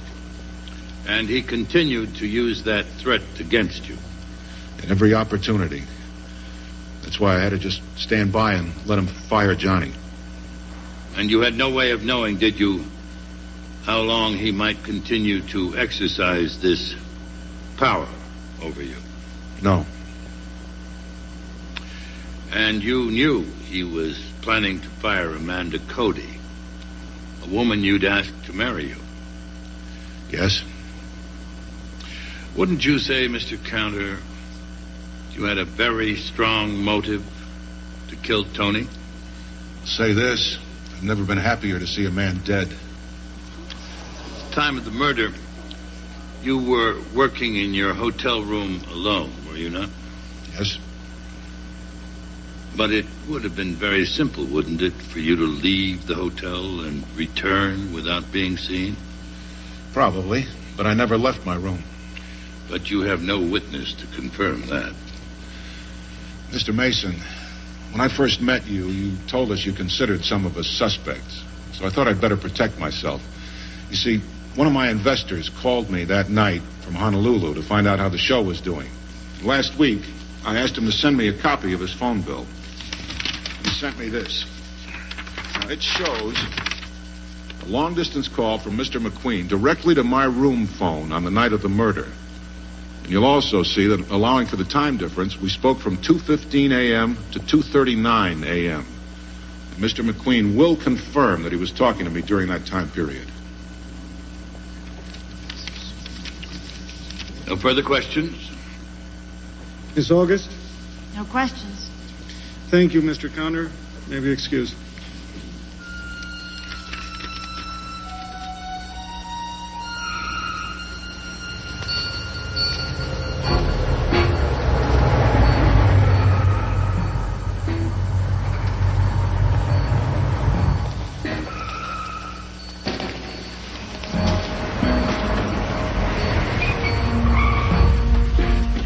Cassie!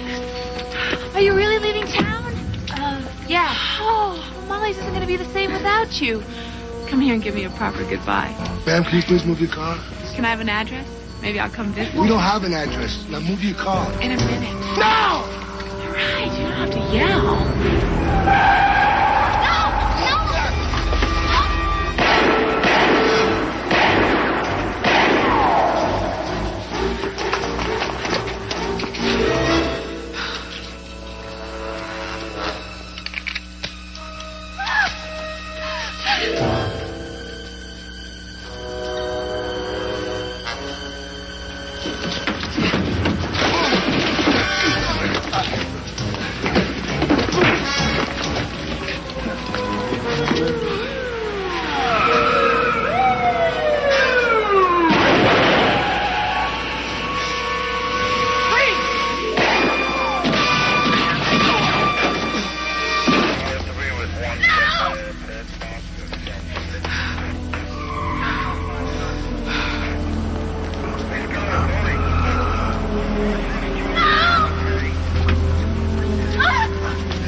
Is he alive? Yes, barely. All right, I'll call an ambulance.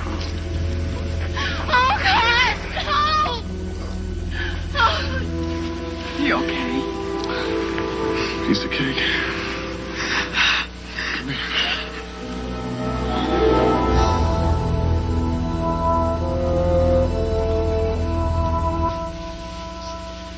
Cassie, about you being with your boyfriend that night. I think it's time you told the truth. He told me to say that we were together that night. Did he kill Tony Franken? No. But he knew who did. How do you know that? He, sort of surprised the killer at the theater, I guess. And, the man promised the money to keep quiet. He got the money, $50,000. And he was even trying to get some more. Who was the man he saw, Cassie? I don't know, he wouldn't tell me. And you're sure it was a man? I don't even know that. We should have heard from the hospital. Well, I'm sure Ken will call as soon as Parker Newton's able to talk. Anyway, shouldn't you be leaving for court? I still have half an hour. Harry, you've been going over those papers forever. Well, I have less to go on in this case than I've ever had. At this time, I know for a fact, my client is innocent. With all that, I'm still absolutely helpless. If I just hadn't taken those sedatives. I'll get it.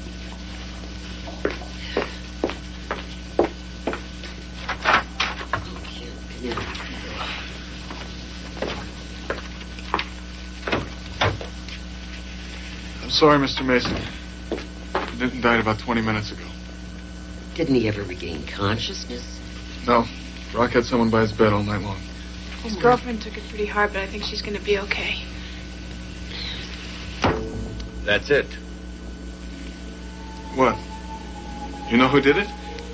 Ken, I want you to do something for me, and fast. I need you back in the courtroom in 40 minutes. Who are you calling? Brock, I want him to contact the hotel security chief.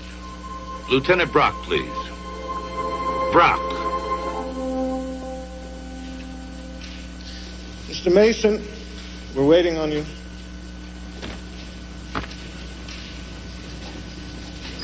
I finally reached Actors Equity. Your guess was right on target. Mr. Mason, is there a problem? Defense calls James Walton. Any word from Ken?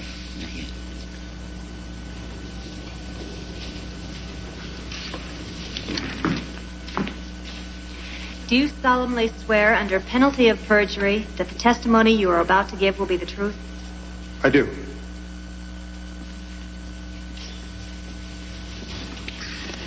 Mr. Walton, you are the book writer of the musical Polly? That's right. How did you get along with Tony Franken? Like most people, I suppose. He wasn't an easy man to like.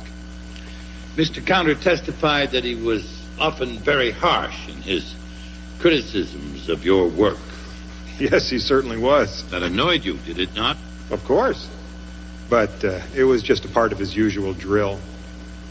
Was his plan to claim co-authorship of the show also part of his drill? Objection. No relevancy. I tend to agree. Objection sustained. Please try to find a more relevant line of questioning, Mr. Mason. Certainly. Mr. Walton, what is the number of your hotel room? I'm in room 611. I would remind the court that Lieutenant Brock has already testified that the defendant's room is 511. Now, Mr. Walton, is there a fire escape outside the window of your hotel? I'm not sure. Maybe. Let me assure you there is. Just as there is one outside my client's room, just as there is one outside every room ending in the number 11. Objection. Relevancy. Your Honor, I am trying to establish that Mr. Walton's room was directly above that of the defendant's, and that therefore Mr. Walton, through their mutual fire escape, had access to the defendant's room. An interesting point, Counselor. But what's your point here? To establish that Mr. Walton could have climbed down that fire escape, and while the defendant was passed out, planted the murder weapon in the defendant's room, and that he, of course, could have returned the same way. Objection overruled. Mr. Walton, did you murder Tony Franken?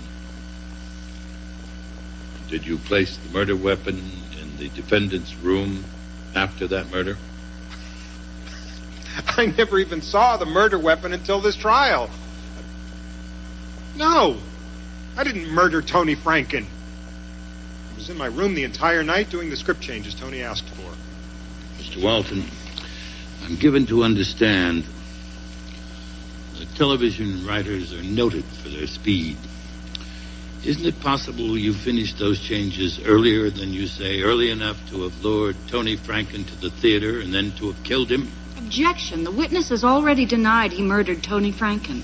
Sustained. Mr. Mason, I must say I've been very patient with your questioning of this witness.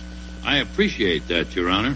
But I must ask you to make your examination more on point or finish with him. I'd like to request a moment for a conference with my co-counsel. Granted.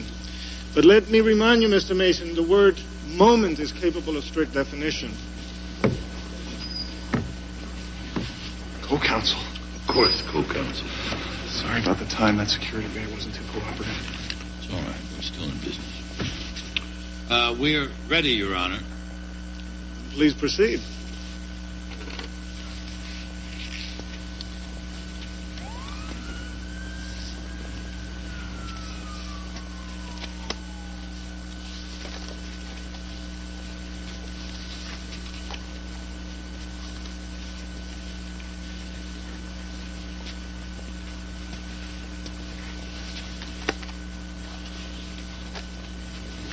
Mr. Walton, do you do your writing on a word processor?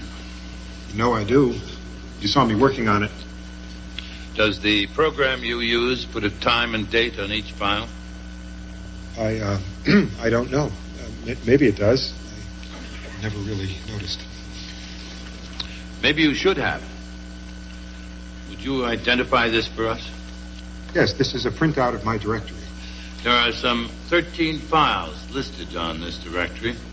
After each one, there is a date and a time indicating the last time the file was worked on. Isn't that correct? That's how it works.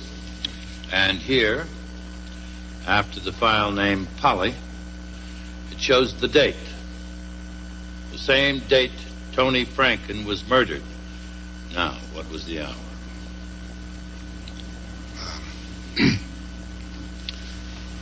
1:37 a.m. Well, you did finish your work early. Early enough to have gone to the theater and taken Tony Franken's life. Now, that is true, isn't it? Objection. Asked and answered. Sustained. Is this as far as you can go, Mr. Mason? No, Your Honor, I intend to go a lot farther. Mr. Walton did indeed murder Tony Franken. It's crazy. What the hell motive would I have? Yes, that was also a problem for me. That is, until I had that visit with you in your room yesterday. Look, this was my first Broadway show. Now, why would I kill the director that was going to take it to Broadway and make it a hit and make me a fortune? A good point, Mr. Walton. No, you wouldn't kill such a man. But you would kill a man who was responsible for the death of your sister. Mr. Walton, can you identify the people in that picture? It's myself, my sister, and my parents. Thank you. Hold on to that. I am now showing you a copy of a New York Examiner article and a photograph of a young woman that accompanies it. Can you tell me what the headline says?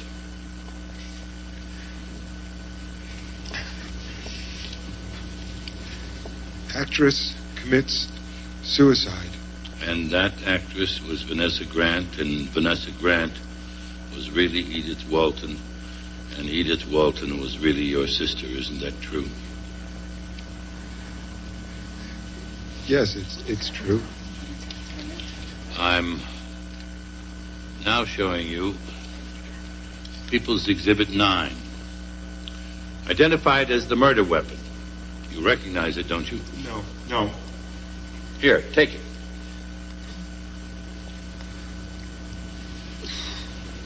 Now, do you recognize it? No. Your Honor, I would like to excuse this witness, subject to recall. Call Mr. Parker Newton to the stand. I'll get him, Mr. Mason. He's waiting out in the hall. All right.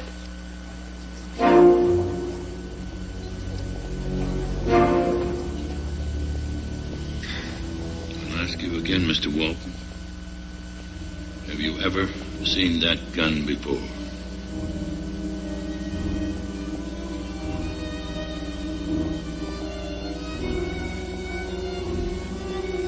This is the gun. This is the gun my sister used to kill herself. And you thought there would be some ironic justice if you used that gun, that same gun, to kill Tony Franken. Isn't that right?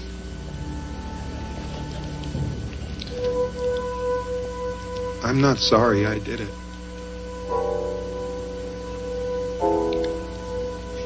I'm only sorry that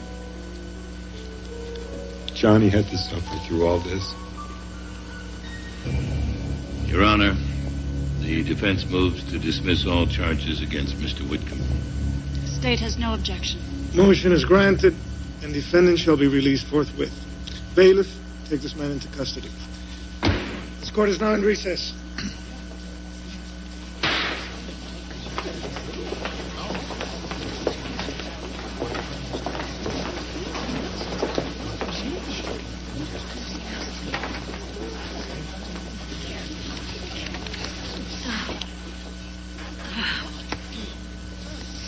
I love you. Well, now. Oh, and that's not all. I've been offered the lead in the film version of our play. And I'll accept. if they'll let Johnny direct. Why not? He's certainly ready. Amanda. Mother. Mother. Perry. Thanks hardly says it. It'll do. Oh, and we'll see you at the party after the show tonight? Absolutely. Miss Cody, I'm told there's a great many press people out in the corridor. If you'd like to go through my private chambers, you can use another exit. Thank you, Your Honor. Thank you. Johnny? Mother.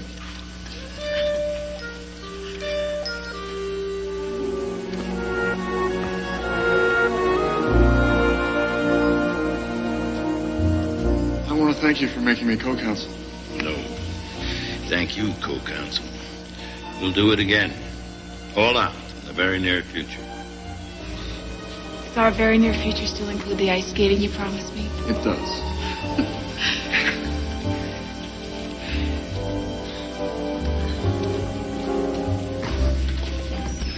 Hope it's not thin ice.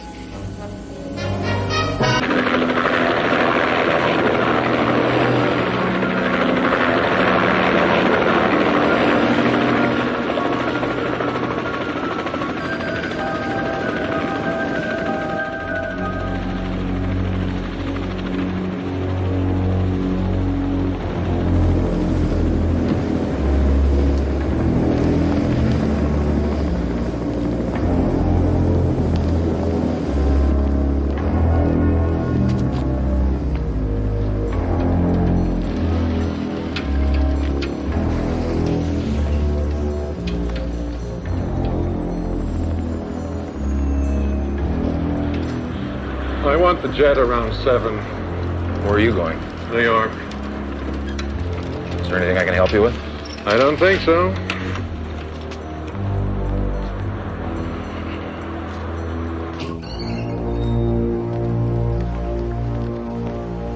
Okay, who's up first? You're seeing Spencer and his attorney at 2 o'clock, then Kathy Grant and her attorney. I hope we can avoid any more lawsuits. It's a public relations nightmare. I just hope I can get some of my money back from that one. Well, leave him alone. Brown! Hey, Brown! Up here! Take it easy on him, okay? As if he were my own son. Want to bet he doesn't make it up the stairs? You're lazy bum. Your days are numbered, kid. Yes, sir. How you doing, Brown? Feeling okay? Never better. Yeah, well, I'm glad to hear it. A couple of these expansion teams have been calling about you. Got some crazy idea that I might want to trade you just because you blew a few games for us. Hey, anybody can have a slump. Excuse me, I'm sorry. What'd you say? I said anybody can have a slump. That's exactly what I said. And I told him, just watch how well he's going to play for the rest of the season. So if you hear any rumors about being traded, don't believe it. You're part of the family.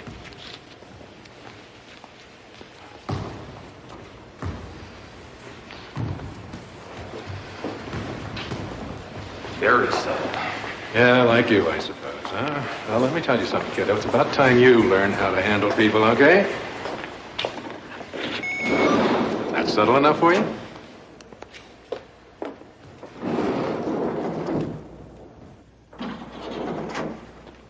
You know, Spencer could become a real problem unless we can come up with a settlement. Why are you so worried about this hockey player? He's probably one of the most popular stars we ever had, that's all. All fans think that professional athletes are greedy and overpaid, but they also have a short memory. Well, Spencer doesn't. He remembers all the promises you made. He's got nothing on paper. All he's got is a bad temper. No, I was with you when you told Spencer you'd take care of him. Now, that's very interesting. Read my lips, because I'm only going to say it once. I was alone. Get it? Kathy! Oh, you're looking wonderful. How are you? Thank you. Thatcher, this is my attorney, Wendell Parker. Mr. Horton? Any objections if I have a private moment with your client? None if she doesn't. What the hell do you think you're doing? Just asking for what's coming to me. Why didn't you come to me? Why drag a lawyer in? What's the matter? Don't you trust me? Absolutely not. I see.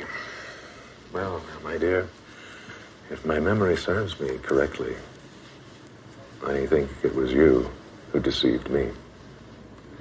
That's low, Thatcher. Yes, but is it low enough?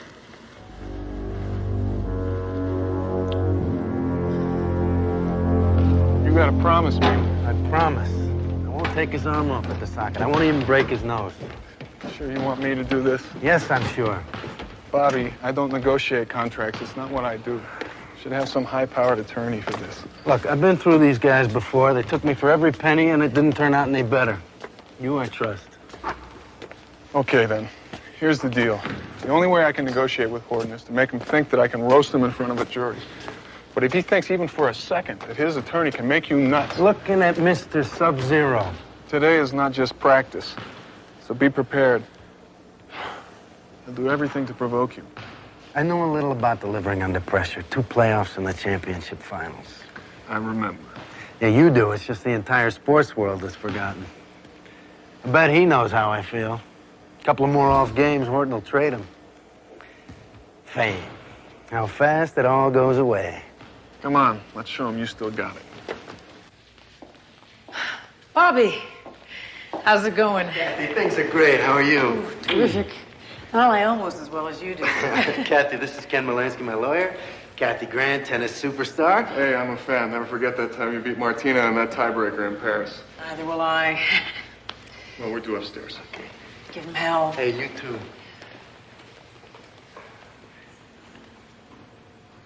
Now, Mr. Horton, let me go over a few things about depositions so we won't have any misunderstandings. Young man, I have been deposed more times than you're likely to do the job in your entire career. I know I'm under oath, so why don't you just go at me best you can? Give it both barrels, okay? Right. Mr. Horton, are you the owner of a hockey team known as... Let me help you out here. Look, I own this arena and the teams that go with it. I employed your client as a player on my hockey team, and 1 year he even started. Turning your attention to the playing season a few I'm years sorry, ago... excuse me just a minute. Thank you, dear. Sorry about this. Doctor's orders. Oh. Okay, now, where were we? Was that the year that my client not only started, but was team captain? 2 seasons ago, yes, he was.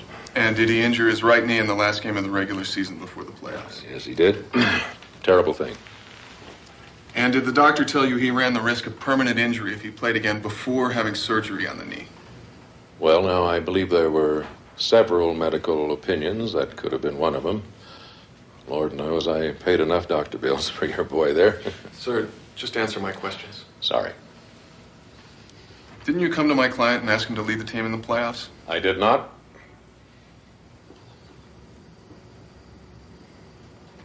Didn't you tell him that the only chance the team had of winning the Stanley Cup was if he played? No, as a matter of fact, I had 2 players ready in his position who were just as good. Some say even better. Now, don't give me that look, Bobby. You know as well as I do. You started the year hot as a pistol, but the last third you kind of fell apart. Who are you going to replace me with, huh? Rogers? At my worst, I'll skate him off the ice.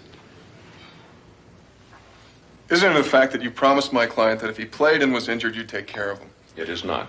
Isn't it a fact that you promised him a job in management that would be equal to the balance of his contract? No way. Come on, counselor. My entire front office doesn't make as much as I was paying him. Isn't it a fact that you Son, even... the fact is, your boy here, and I mean no disrespect to somebody who has been a good player.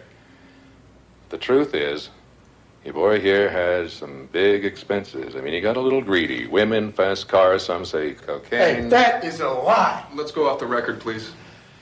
I did not personally believe it, but like I said, he had a lot of expenses. Sure, he wanted to play. Hell, he needed money. Hey, what I wanted was a championship. Stop it, Bobby. Took a chance, and he lost. Too bad, I'm sorry, but that's the way it goes. Got in the fast lane, you couldn't handle it. You got greedy, kid. That's pathetic, but you're washed up. You son of a... Bobby, get off. Fine. That's enough for today. We'll reschedule this deposition at a Wrong, time when... counselor. This deposition is finished now. So is your client, so why don't you just leave,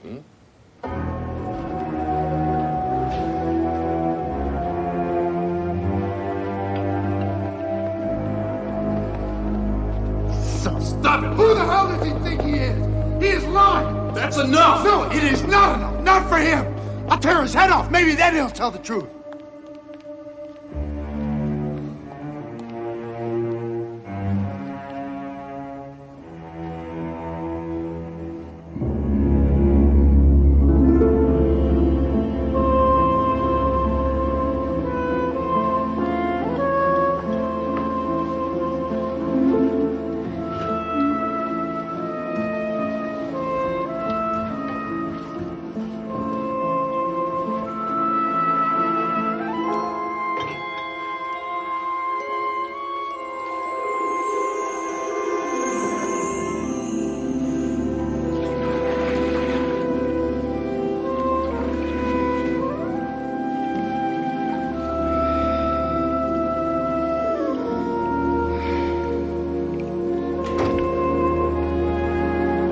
Hello?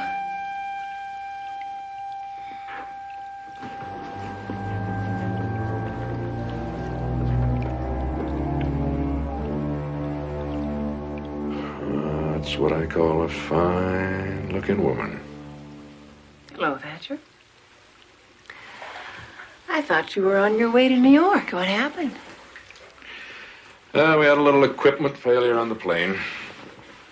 They're working on it now. I'll just fly out again in the morning. So, tonight I'm yours.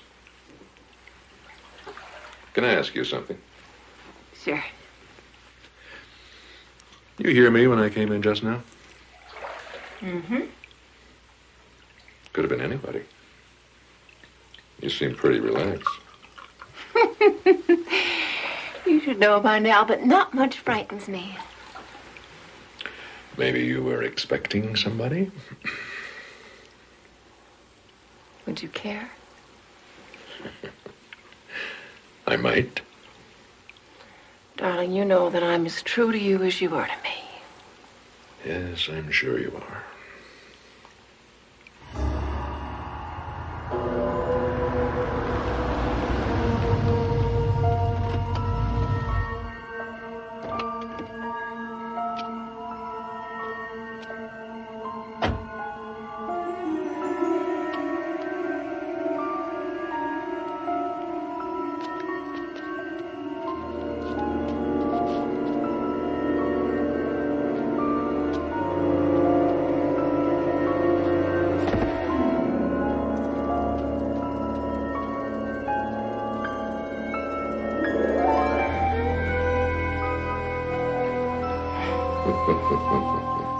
What's so funny? I don't know. I was just thinking how easy I could break your neck.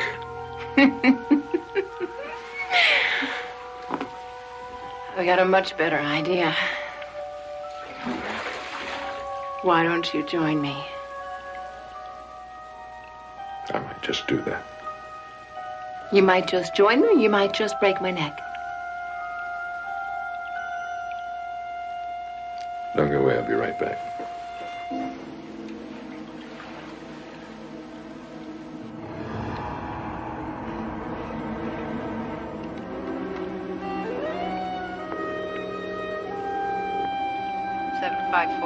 I need to leave a message for you.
Good morning, Mr. Molansky. May I assume you're down here looking for work? I'm Robert Spencer's attorney.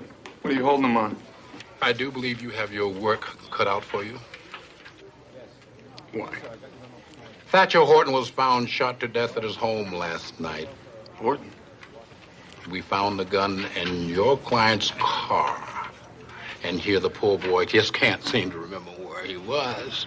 And there's another thing. Eric, would you be kind enough to pass me that lab report, please, sir?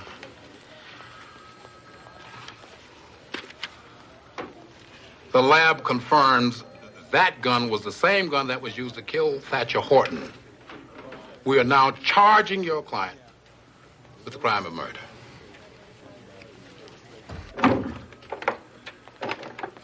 Would you give me a few minutes with my client, please?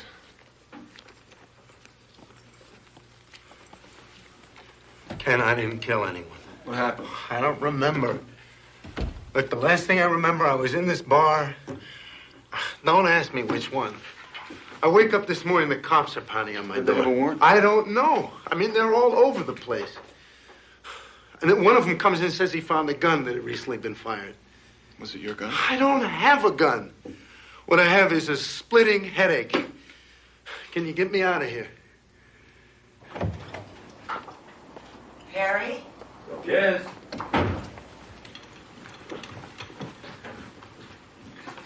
You haven't touched your breakfast. I'm reading a brief. Your eggs will get cold.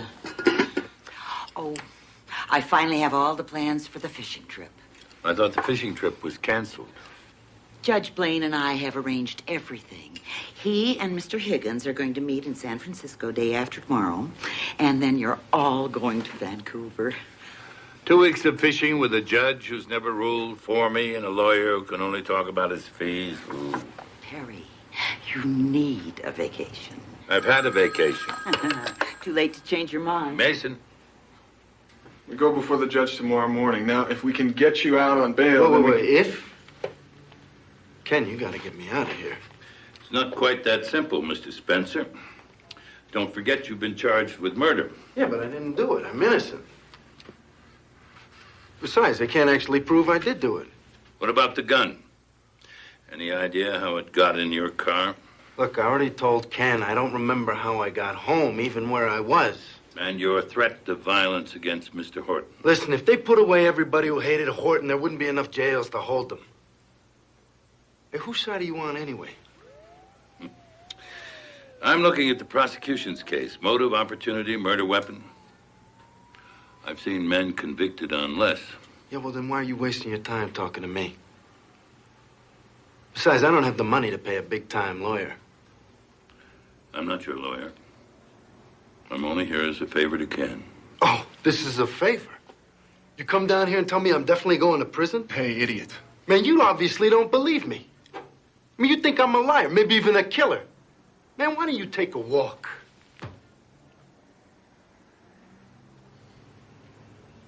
Good idea.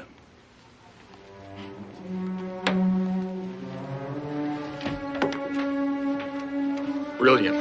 What? What?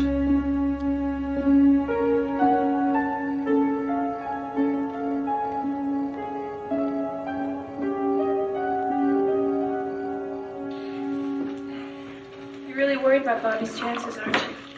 The evidence against him substantial. He has you. I wish I felt better about that, too. You can. He can't be in better hands. I don't know, Amy. Besides, you have me. And I'm not referring to the fact that we've now been engaged 5 months, 3 weeks, and 2 days. I meant that professionally speaking. What's that supposed to mean? Well, I'm sure you've noticed that it's been weeks. Well, months, actually, since I've asked to be involved in your work. I have noticed and been grateful. But why do I think that's about to end? Before you develop an unfortunate attitude, well, there are a few things I think you should be aware of. Like what? Well, like for the past few months, I've been enrolled in the university's police science program. You what? Investigative techniques, criminalistics, procedures. I think I'm really ready to help you, Ken. Amy. Ken, I don't want to be a dilettante all my life. I want to do something constructive. And I've been working really hard to prepare myself so that we can be a team. I was hoping that you'd be pleased. I am pleased and proud and impressed. But this is a murder trial. So I'm not sure that I'm even up to it. Much less me. Well, Ken, you really don't have any confidence in me, do you? I never said that. You don't have to. Amy, try to understand. Oh, I understand. You're worried about this case. And since it's a serious case, you don't want me underfoot. That's not what I'm worried about. Oh, well, what are you worried about? I was wrong to represent Bobby Spencer at the deposition. And a murder trial's worse. It's out of the question. I'm too close to this guy. Can you go back to Perry? I doubt it. Well, if you change your mind, he's giving another lecture at the police science department tomorrow. I know, because I'm going. Good night.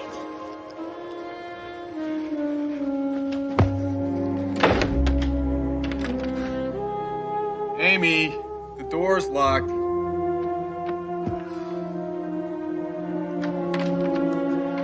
There, you see? With your keen deductive powers, you certainly don't need me. I'm really sorry about that. Bob's not really like that. Ken, you've got some real problems with your case. The main one is your client. I know, and I know I'm asking a lot. Ken. I need more than advice. I need you on the case. Everybody has a first murder trial. This case needs you, not someone first time out. Now, before you make any snap judgments about Bob, let me just tell you this. He and I practically grew up together. He's from a very poor family, and his father deserted him when he was 10, and he's been supporting the bunch of them ever since. When he lost his income from hockey, it wasn't just him that was hurt. It was 7 other people who depend on him for their livelihood. Robert Spencer is innocent. He couldn't commit this crime. How much of that would have been your opening remarks in the civil suit? Well, First part. Very effective. Especially the part about the 7 people. However, I'd specify who they were, give them names so the jury sees them as real people, not just numbers. On the whole, not bad. When we were in law school, you told us never to get personally involved with our clients. Well, I can't help it.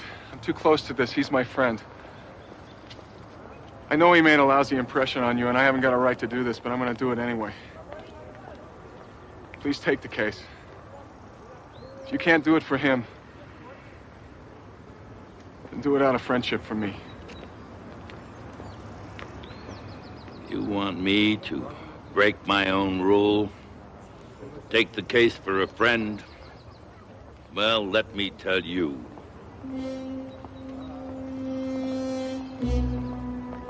When we get to court, if there's a summation, it's all yours.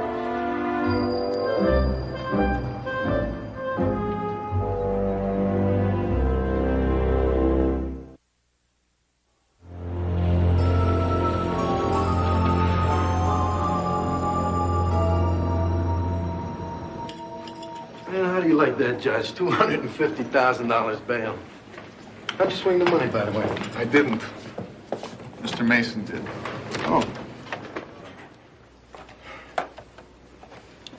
About the bail, thank you.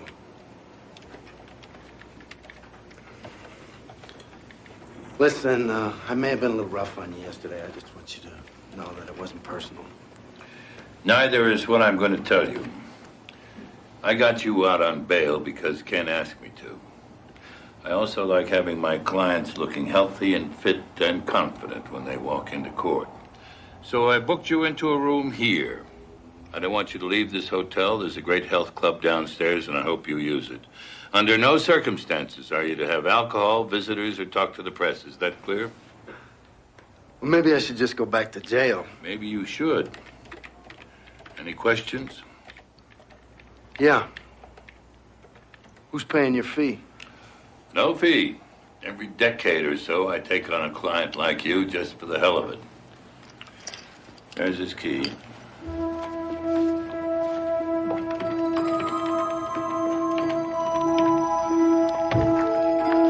All right. Who would you pick to have framed Spencer? Probably someone who saw him threaten Horton earlier in the day. And who might that be? People in the waiting room. Kathy Grant, The tennis star? Horton's son, Stuart, and somebody else, Temple Brown. The basketball player?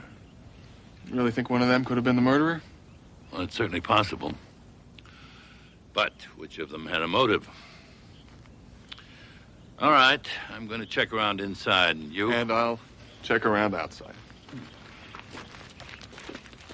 Well, Mrs. Horton, outside of a bit of black, very few mortals would realize the depth of your grief.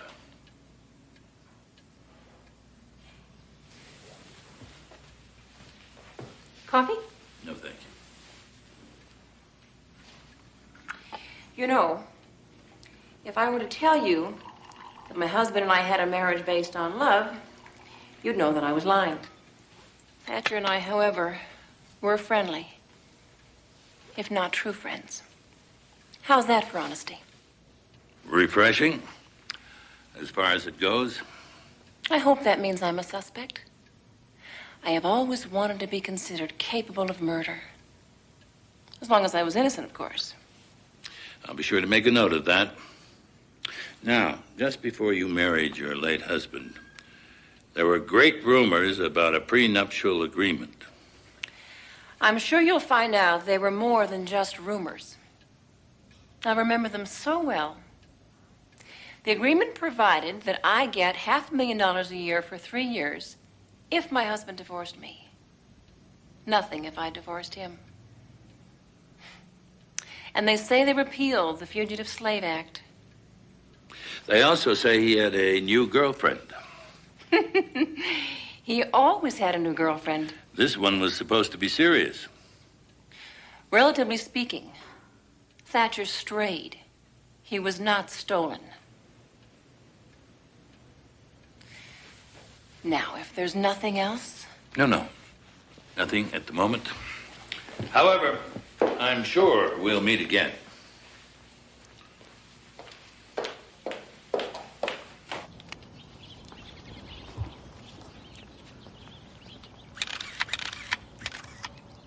Amy, Of course. What are you doing here?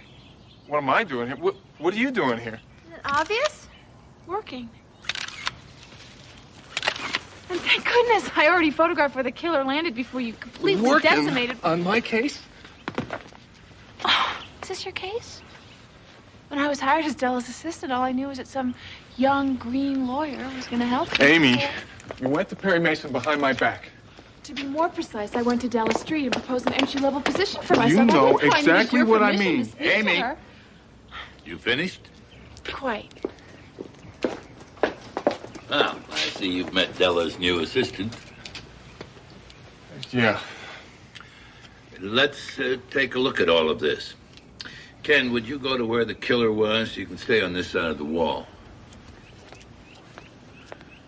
Now, I'm in the spot the police marked as the place Horton was standing when he was shot. Ken, how far apart are we? About 20 feet? At least 20 yards. All's forgiven. You can come back now. Horton had just gotten himself a drink. He was probably moving around. Like that? He was shot 3 times in a pattern no larger than 2 inches by a killer 20 yards away, shooting through curtains. The killer was a hired gun. Yeah, the average person about to commit a crime of passion would have their heart pounding, their hands shaky, and they... Well, according to everything I've read, anyway. Expertly planned and executed. Only a professional could have done it. Any of our suspects could have hired the killer. Even if they had an alibi at the time of the murder, they could still be guilty. Top marks to both of you. As long as that first row of seats is 30 feet from the baseline, it should be okay. Let's go look. Hello again. Kevin Lansky. Sure, Bobby's attorney. Could I talk to you for a few minutes? Of course. I'll meet you downstairs, okay? You know, I don't think for a second that Bobby did it.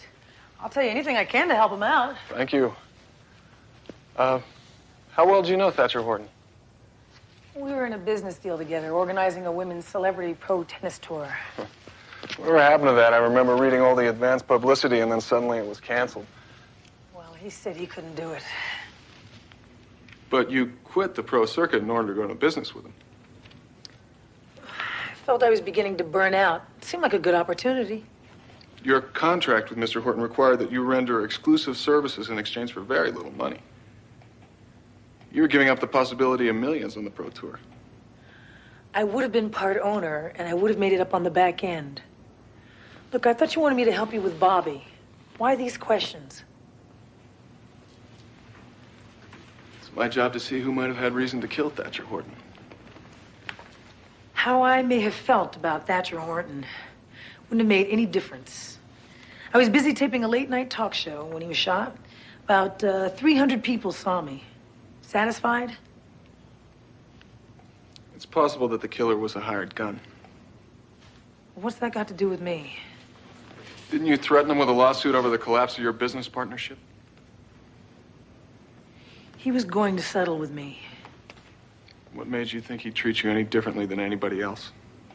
He would have settled with me.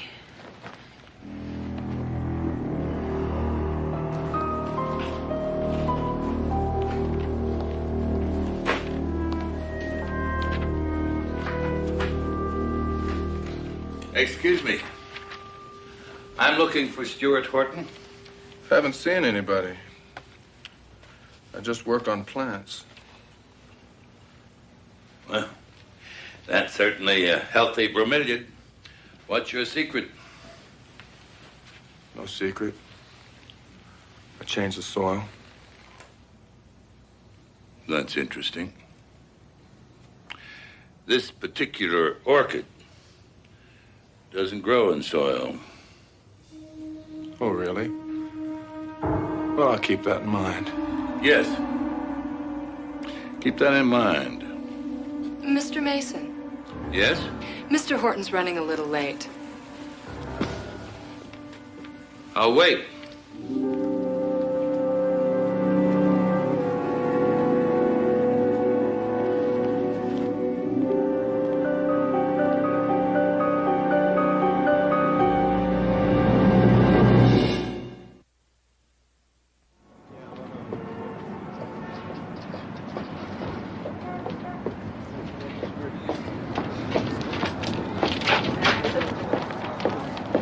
I think I'm in love. Well, that's the trouble with love. It's full of pain, frustration, and disappointment.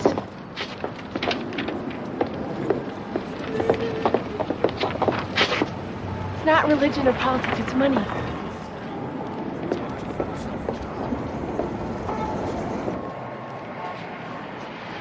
Take a look at this. Too bad we can't cash in. Offering $50,000 for information about who shot Thatcher Horton. I thought they caught the guy who did it. Maybe they caught the wrong guy. You know anyone selling hot guns? Charlie, you're not doing a little business on the side, are you?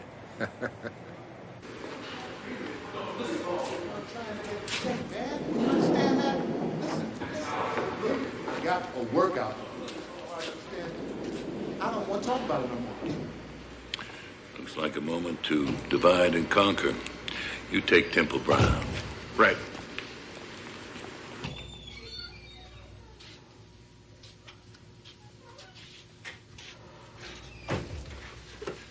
Only authorized personnel in here.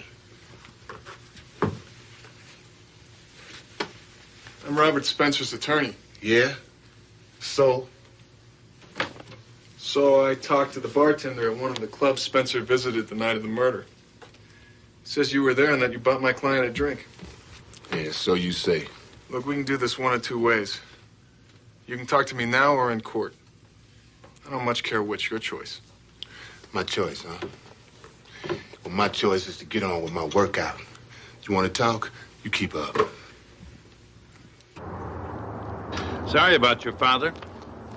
If you don't mind, I have a few questions. Of course. Were you and he very close? Well, my mother died when I was 15, and after that, all my father and I had was each other. Thanks, Danny. But he sent you away to school.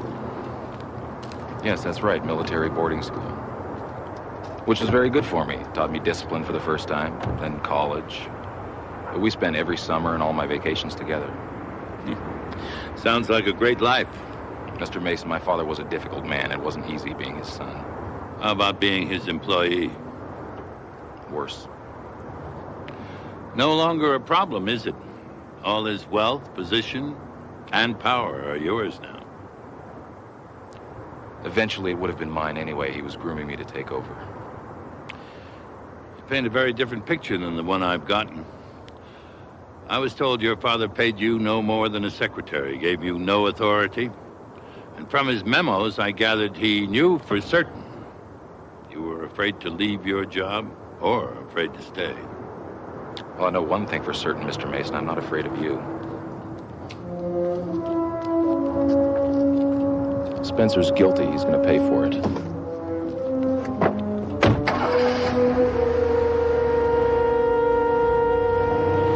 Sure, I saw him at the club. I even bought him a drink. Felt sorry for the fool. Fool? Trusting Horton. Even if he says what he claims he did, the man's word wasn't worth spit. What time did you see my client that night? More or less. It's hard to say. I was with a lot of people. Last thing I wanted to talk about was that old man. Sounds like you didn't like Horton much. My father was a real hard dude, but smart. You almost had to respect him. What about the son? Saw you with him today. What was that all about? Son's stupid. Thinks the way to get me to play better is to threaten to trade me to an expansion team. Hadn't been your best year. Well, cold in the clutch a couple of times. That happens to everybody. It's not what the sports writers are saying. They're really sticking it to you. Yeah? I'd like to see one of them put it in. 17,000 people screaming at you. 22 feet out. 1 second on the clock.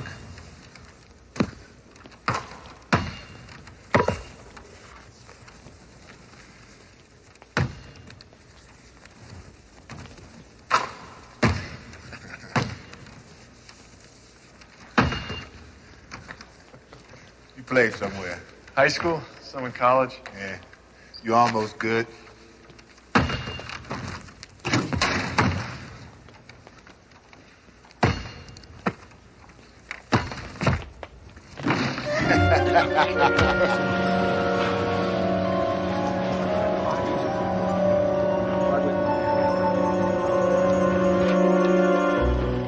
These are plastered all over the arena. Oh, the bailiff at court had one. I've been passing them out. I have 6 high school kids helping. $50,000 reward for information revealing seller or purchaser of Thatcher Horton murder gun. 357 Desert Eagle automatic. Serial numbers filed. Cracked handle and silencer. Straightforward, not too dramatic. Also, $100,000 for information leading to the identity of the true killer. An incentive program.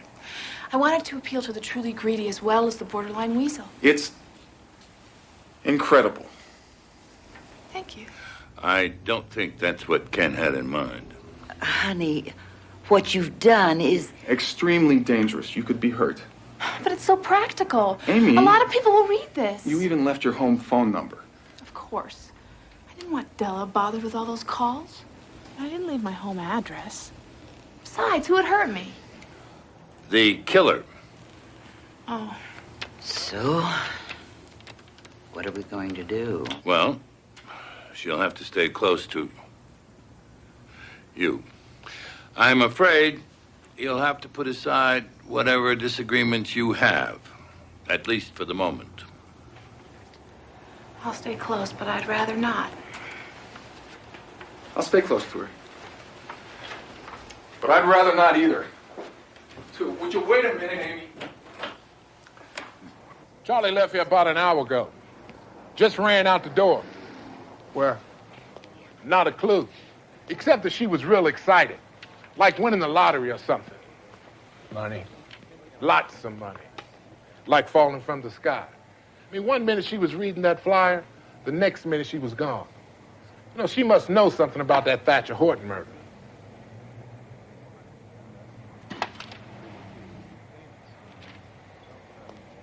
Hey, if Charlie gets that cash, you tell him that Al's entitled to half of it.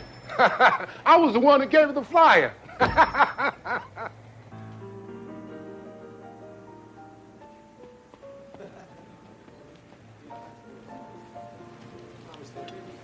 Mr. Mason. Oh, Mr. Spencer, Della Street. We've spoken on the phone. I can't get so much as a beer in this hotel. I told you no alcohol. I don't like being treated like a child. If, when this is over, you are a free man, you can have 1,000 drinks of anything you like. Until then, try iced tea.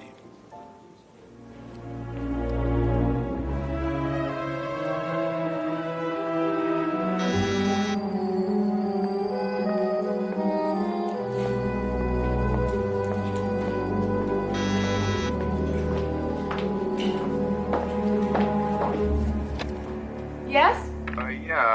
Hear about your flyer? How'd you know where I live? I have a sister-in-law who works for the phone company. May I come in? Look, the phone just started ringing. Wait there a minute, okay?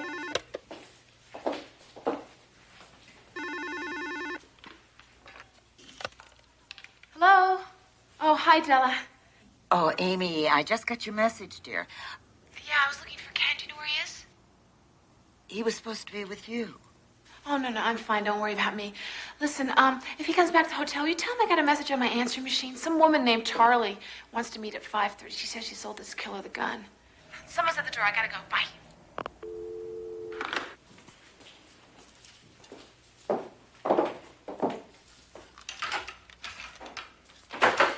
Sorry. Nice watch.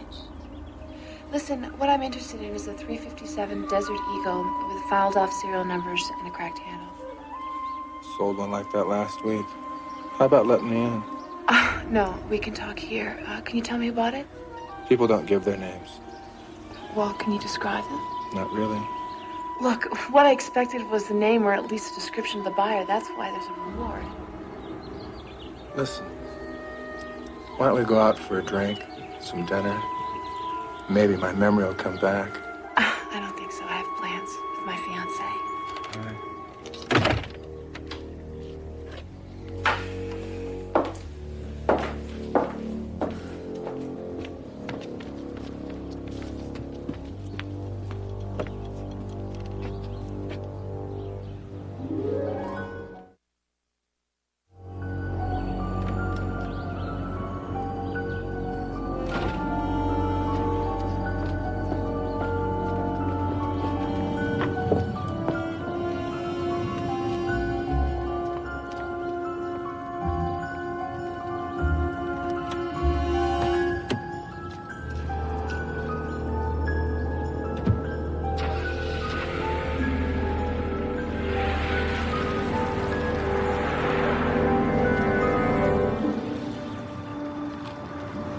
She claims she sold him the gun.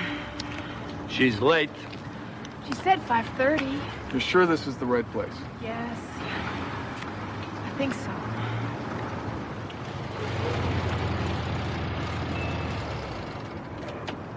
Who's that? Charlie? Are you Amy? We were worried you wouldn't show.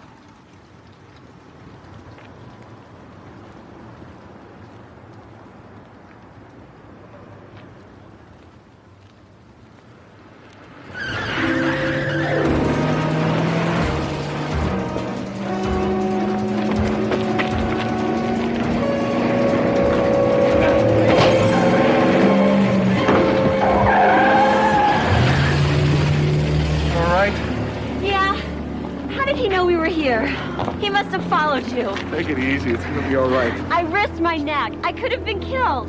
Young lady, we need to talk to you. Yeah, and I need you like I need a funeral. Charlie, a man's life could depend upon your testimony. We really... Yeah, well, my life depends on getting out of town.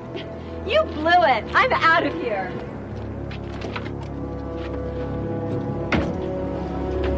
Well, we did blow it.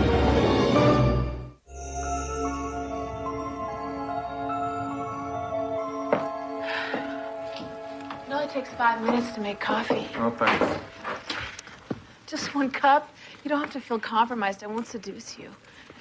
Look, I really can't stay.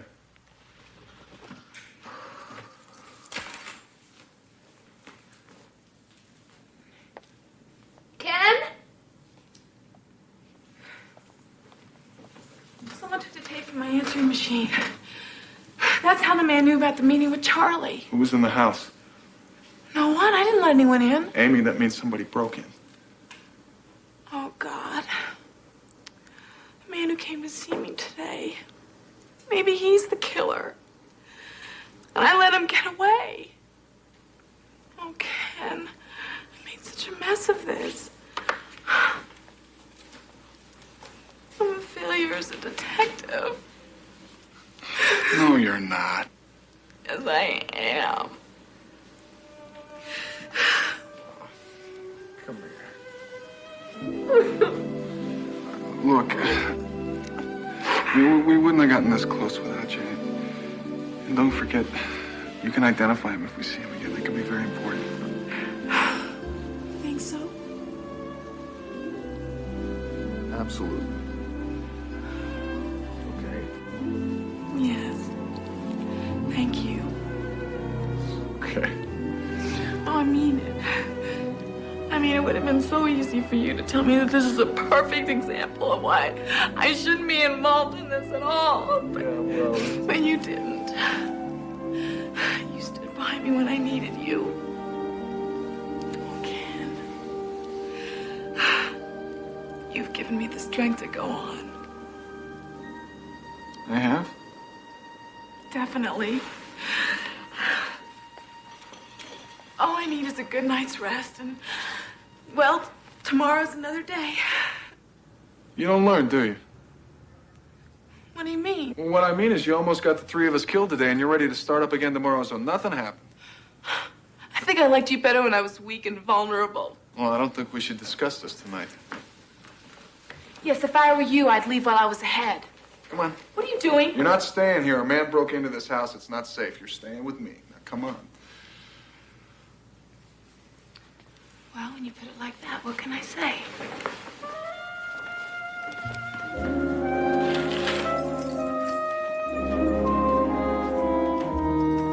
Thought you said you wouldn't seduce me.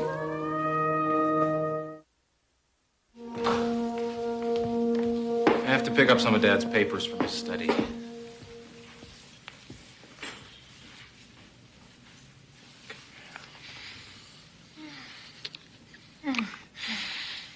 Oh, what kept you? Well, I've wanted to see you every day, but I just couldn't take the chance for your sake. For my sake? Sweetheart, I don't blame you, but if people found Wait out a about minute, it... wait a minute. You think that I killed him? Honey, I can't blame you. I should hope not. I assumed that you did it. Me? Oh, oh my, look at your face. I can't believe how well you lie. I'm going to have to reconsider a couple of things you have told me with so much conviction. I hope I'm not interrupting family business. Actually, we were just talking about the murder. Anything new on the investigation? Yes, that's why I'm here. More questions, Mr. Horton? I'll be in my father's office if you need me.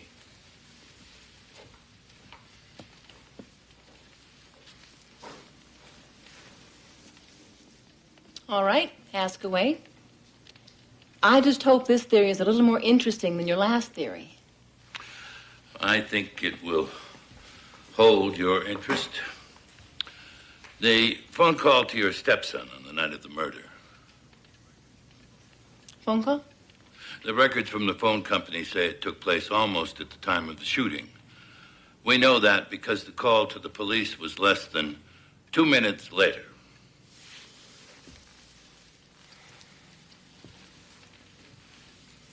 Is this leading somewhere? Yes? You're telling me who placed the call? Well, let me see. I was in the bathtub when the shooting happened. So apparently my husband called his son. I would guess to tell him that he wasn't going to New York after all. Wouldn't you think? The operator at your stepson's answering service remembers hearing a woman's voice. Mr. Mason, don't you know anything? An answering service has two real functions. One is to put you on hold, and the other is to write down your message incorrectly. Will there be anything else? I wouldn't be at all surprised.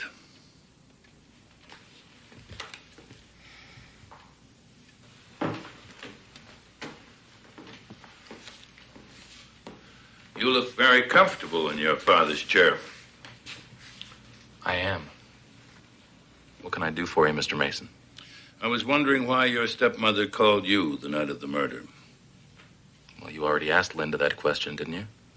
Now I'm asking you. Why, to see if we say the same thing? That's part of it. Well, why would you care what Linda and I discussed? I want to know who hired the killer that murdered your father, that's all. I'd suggest you and Linda get your stories straight before the trial.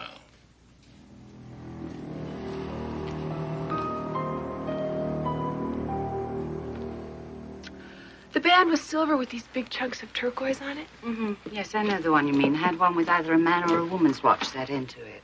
Have you sold many of them? Well, 4, 5. 4 or 5 in the last couple of months. By any chance did you sell one to a man about 35, receding hairline, long sideburns, and really piercing blue eyes, about this tall? Blue eyes. Yes, you know, I think I do remember selling one to someone like that. Why? He lost it in the bar where I work. He seemed like a good guy, and the watch looked like it cost a fortune. It did. Do you have it? No, my boss has it, and he won't return it until somebody claims it. If you could just give me the guy's name. Oh, no, I don't think I should do that. Miss, this is the 4th store I've tried. I'm tired, and I'm not going to argue with you. If you don't give me the name, as far as I'm concerned, my boss can just keep the watch and... Okay. Let me see if I've got the credit card slip.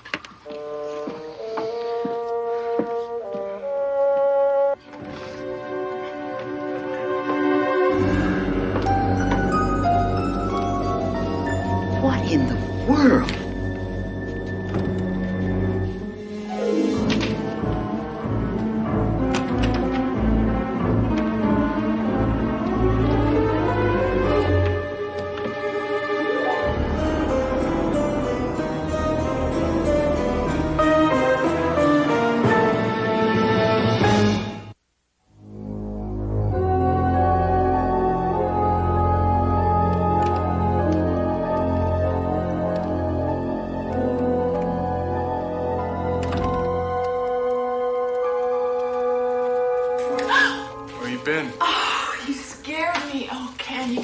What I've had to do to try. You know, I've been up all night worried about you.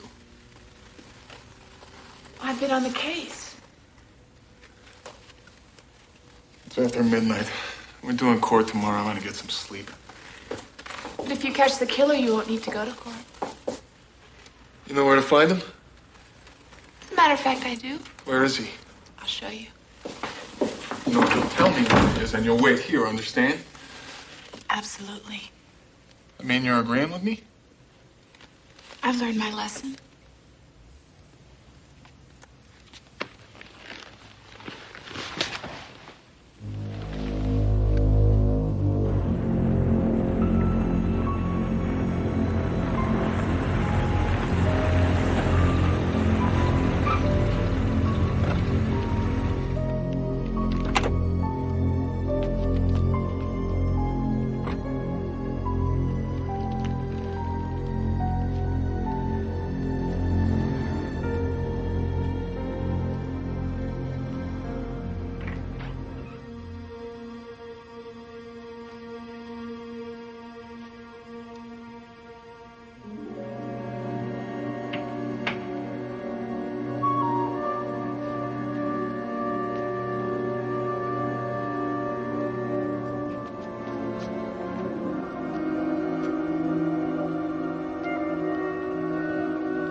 the money, and I want it now.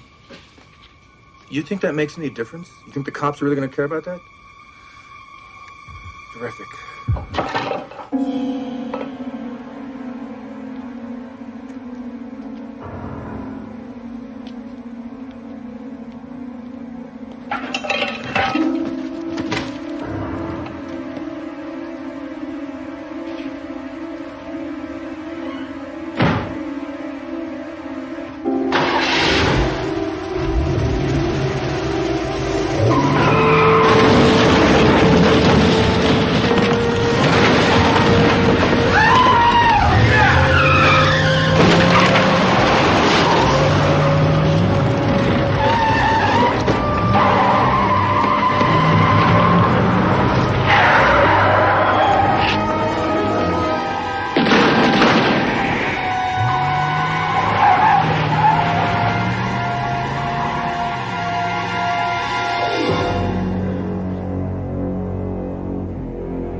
Della, how many times have we done this? Every time's like the first time for me. Well. Hi, Della. Mr. Mason. Don't you look handsome? We're doing court in a half an hour. I doubt they'll start without us. There's something I want to say before we start. Just so it's not a confession.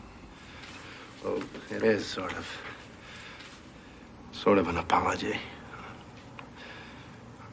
I know I've been kind of a jerk. I'll sort of accept your apology. Look, I've always had a temper. Maybe that's why I was so good at hockey in the beginning. I mean, sure, it wasn't brains. Hell, I'd never even gotten through college on my own.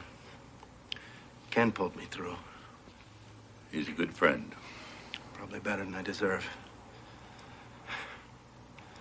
Look, the only thing I've ever been able to do really well is hockey. When I got hurt, and all of a sudden I lost that, I hated everybody, because I felt like I didn't have anything left. That's why I acted the way I did. I see. I mean, at first, I didn't even care whether I won or lost the case. No? Now I appreciate all you've done. All you're doing. Just wanted you to know that before we start. And I want to win. Well, let's do exactly that.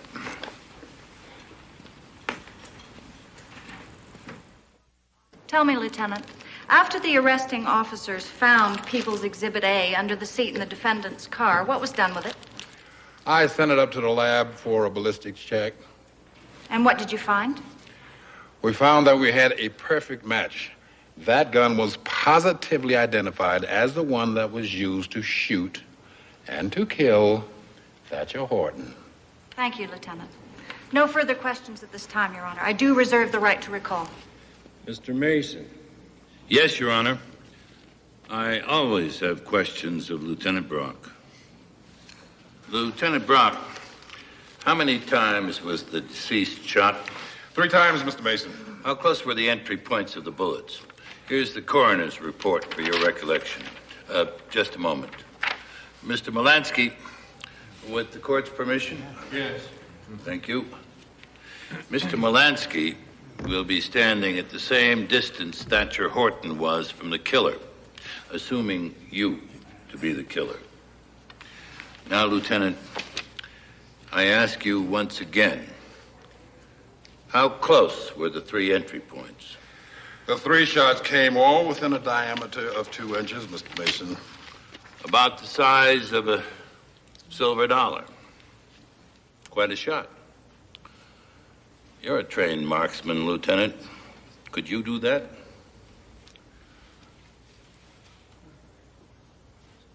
Not on my best day, Mr. Mason. Shots would have to be almost simultaneous, wouldn't they? Otherwise, if the victim moved, turned, or fell, the target area would change. That is correct. Could you get off 3 rounds that quickly, Lieutenant? Well, probably not, but Mr. Mason, I'm not a professional athlete. I don't have the defendant's hands, I don't have his eyes, or I don't have his reflexes, sir. Very well, Lieutenant. You just mentioned the defendant's physical capabilities. Dr. McLeod, would you please stand?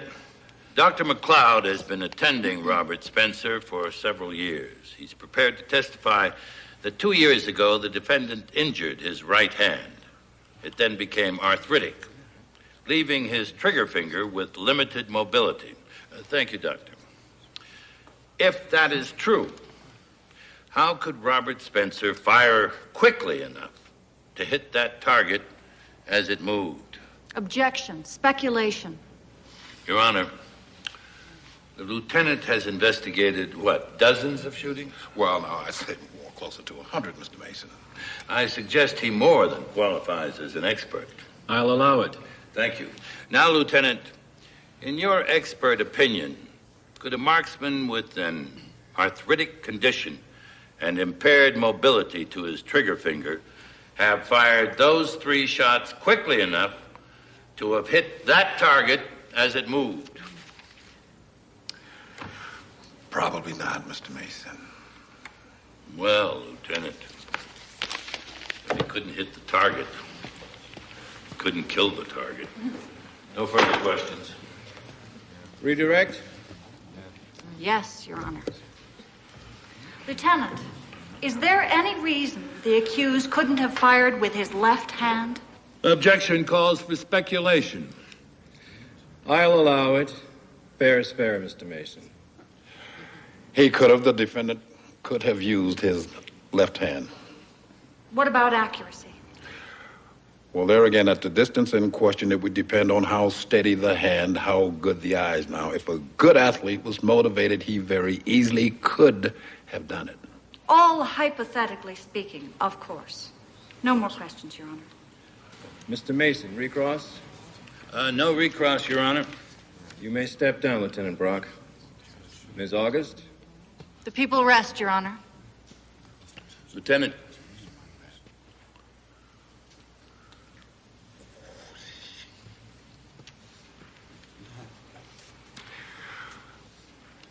Nice dollar. Mr. Mason, is the defense prepared to call as first witness? Yes, Your Honor. Defense calls Kathy Grant. Miss Grant, would you please tell the court how well you knew the deceased? We were business associates. We were attempting to put together a women's tennis project. The project was scrapped, was it not? Yes, it was. We have information that Thatcher Horton was planning to get married again.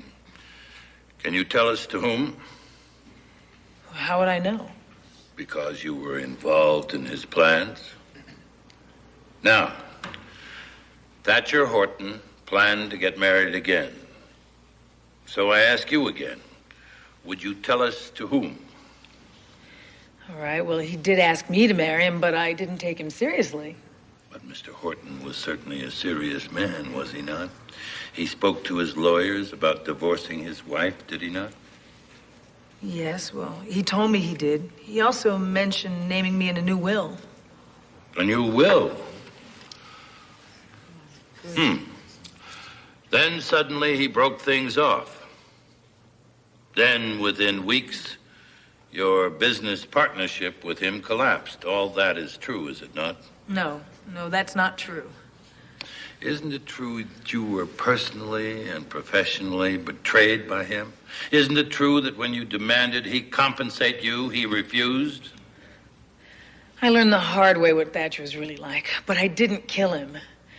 As a matter of fact, he didn't break it off with me. I told him I wouldn't marry him. Wouldn't marry him? Or couldn't marry him? Couldn't marry him.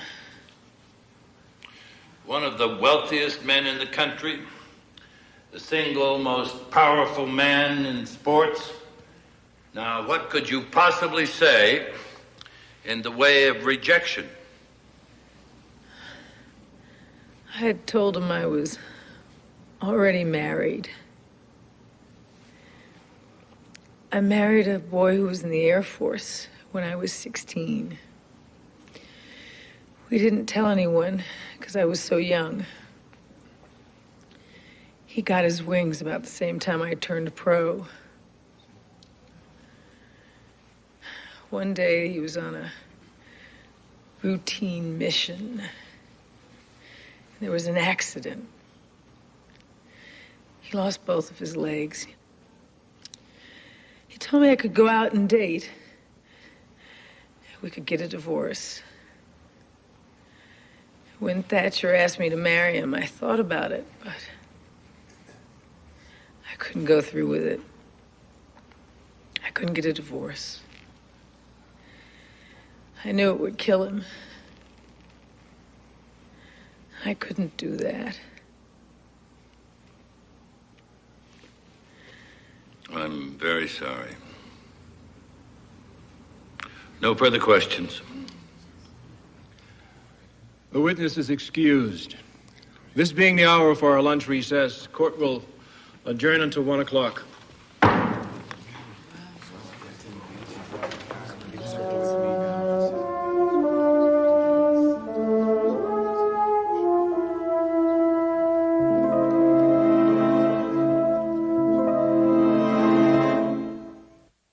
State your name for the record, please. Linda Horton.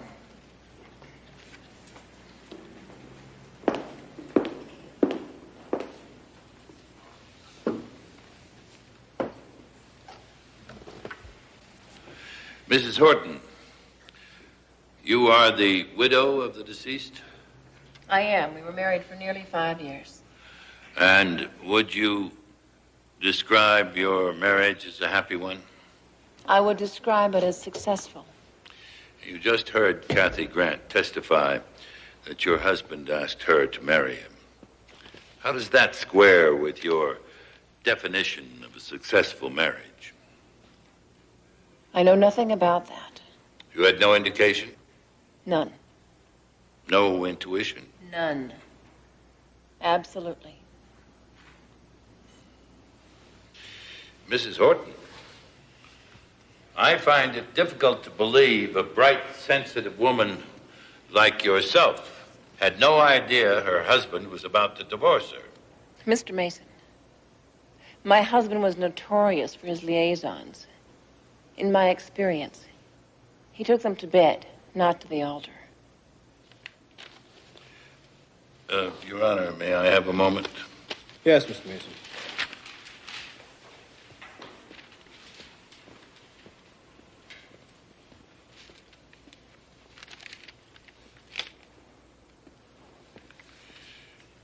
Now, you say you didn't know your husband was about to divorce you. But you do know about your husband's will. I have a copy of it right here. Just obtained from the clerk's office.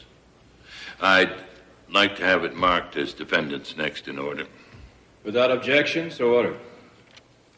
This document makes you equal with your husband's son, doesn't it? Yes, it does. Approximately, what would that share be worth? I couldn't say. Come now, in round numbers, in excess of $100 million. I suppose so. But if your husband left you, if not for Kathy Grant, then for another woman, your prenuptial agreement would provide you with $500,000 a year for 3 years, but you would inherit nothing. I suppose. Wouldn't you also suppose that you're much better off with your husband dead than alive? At least $100 million better off? Objection. Speculation, argumentative, and harassing the witness. I really would like to answer that, if you don't mind. The court will allow it. I had an intuition you might bring this up. So, I came prepared.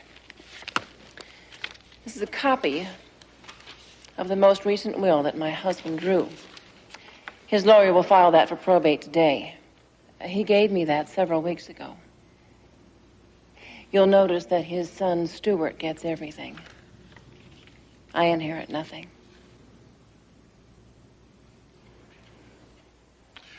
For which you have my deepest condolences.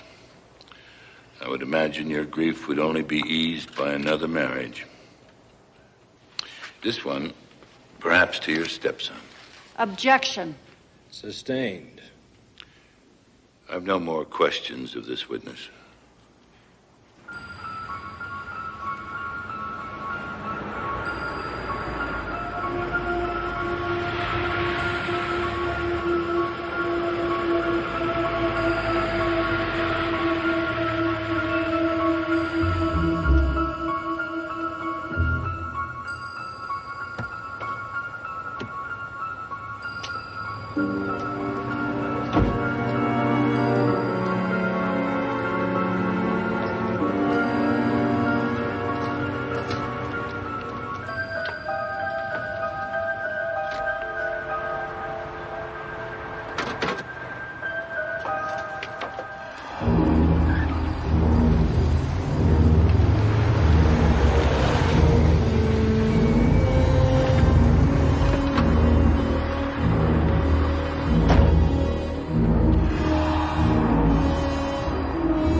Hello? Amy, do you have any idea what time it is? Where the hell are you? What?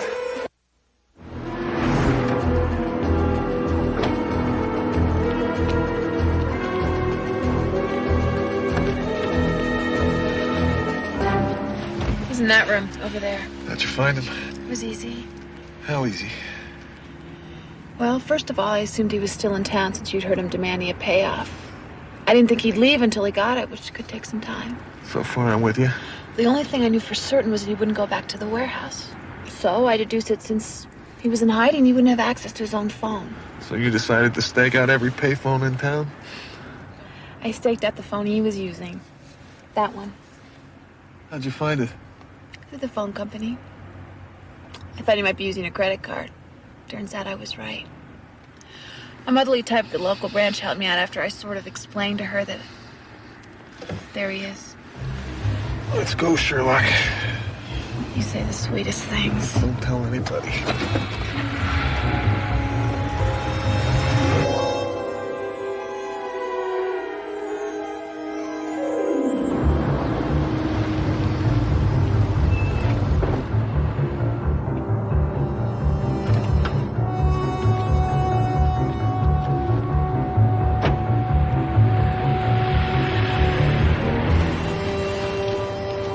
Why is he coming here?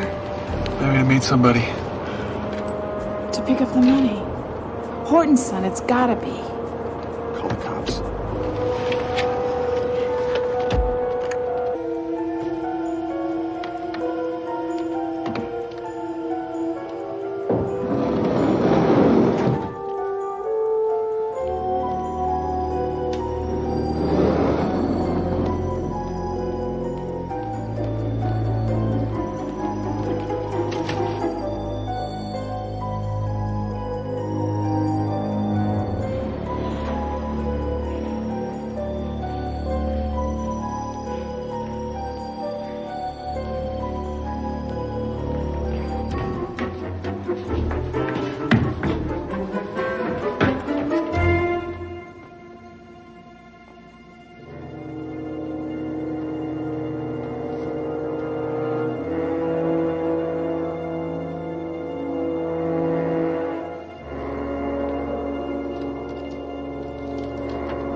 You all right?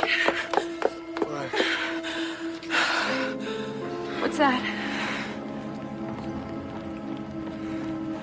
Something to die for.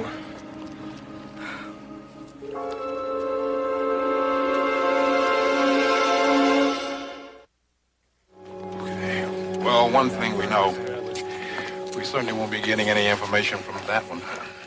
Interesting that the hitman had a key to the arena itself, but not to the executive offices. Well, sir, that's probably because there are more arena keys floating around, in which case that would make them easier to steal. But when he gets inside, it's not to meet anyone. He wanted something from Stuart Horton's office. I wonder what he was after. That we will never know. Good night, all.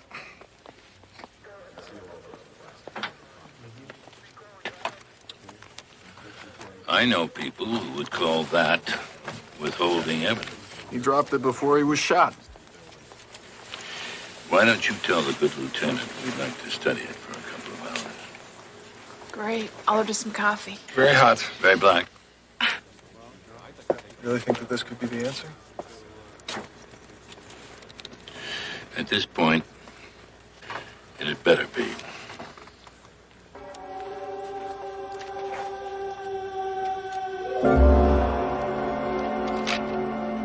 Your Honor, I'd like to place this item in evidence as defense exhibit number 7. May I see it, Mr. Mason?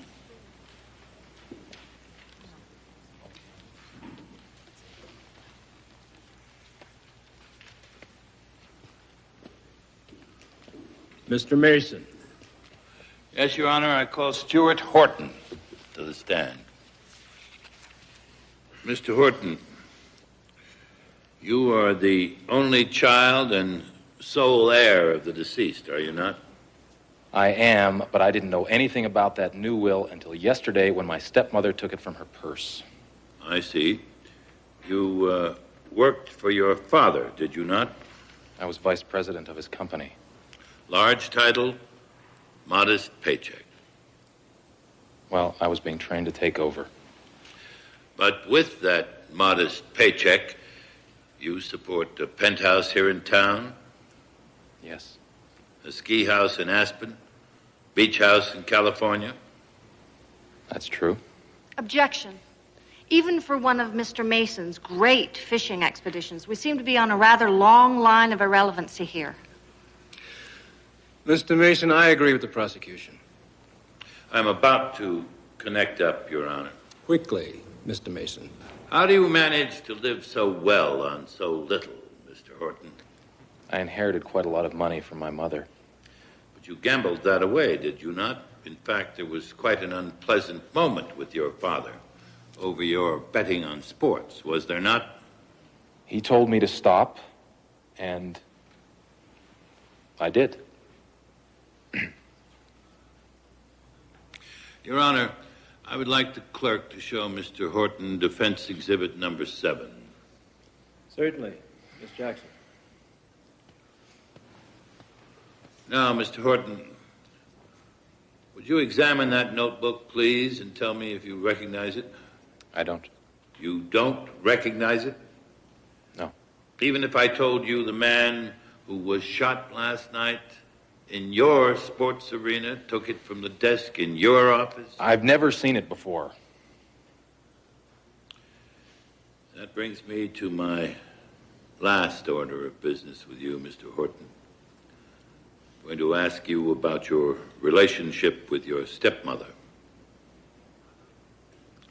Is it not true that you and your stepmother are lovers?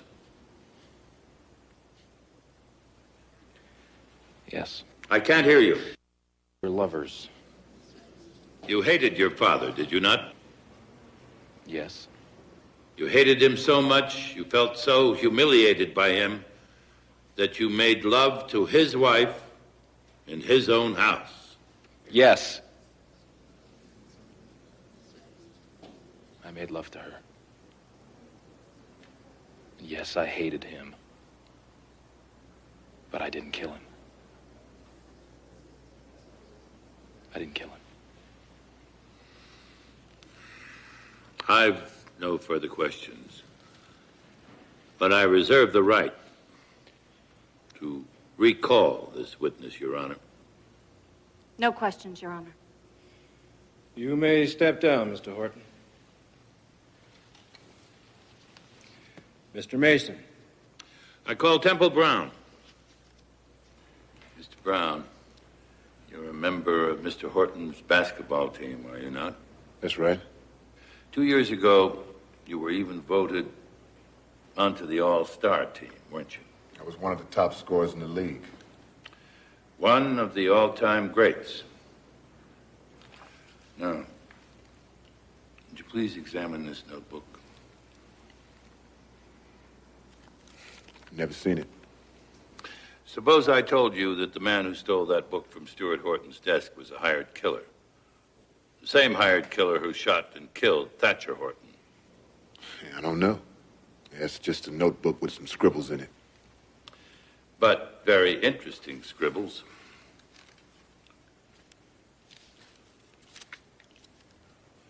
Would you please read the top line? Boston by at least four, $50,000. Would you identify this bank statement for the record? It's mine.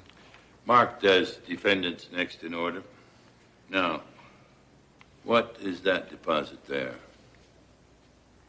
$50,000. $50,000. Made the day after your team lost to Boston.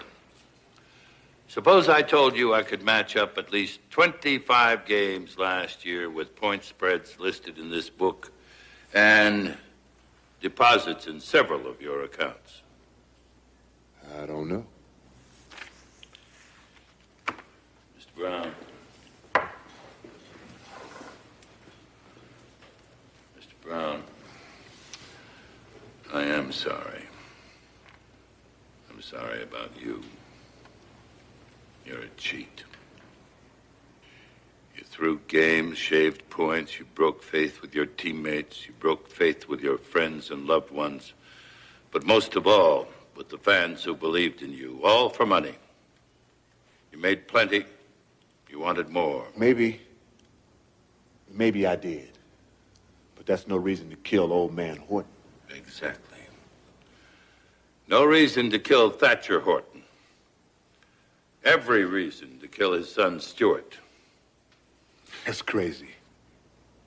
Mr. Brown, what would happen to a professional basketball player found betting on games?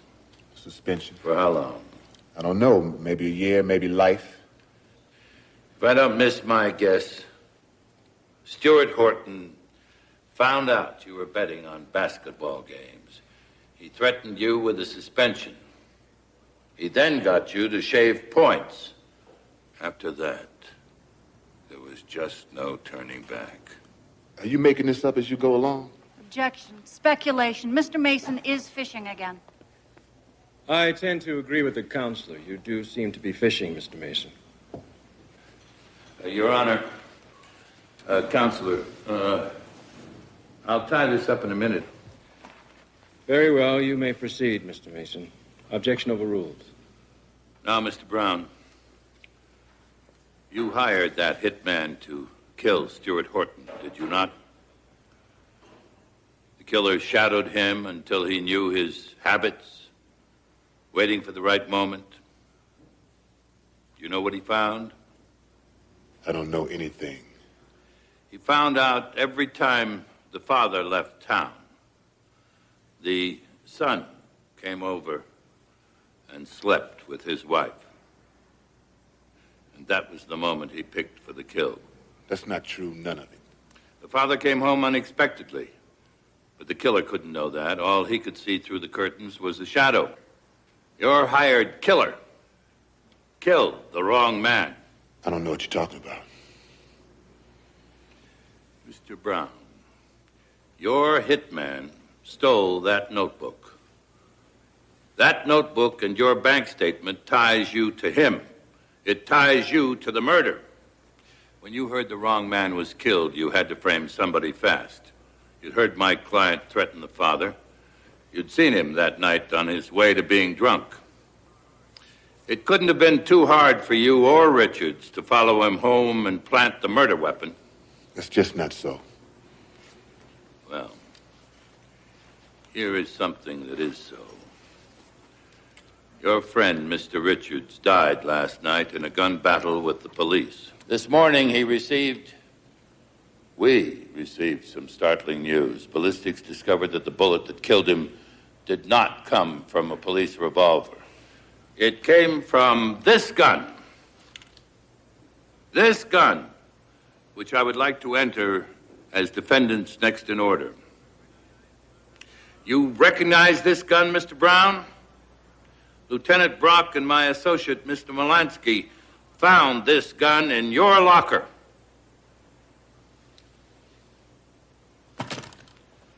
You killed Mr. Richards. After Richards shot the wrong man, he tried to blackmail you. So you followed him. You found him the same time as the police, and you made very sure that he was dead. You had one man killed. You killed another. And next, you had to kill Stuart Horton.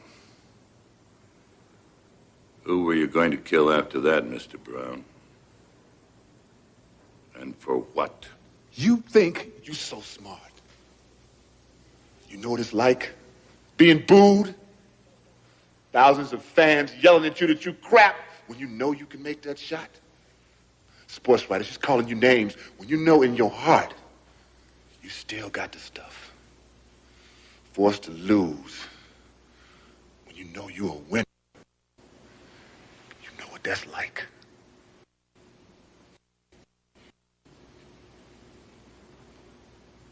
But I didn't mean for old man.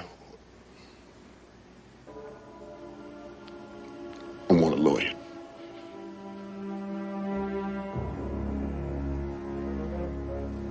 Your Honor, I move all charges against my client be dismissed. The people concur, Your Honor. Defense motion granted. Lieutenant Brock, take this witness into custody for questioning. This court stands adjourned.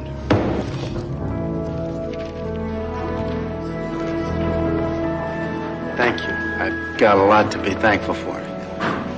Give me another chance. I won't waste it. I'm sure you won't.